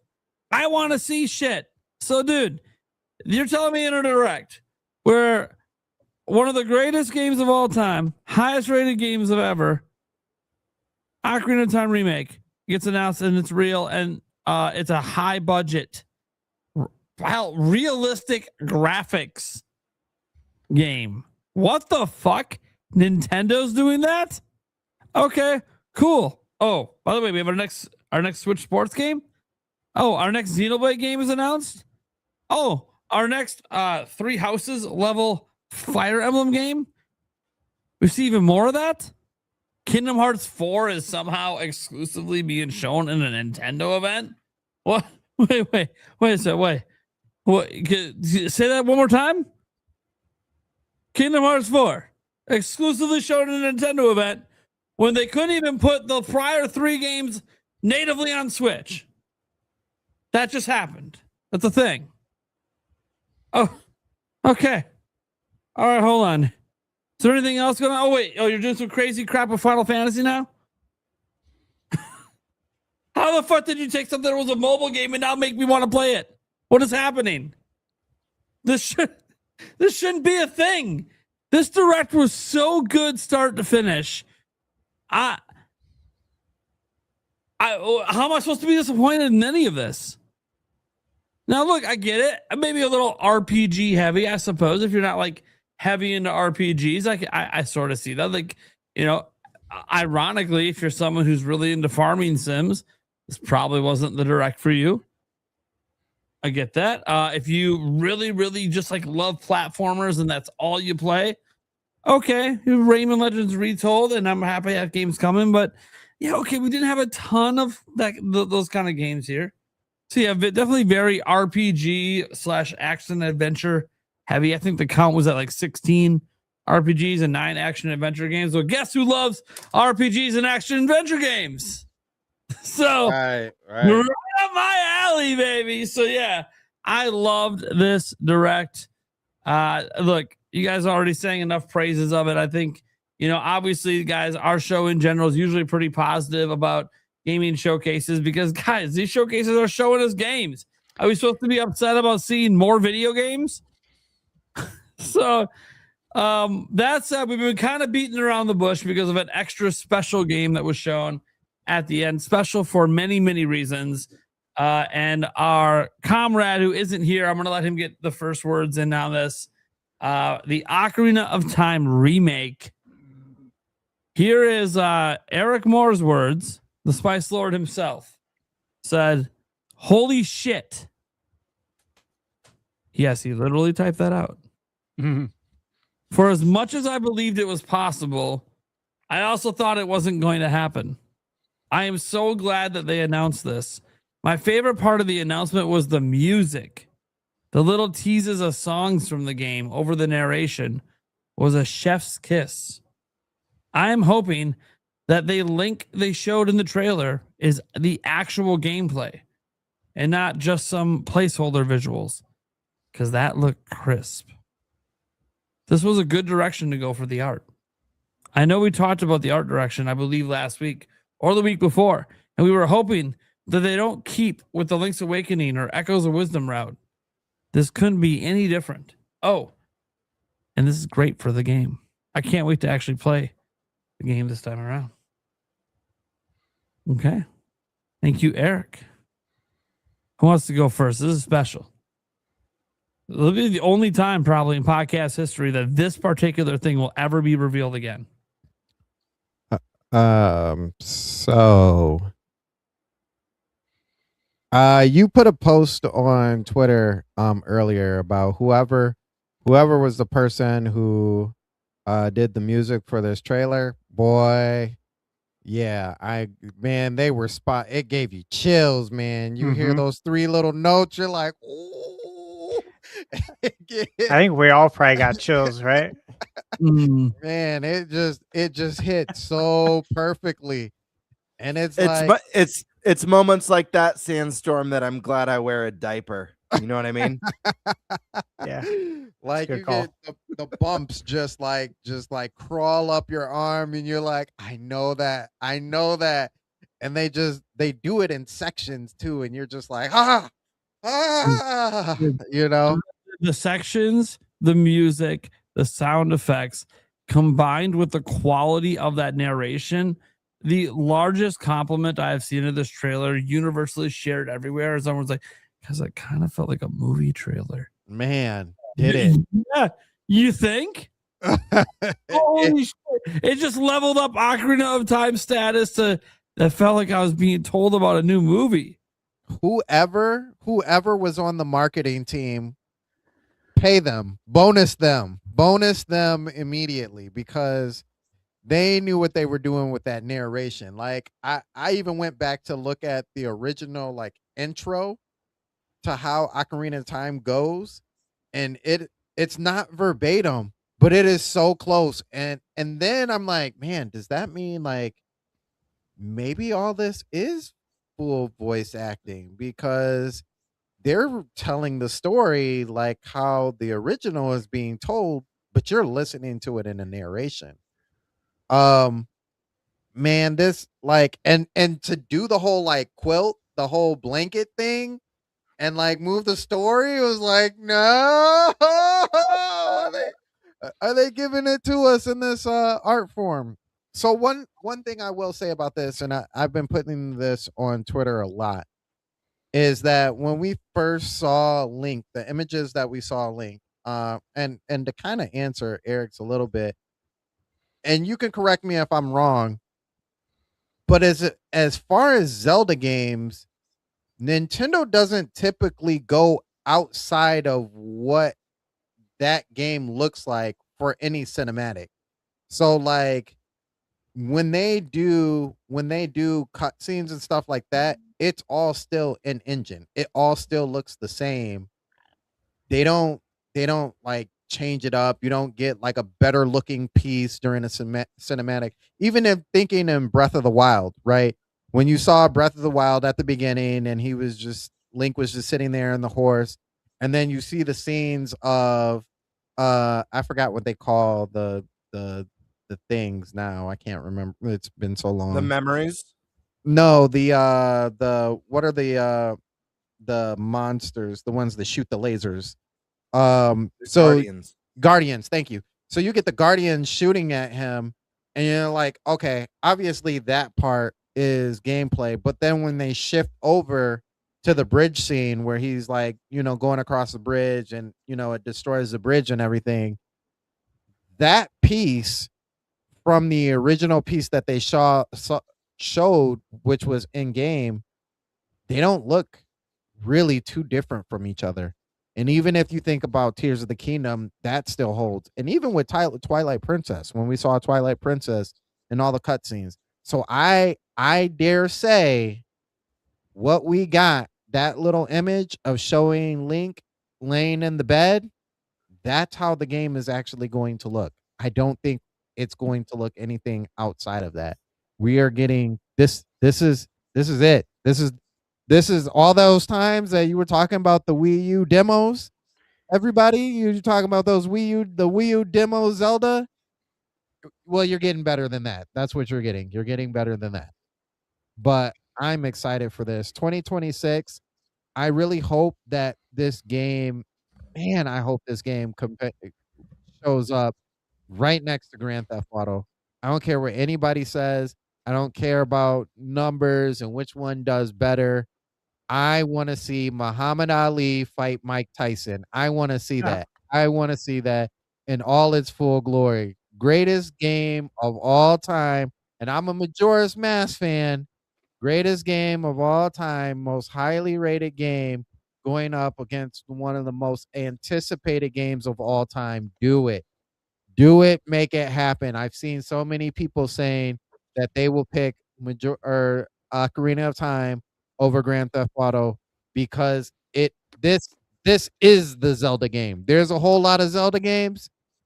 This is the Zelda game. This is the Zelda game. So I'm excited. I was happy. I wish they would have shown more, but to me, that only means down the road that we're gonna be back at this point again. Like, oh, they're finally gonna show some gameplay.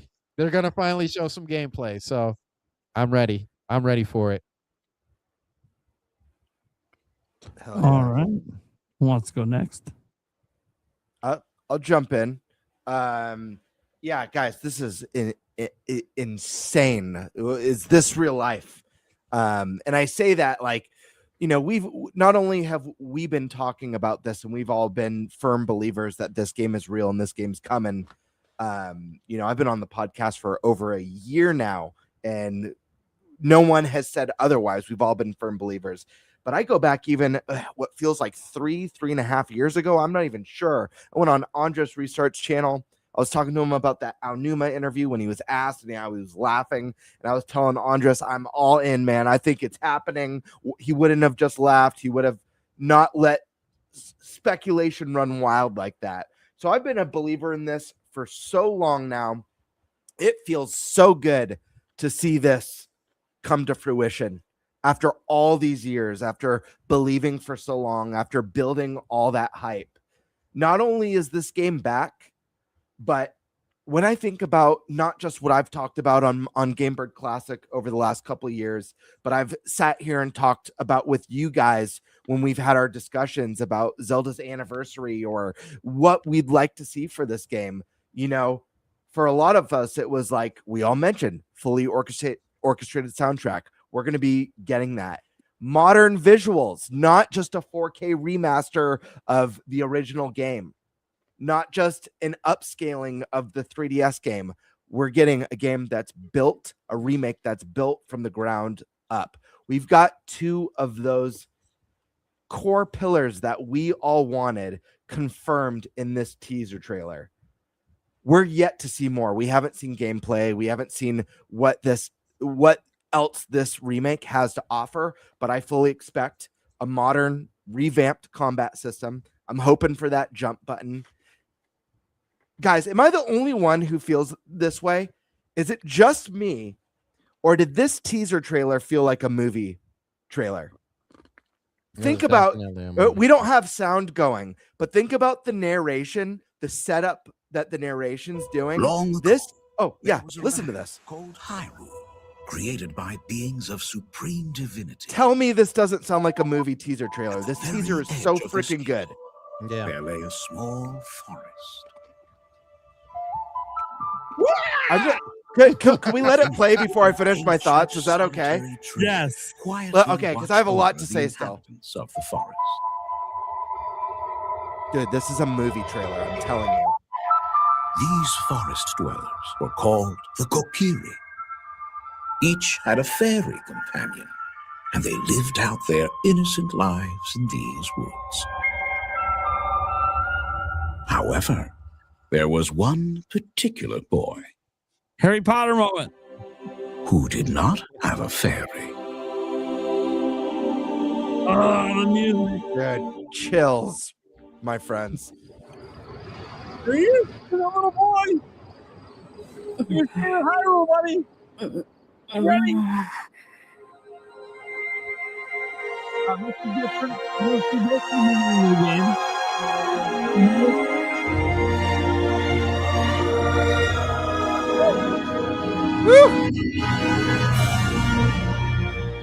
It's so Can good. I say this too before you finish your statement? Because I think it goes definitely with what needs to be said, and something that like nobody, if you have never played Ocarina of Time, you will never understand this, but you will get it when you pick this game up.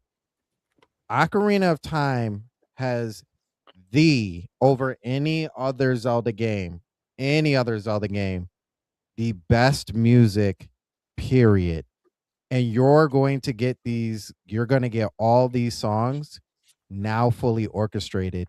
And that is absolutely insane. The music is going to be so dynamic. It is going to be insane. Absolutely. But yeah, guys, I have to say, and I know we're waiting on a Zelda movie announcement, but this trailer to me felt like a movie teaser trailer. It was so cinematic, even though it's just going over the tapestry and it's got that really fantastical narration happening. There was just something so cinematic about this that really makes me feel they're going to be fleshing out the story and building more lore into Ocarina of Time, which is really, really exciting. But yeah, this is a dream come true. And again, Sandstorm mentioned this is the highest rated game of all time. I know it's not Nintendo style, but I hope when there's commercials for this game, when they're running ads on TV or at the movie theaters or whenever, I hope they have text that pops up at the beginning. The greatest or the highest reviewed video game of all time returns this year, remade from the ground up. Like, this should be marketed as the greatest video game of all time. I cannot wait to see more of this. And the most exciting thing about this just being a teaser, just a nice little tease to get our heart rates up, to build excitement, create this awesome discussion like we're having now, is that more's coming soon, baby. This game lands this year, confirmed in the direct. We're going to be getting a 40th anniversary Zelda blowout. We're going to be getting so much Zelda goodness soon. It is so exciting. And I don't know, I love the redesigns. This isn't the art style, if I'm being fully honest. And you guys, you know me, I always give my honest opinions. This isn't the art style that I personally would have chosen for Ocarina of Time. We talked about our desired art styles. I pitched one very close to the concept art. That being said, I think it looks gorgeous. I don't think that makes it the wrong art style. I think it's going to be really exciting to see Zelda in a way that we've never seen it before. So I think this game looks fantastic so far. I can't wait to see what secrets are in store. Are we going to build lore around the bosses? Are they going to have a more rich history? Obviously, I expect that with Ganondorf. Here's the one challenge. Oh, voice acting. That's the other thing. 3 pillars. I think it's safe to say this confirms we're getting voice acting in this game as well. So we've got remade, a true remake from the ground up, fully orchestrated soundtrack, and voice acting. 3 pillars already nailed. We're waiting on the other details now. But guys, what was I going to say? I had a big point to make. Damn it. Oh no. It's right. It's right at the tip of my tongue. We'll come back to it. I did have something I wanted to say. Shit. Anyways, someone else take it away. It'll come back to me and I'll jump back in. Fishing is back. Stash man. All right. So the first time I was on the Nintendo Prime podcast, we were talking about Zelda. And I said that I 100% believe Ocarina of Time will be remade on Switch 2. This was in, I think it was January 2024. At the time, it sounded crazy. But here we are. You guys know, never budged on this. Knew this was happening. Can't say anything else, but very excited. The art style, I've seen some folks that are just running with this very, very small snippet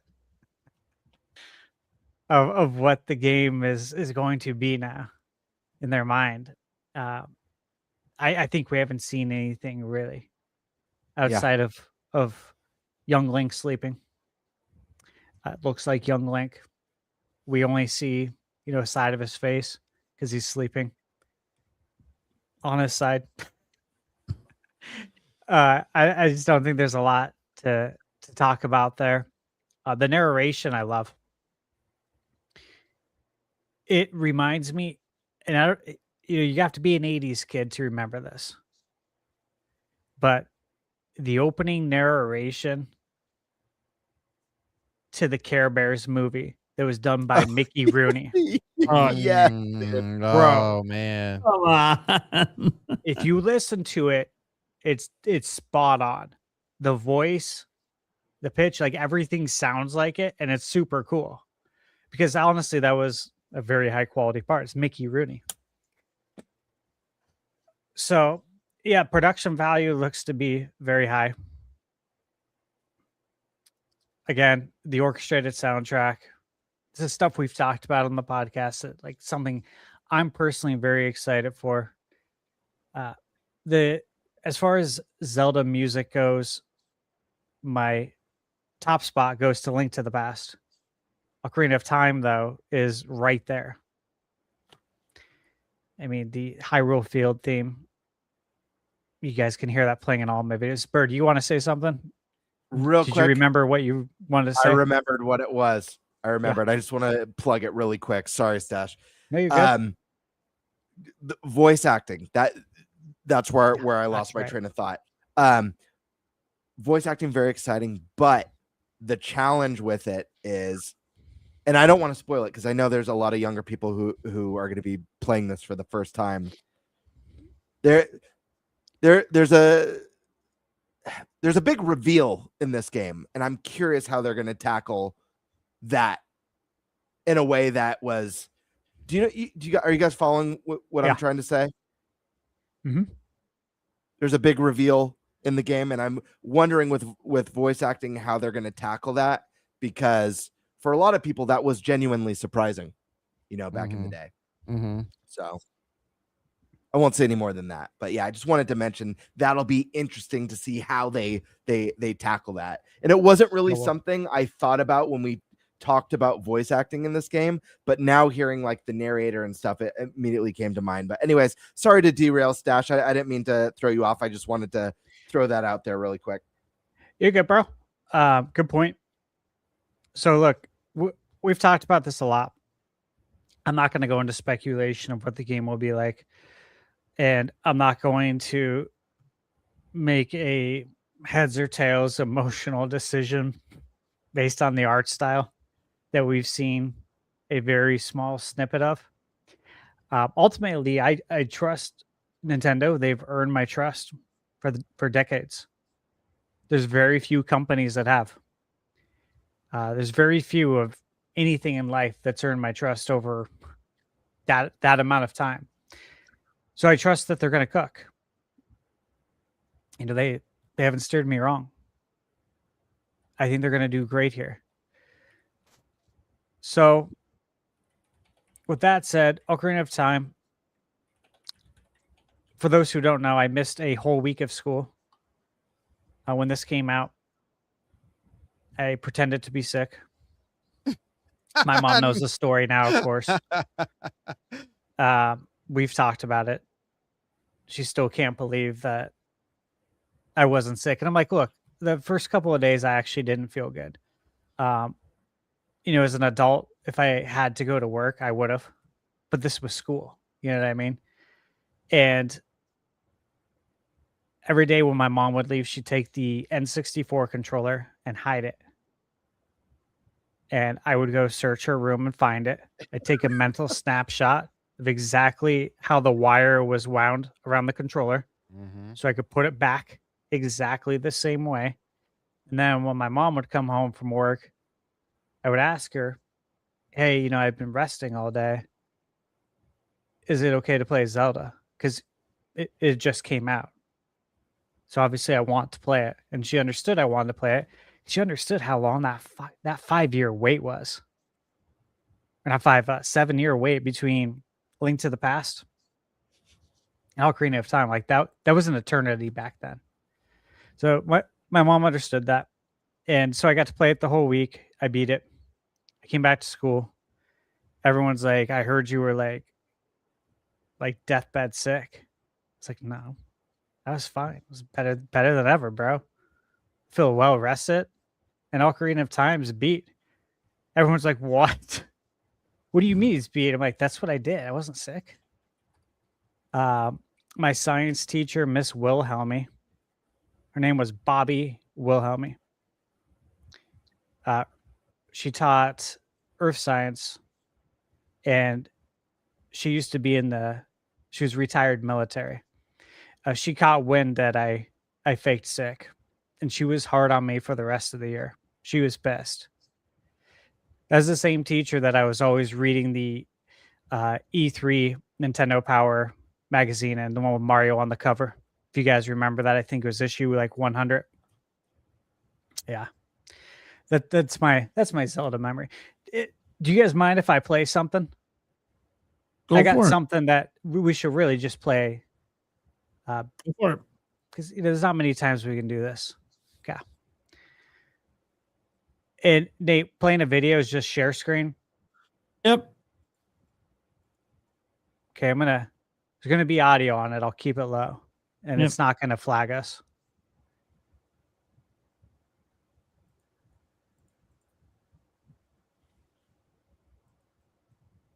Just for old time's sake.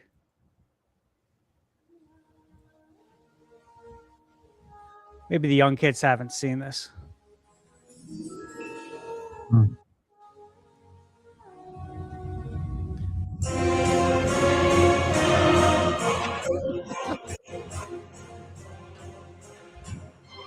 Dude, this is the music also from Conan the Barbarian with Arnold, I think. I'm almost positive it's in that movie as well, which is really cool.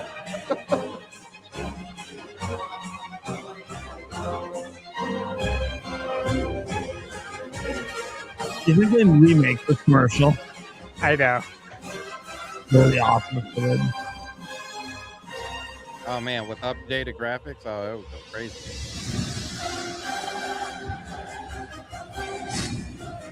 Or will no. Use the same terminology. I wish they would. Did it say, or wilt thou suck? Yeah. Yeah. It's so good. It's so 90s. That's hilarious. I also love at the bottom the Get N with the N64 logo spinning or Get Out. I love it. Yeah. Yep. I miss the 90s. Anyways. I'm gonna use that on my wife one day. Or wilt thou suck? So, are you done on your bit on Zelda Stash then? Yeah. Okay. So I thought. All right. Unleash the Fury Prime. Yeah, look, guys. Obviously, this is one of the most special announcements of my lifetime.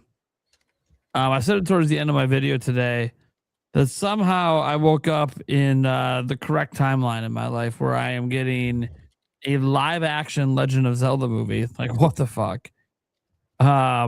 And I'm getting a full high budget AAA from the ground up remake of the game that started my entire career on the internet. And they're going in a semi-realistic art direction. Wait. Whoa. What? No. This is Nintendo. It's gonna be like cell shaded or something. There's gonna be like a catch. Nope, you get to this shot right here. Nope, that's the art direction of the new Zelda game. And it's Ocarina of Time. And it's fucking perfect. This is the reality I'm living in right now. That is your little hero of time. Waking up in his treehouse. Getting ready to bitch at Saria for whatever the fuck she wants now. We know what's next, right? I mean, we think we know what's next. Could be new story rewrites, new lines, voice acting, right? Lots of exciting stuff coming up. The world's probably much bigger than it was back then because by modern gaming standards, by modern controls, we literally would beat the game in like an hour. They kind of, I assume Hyrule Field cannot be crossed in 30 seconds. Right. So like, I'm assuming that things are made bigger. Obviously, they have to for modern gaming standards. But guys, this is a special game. This is a risky game. The reason no one ever thought Nintendo would do this is because it is so risky. This is the highest rated video game of all time. The reason you usually only see remasters in cases like this is because it's so easy to fuck it up. Because you don't have to worry about comparing to Final Fantasy VII Remake or Resident Evil 4 Remake. You don't have to worry about being compared to, I don't know, any of your favorite remakes or remasters out there. None of those comparisons matter. You're being compared to yourself. A masterpiece that has no comparison. That's why you never see this. It's too easy to make everyone mad. And yet Nintendo said, we're going to do it anyways. Mm-hmm. And that is what is so shocking. This is Nintendo. They don't do this. Name one other IP that they've done anything like this with. Just not, even Mario, that hasn't had this level of treatment with any of their games. This is insane. So I don't know what studio's working on it. That's obviously huge questions out there. Well, who's working on it? You know, obviously, when are we going to see it again? Probably at some Zelda 40th anniversary blowout, which at this point I assume is after Splatoon Raiders, because they've already advertised the Splatoon Raiders Direct. So that's obviously where you can see their marketing is going to be shifting at the end of the month. It's just Splatoon Raiders, and then I assume the Zelda will hear shortly after that in August or end of July-ish. We'll see. But this is something that's going to be in our hands this year. And that's the fucking crazy part. That's the crazy part. And Nintendo, if you're ever going to invite me to a media event ever, please be the preview event for this game. I will shut the fuck up. I will leak nothing. I promise. Guys, this is the one. We might be playing this at PAX this year. I don't even. I know. Don't do that. Don't I'm do just saying. that. I'm just saying, guys, we might be playing this at PAX this year. If it's like an open-ended demo, like the Tears of the Kingdom and Breath of the Wild ones, where it's like, I might be the only thing I'm playing. I might just get back in fucking line. I could see them doing like the Great Deku Tree as a demo. Oh yeah, the dungeons to the bigger and more tree. expansive. Yeah. But maybe it's a timed demo that takes place in that first dungeon. I think that makes sense. I have a question for all of you guys, though. Yeah. And this is a big one. And I think a lot of people might be quick to say no, but I still think it's worth asking. Do you think Link will talk in this game? And the reason why I ask, obviously we have voice acting in Breath of the Wild and Tears of the Kingdom. Link doesn't talk in those games. However, this is a unique experience because this is a remake or a reimagining of a game. We've already gotten this game where Link doesn't speak. This is an opportunity to let him speak for the first time. On top of that, we're on the cusp of the very first live action Legend of Zelda movie where Link will no doubtedly be speaking. He's not going to be a silent protagonist in that movie. Is this where we make the jump for Link speaking, or do you think that's saved for the movie? I'm really curious your thoughts because I honestly don't know. I think to say without a doubt, absolutely not, or absolutely yes, to me that seems a little wild, honestly, because there's an opportunity. We've already had this game where Link doesn't speak. So each of you, I'd love to hear your thoughts on that.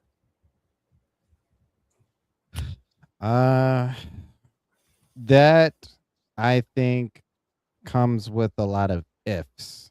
The first if, I think the first and the biggest if is, what does the main menu look like?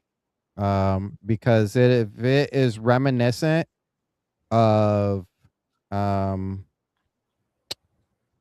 64, you put your name in that game or whatever name you have, and then it becomes awkward because then not only you but all the characters have to say that name. So I think if you're looking at it from that perspective, I think it's hard to come with voice acting. But with that being said, if you take that away and unpersonalize it like it used to be, and it's just I think Link, they take it away. I think it's more likely that you do. But I again, I don't know if you, that's really hard to say, man. If you take it away and if you give Link his name in that game, maybe you do, but I also kind of feel like he's not going to say much. So Like, what's even your if he does talk. prediction? Just do a prediction. Do you think he will or won't speak? Just throw a prediction out there. I'm gonna still say no. I'm leaning on no. I think everybody else is gonna talk, but I think it's gonna be in such a way that it still feels like you're having a conversation. Mm. And Nintendo's good at doing that. So yeah, I'm gonna say no, but I do still think there's gonna be voice acting. What about you guys? I'm gonna say he does speak, but it's very, very, very sparing words. Just like a handful it needs to get through certain cutscenes. Yeah. Stash Man? Okay. Nate and I agree on this. So, you know how like Mario speaks in games Yep. a little bit? Yeah. Yep. Yeah. I think it's like that, but a little bit more. Again, just enough. I don't Yeah. think he's gonna have like this huge script. Like a big monologue. Yeah, I don't know that that's gonna happen. Also, you gotta ask, like, if hypothetically he has voice acting, who's gonna voice it? Right. Like, is the person in the movie gonna do it? But then who's gonna voice young Link and then teen Link, adult Link? That you know what I mean? Like, it can't be the same person, or can it? I don't know. Yeah, I do think one of the beauty with Zelda is that every entry is a new legend. You know, it's a new theme, it's a new Hyrule, it's a new art style. So I think that gives them a lot of flexibility with who would voice the character. I am actually leaning towards I think he might be voiced in this. To what degree? I have no idea, but you guys could be right. It could be very little. Maybe it could be a little more. I don't think he's going to have a 10-minute monologue, you know, in the showdown with Ganondorf, but I do think there's an opportunity here. I think Link would be a more interesting character if he spoke. I'll always think characters that talk are more interesting than the silent protagonist. I'm always going to think a lead in Final Fantasy is more interesting than Hero from Dragon Quest. Even if I love those heroes, you know, Joker from Persona 5, he's my least one of my least favorite characters, not because he's not awesome. He is awesome, but he doesn't talk. And even though I don't want Samus to be a super dialogue heavy character, her not speaking in Metroid Prime 4 felt a little bit jarring. So if we're doing a retelling of this game and we're doing a stronger emphasis on world building and lore and storytelling, and Ganondorf's going to have more lines and Zelda's going to have more lines and Sheik's going to have more lines and all these characters, it's going to feel a little bit odd with Link just going, you know, at the end of a conversation, someone has maybe it's moments in this game are going to be more intense. They're going to be more emotional and more heartfelt. When you just have someone not say anything and they go like this and the character goes, I thought you would say so, you know, it kind of breaks the immersion a little bit. So I think there's an opportunity here. I don't think it's necessarily needed, but I think it's a tough one. I think it could enhance the experience. I think it just needs to be handled delicately. Remaking this game to begin with, you guys already nailed it, is a big risk. So why not take an extra risk if it means, you know, it's something special that could separate it from the original. I don't know. I just want to get your thoughts on that because I think there's an opportunity here, but I have no idea which way they'll go. Good question. Yeah, good question. It is one thing that we will be excited to see because I think that definitely needs an answer. I'm okay either way. Whatever they choose to do, I'm fine. Even this? I mean, if they choose to voice it or not voice it. Oh, I was gonna say. To be clear, we have a super chat saying, "Hey, let's throw a curveball, Snoop Dogg to voice Link." So I had to double check. You said, you know, I mean, Snoop's got a very identifiable voice, so that'd be interesting. Right. Who could Snoop Dogg possibly be in that whole game? Oh Maybe man. Sages. It's Okay. Snoop. I think he would. I think it would be. You know who? You know who would be absolutely hilarious for Snoop Dogg to be? Roru in that game. The first, the first, just like, what's up, pimpin'? Yeah, you've been in here for 7 years. You know, that would be hilarious. Just and Roru's like long beard, but you never see his like actual like mouth, but you know he's talking. That would What be if hilarious. what if Snoop played Kapoor Gabora? That would be equally well. I guess they're technically they're both the same like person. So Yeah. like That'd be awesome. it'd be funny if he like tried to fake his voice too, like it wasn't him. Snoop fits a lot of characters in Zelda. Let's be real. Snoop would make a great Deku Tree. Come on now. Yeah. Yeah. The wise Yeah. Deku Tree. He'd be freaking Like- awesome. Deku Hey. Tree, why is your eye so slanted? Don't worry about it. when he came out at Summer Game Fest, dude, it was a huge pop of the crowd. Everyone was like, "What? Are you serious?" I was excited too. I saw Snoop in concert back in the day, so I was pretty excited to see Snoop. All right. So, one thing we did get just like the tiniest of glimpse of with this entire thing. Yeah, the music was fantastic, of course. We already know how great the music is in the game. Really excited to see what they do with it all over again. We technically got a glance at the art direction. Mhm. How do you guys feel about this? This was it's an art style Nintendo basically never uses. How are we thinking? It was just the tiniest of taste, but it's one of the few things we did get. I think this is actually like it's interesting because we just got the developer for Star Fox is Valen, something like that.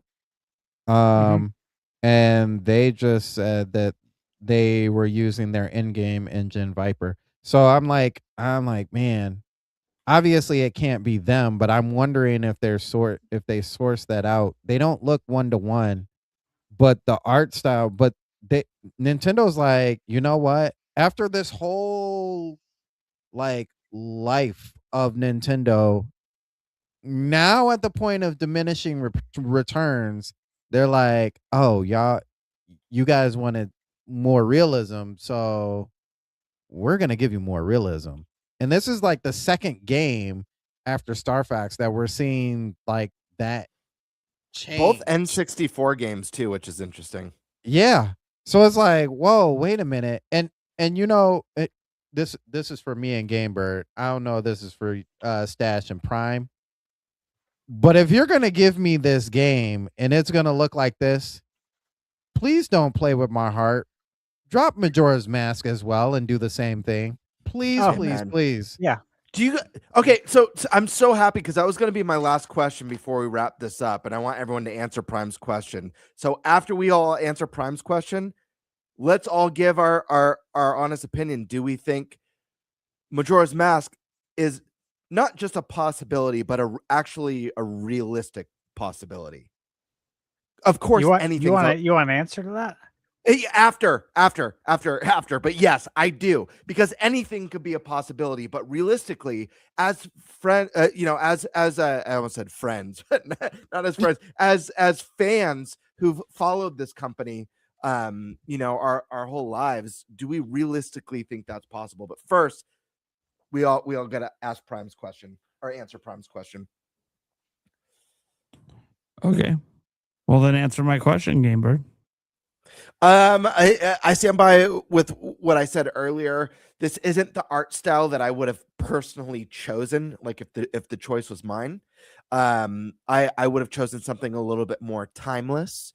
And I think, the one that I pitched in previous shows of trying to capture the magic of the concept art for the game would have been a really cool to see. That being said, this really the whole tapestry part's absolutely gorgeous. Love that whole tapestry scene. This little snippet I think looks really, really good. I'm excited to see more. I hope with the realism that it doesn't lose some of the whimsical fantasy that you get in Zelda. I still want to get some of the vibrant, but we just haven't seen enough. I want this game to look very colorful and magical, but also super dark and gritty at times, because we all know Ocarina of Time gets pretty damn dark and disturbing, especially deep down in that well and in that shadow temple.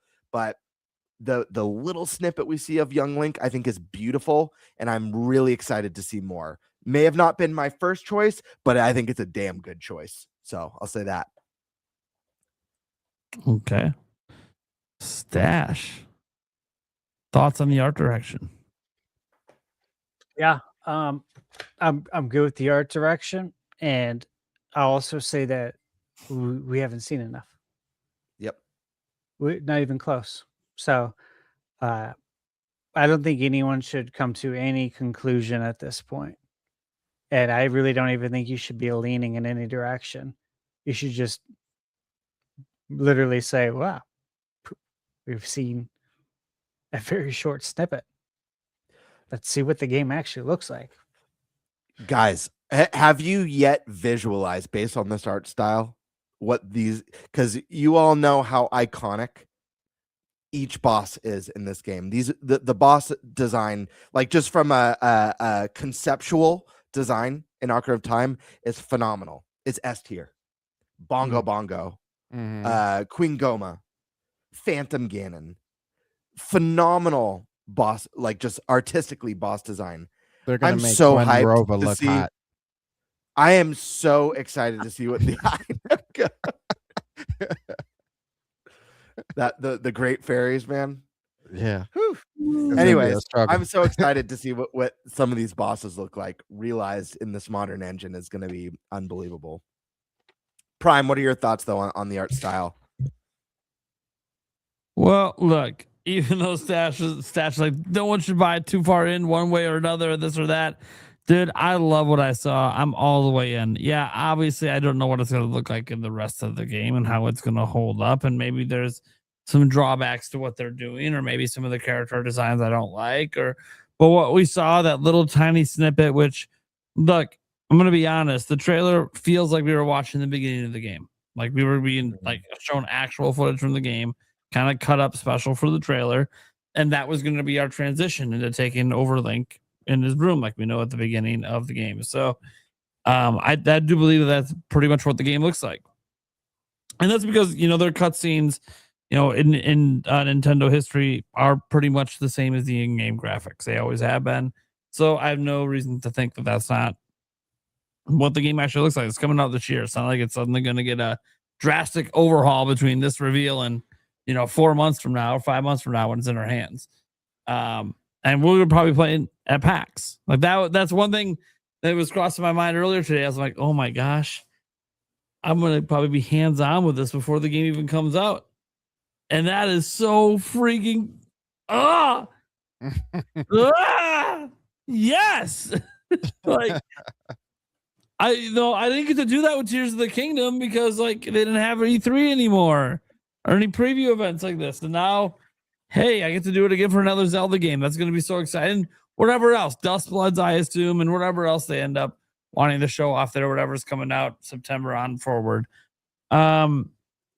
But yeah, I'm just really excited. I think that this art direction is everything I always wanted it to be, which is why I was kind of emotional at the end of my video today. I legitimately am living the timeline of what I want, which I never thought would ever exist. Because I like nothing ever caters exactly to what you want. None of us get everything we want. No, I'm not saying I have everything I want out of life. But in this particular case, in my lifetime, I'm getting to see some things from The Legend of Zelda that I never thought I would. And that is awesome. Now to transition to Gamebird's follow-up question about Yeah. Majora's Mask. We could make it just a quick yes or no too. Yeah. To the Majora's time. Mask thing. Well, to that I say no shit.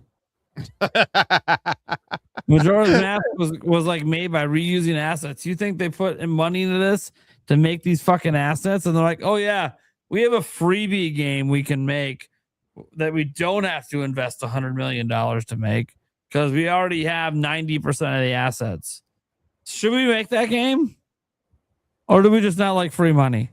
Or do we not like free money? Like, yeah, wait. Like, they're not going to release it till like after the next big 3D Zelda game comes out in 2028 or whatever. They're going to space it out. But I mean, the game might be fucking done in like 2 years. You know, Just wait for that 40th Direct where they do the full gameplay reveal, and then they do. But that's not all. After, look forward to Majora's Mask. oh my god. You know, Well, they wanted to find a way to get attention from GTA, right? That's what everyone's saying. Gotta get attention from GTA. Which, by the way, I do hope they do the funniest thing and just launch it on the 19th. Just say, I'm telling you, it'd do be it. so great.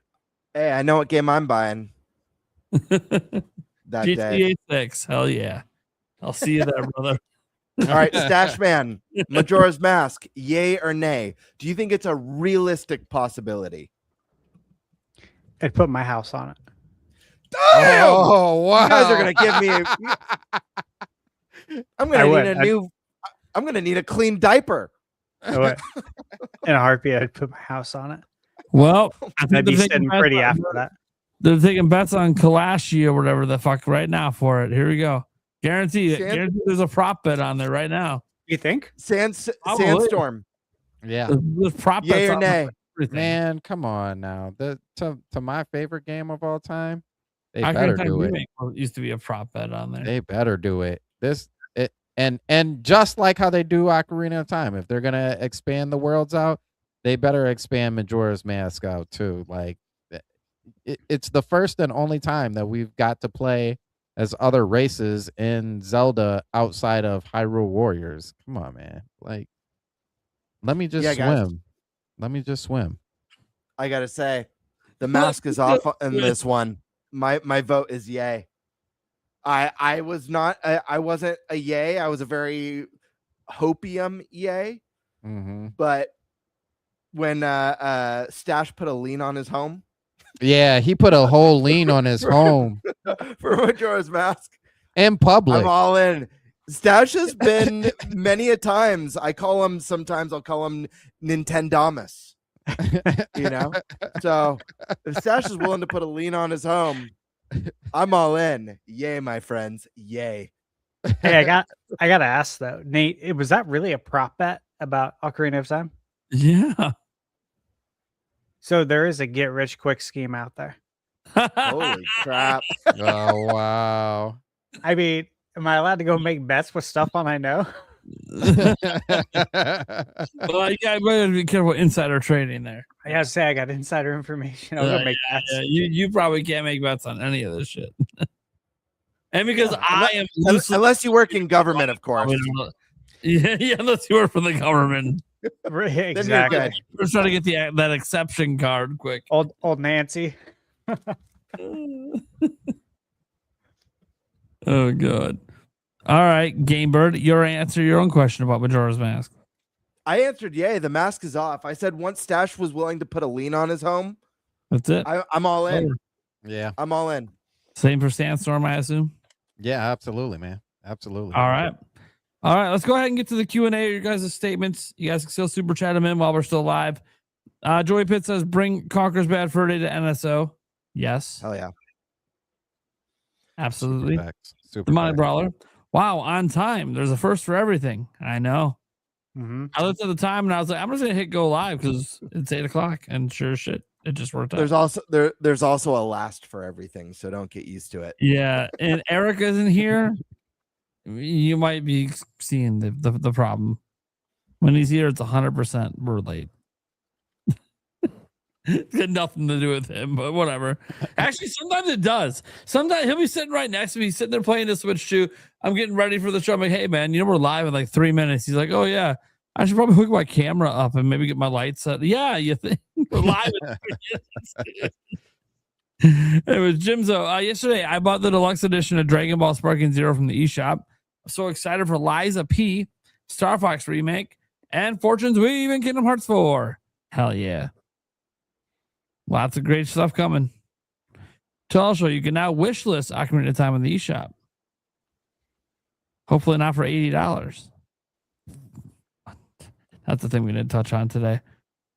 How you guys feeling about that $80 Fire Emblem? Oh yeah, that comp. Well, I I'm already not gave feeling my anything because I'll be pre-ordering at Walmart. So Yeah, I'm not paying 80. I'll tell you that. But maybe it's to help Amazon with their. To be fair, though, Three Houses had 3 full campaigns. You basically got 3 games for the price of one. If this game follows suit and they're obviously not doing the multiple releases like Pokemon. Fire Emblem is shifted away from that. If this game has 3 campaigns or 2 campaigns, you're getting more than your money's worth. Even at It's 80. probably going to be, in my opinion. It's going to be each of those characters that they talked about. They're going to have their own campaign, so you're going to continuously play that game. Yep. And it's not like Pokemon where there's subtle changes. There's 3 endings, 3 different stories, 3 different main characters. In 3 Houses, you have completely different parties based on who you choose. You're getting an insane experience for that price. So if it's like that, it's worth it. Just saying. Yeah. All right. Like the Chomp says, happy that the unks, old heads, and geezers got Ocarina of Time. I'm also happy for my children who are going to get to play it for the first time.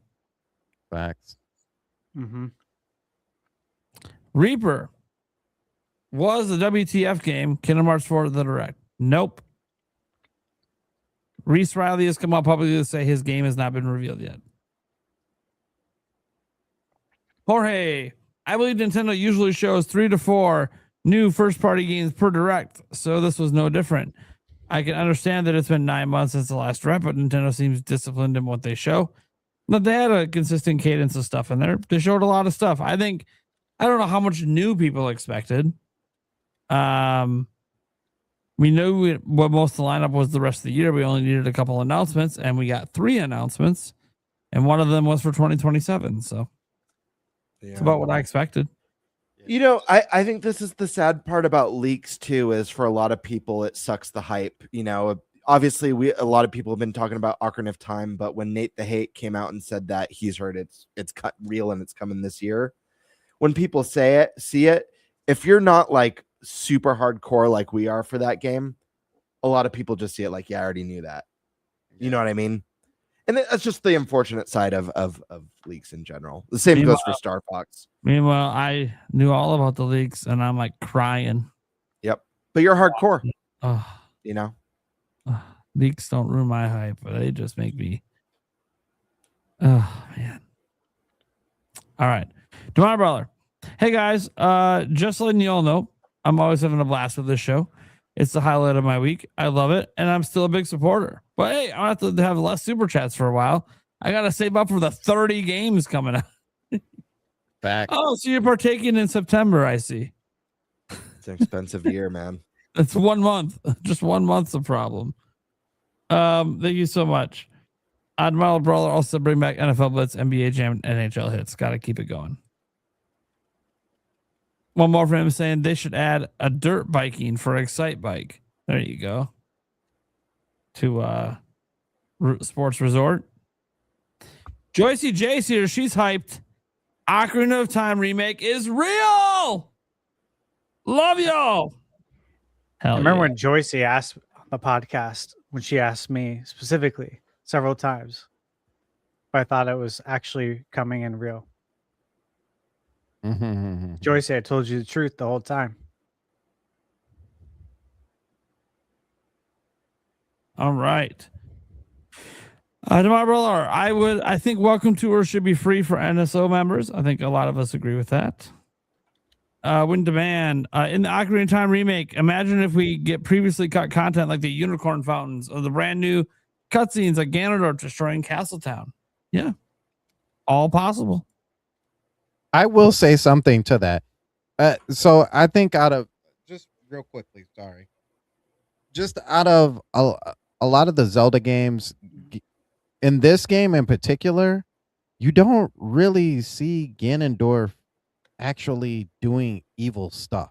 Like most of the stuff that he does has already happened in between the 7 years, and then usually you're just playing catch up to what. Yeah, you hear about it. Yeah, you don't ever actually see it. So like, is Ganondorf evil? He's justifiably evil, I will say that. But you don't. But he's never had that like presence of like, yo, you're a bad guy. You know what I mean? So I would like to see a lot of that, like what was said.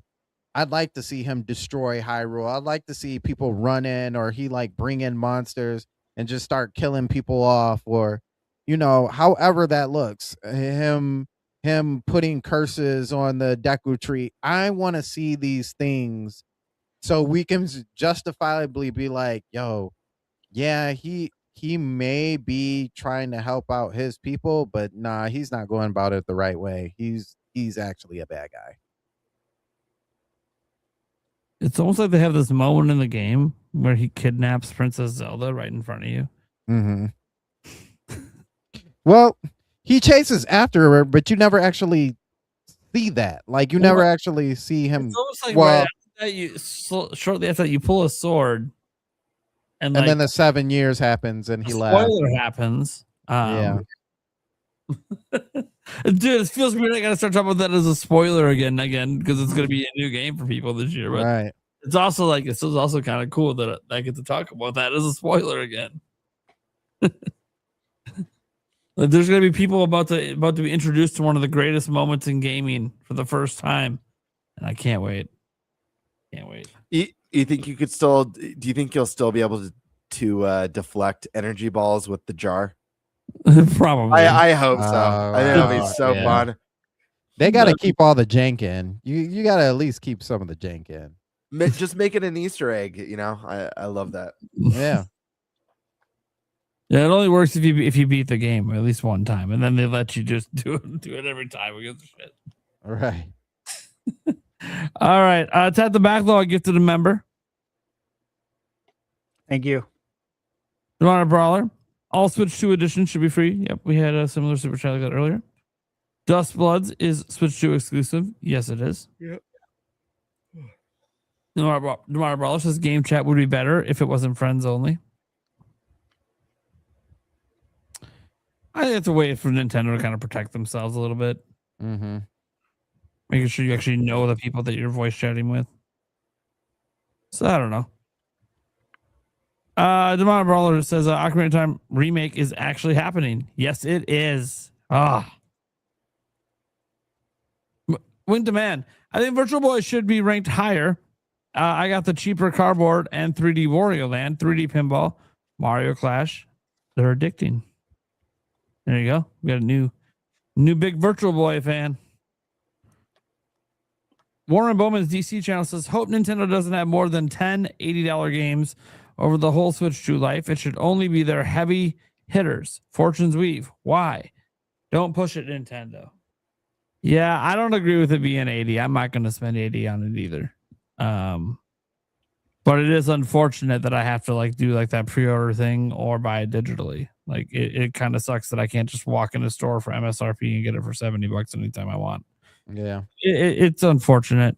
I would love, that's the thing I would love to have Nintendo actually asked about an interview is why did they think that Fortune's Weave is worth 80, but then Mario Tennis is worth 70? What makes Fortune's Weave such a bigger deal compared to Mario Tennis when historically Mario Tennis has actually sold more? I think it goes back to, again, if there's 3 full campaigns in it or 4, there's 4 main characters in that trailer. What if there's 4 full-fledged campaigns in that then game? give me that answer. Yeah. No, I agree. I think the messaging could be better there. I agree. I mean, that collector's edition sold out instantly. Right, the Yeah, $120. and they did the thing too where they hid the price again after the show. Yeah.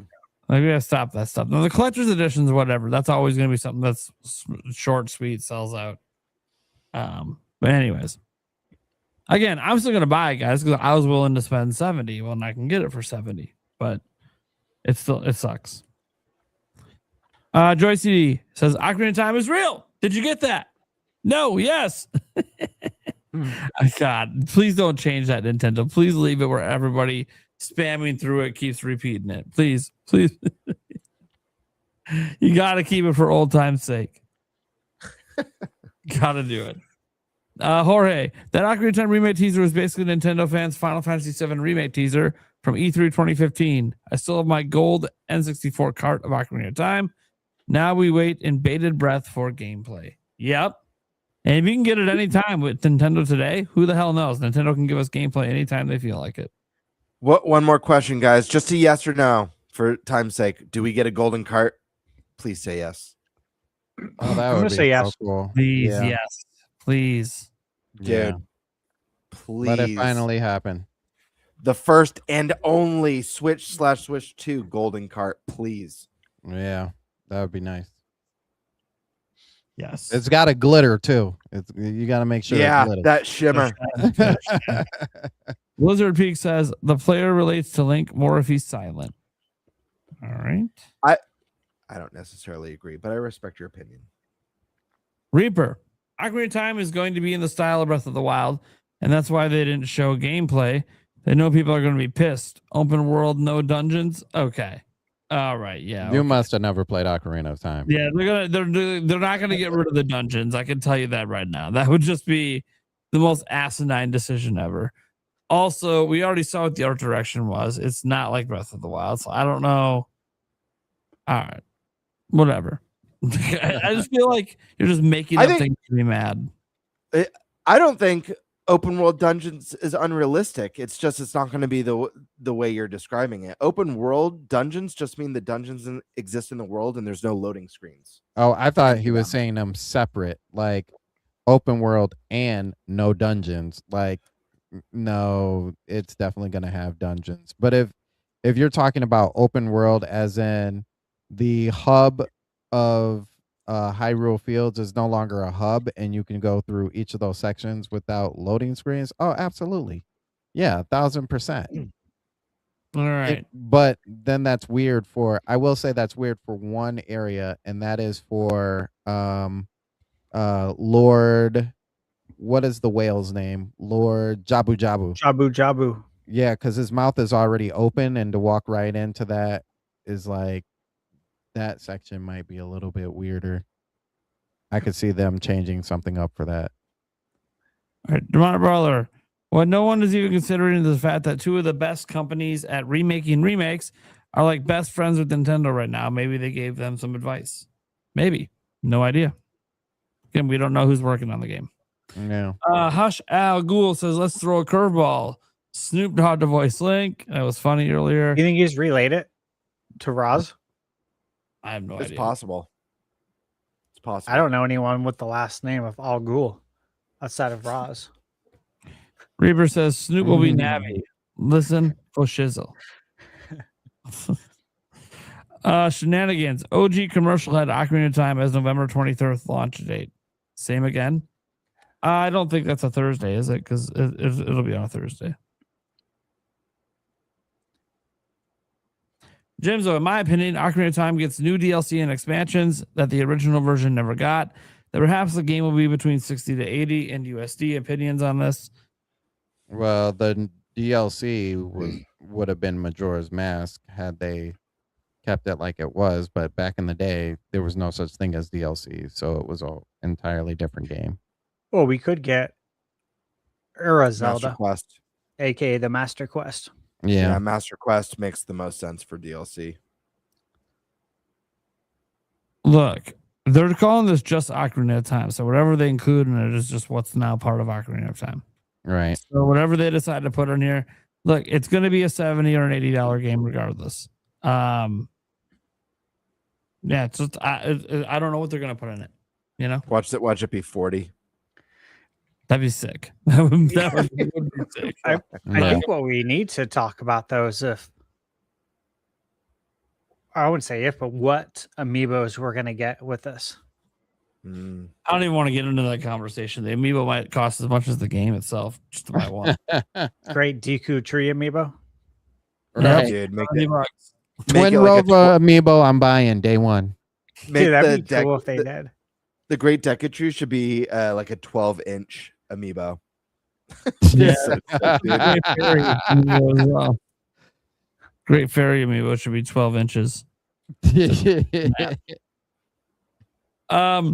Waffle Bioful Ploy says a plumbered Kingdom Heart game or a numbered Kingdom Heart game. Plumbered. A numbered Kingdom Heart game. Being on Nintendo day one is huge. They usually get the side games while PlayStation gets the numbered games. Yeah, I think that was the whole point. They wanted to make a statement. Want to make a statement. We're here. We're day one, and we're committed to Switch 2. That's the statement Square Enix made. Same statement Capcom's been making as well. The Japanese devs are on board. So the rest of the world, what the fuck you doing? Expedition 33, what are you doing? Let's get that announcement. Let's get on Switch 2. All right, guys, let's go around the room, let them know what we got going on, where they can find us, and get the hell out of here. We'll start with our only remaining guest, Mr. Sandstorm McDowell. Yo, it is Sandstorm McDowell. You can find me on the Sandstorm Show Rebirth, as you see in my little subtitle here. We talk about gaming just like on here. We're a unique channel where we also talk to our subscribers about both faith and mental health, as well as gaming. So if you guys want to come through and have that conversation, we're always there to help you guys out, and we always send prayers and everything else as well. We will be next month, July. I can't remember the dates. The 12th through the 14th, I want to say, is DreamCon, which is RDC World's con, I guess, if you how you put it. We will be there, and we'll be giving out merch as well. So if you guys are going to DreamCon, make sure that you come and find me and come pick up some merch. Other than that, you guys can find me on Twitter as well. Action Jack, Nintendo Cisco, Trey Vito, and Geronimo, who are also a part of the Stormcast. But I want to thank you guys so much. Thank you, Prime, Stash, Game Bird, and Eric, who is not here. So in spirit, thank you guys for letting me come on again and talking about one of the most hype times. I actually think this is the most hype time of 2026 so far. So thank you guys. Oh yeah. Thank you, Sandstorm. Gamebird. Hell yeah, guys. You can find me here on YouTube at GameBird Classic or on Twitter at _Birdmaster. Tuesday night, I will be doing my GameBird live stream, so definitely tune in for that. Should be a fun time. Last show, I got pied in the face at the end of it, and that was an exciting time. I've been super busy, man, from hospital visits to new career opportunities. It's been all over the place for me. But what an exciting time. Definitely keep your eyes peeled for some Ocarina of Time discussions on the channel. Maybe even getting some people together for a full, now that it's official, Ocarina of Time wish list collab video. I don't know. I haven't talked to anyone yet about it, but I do think that would be a fun one to do. And I'll be sure to be keeping you guys entertained that way. All right. Stash. You can find me on YouTube at Thunderstash Gaming. And I got a lot I'm working on. Obviously, I just got back from Summer Game Fest. Played a ton of games, insane amount. I got footage for all of them. Converted all the footage yesterday and today. So I'm going to start working on getting those videos out. So stay tuned to my channel for tons of Summer Game Fest content, tons of gameplay for games that aren't out and don't have demos. Could only play them there. So should be pretty cool. I'm excited to show you guys. Awesome. All right, guys. Well, I'm Nintendo Prime. I got your daily news videos over here. You guys can go ahead and follow our Nintenbyte podcast clips channel. That's where Eric does all his magic over there, clipping up each topic for you guys. You guys can go ahead and also follow us everywhere our audio podcast is heard. It is on Apple, Spotify, everywhere. Just, look us up. Otherwise, guys, thank you so much for being here, and we will catch you same time next week. Gosh knows what we'll be talking about because the news is just flowing. It's summertime, baby. Bye, everyone. Yay. Right.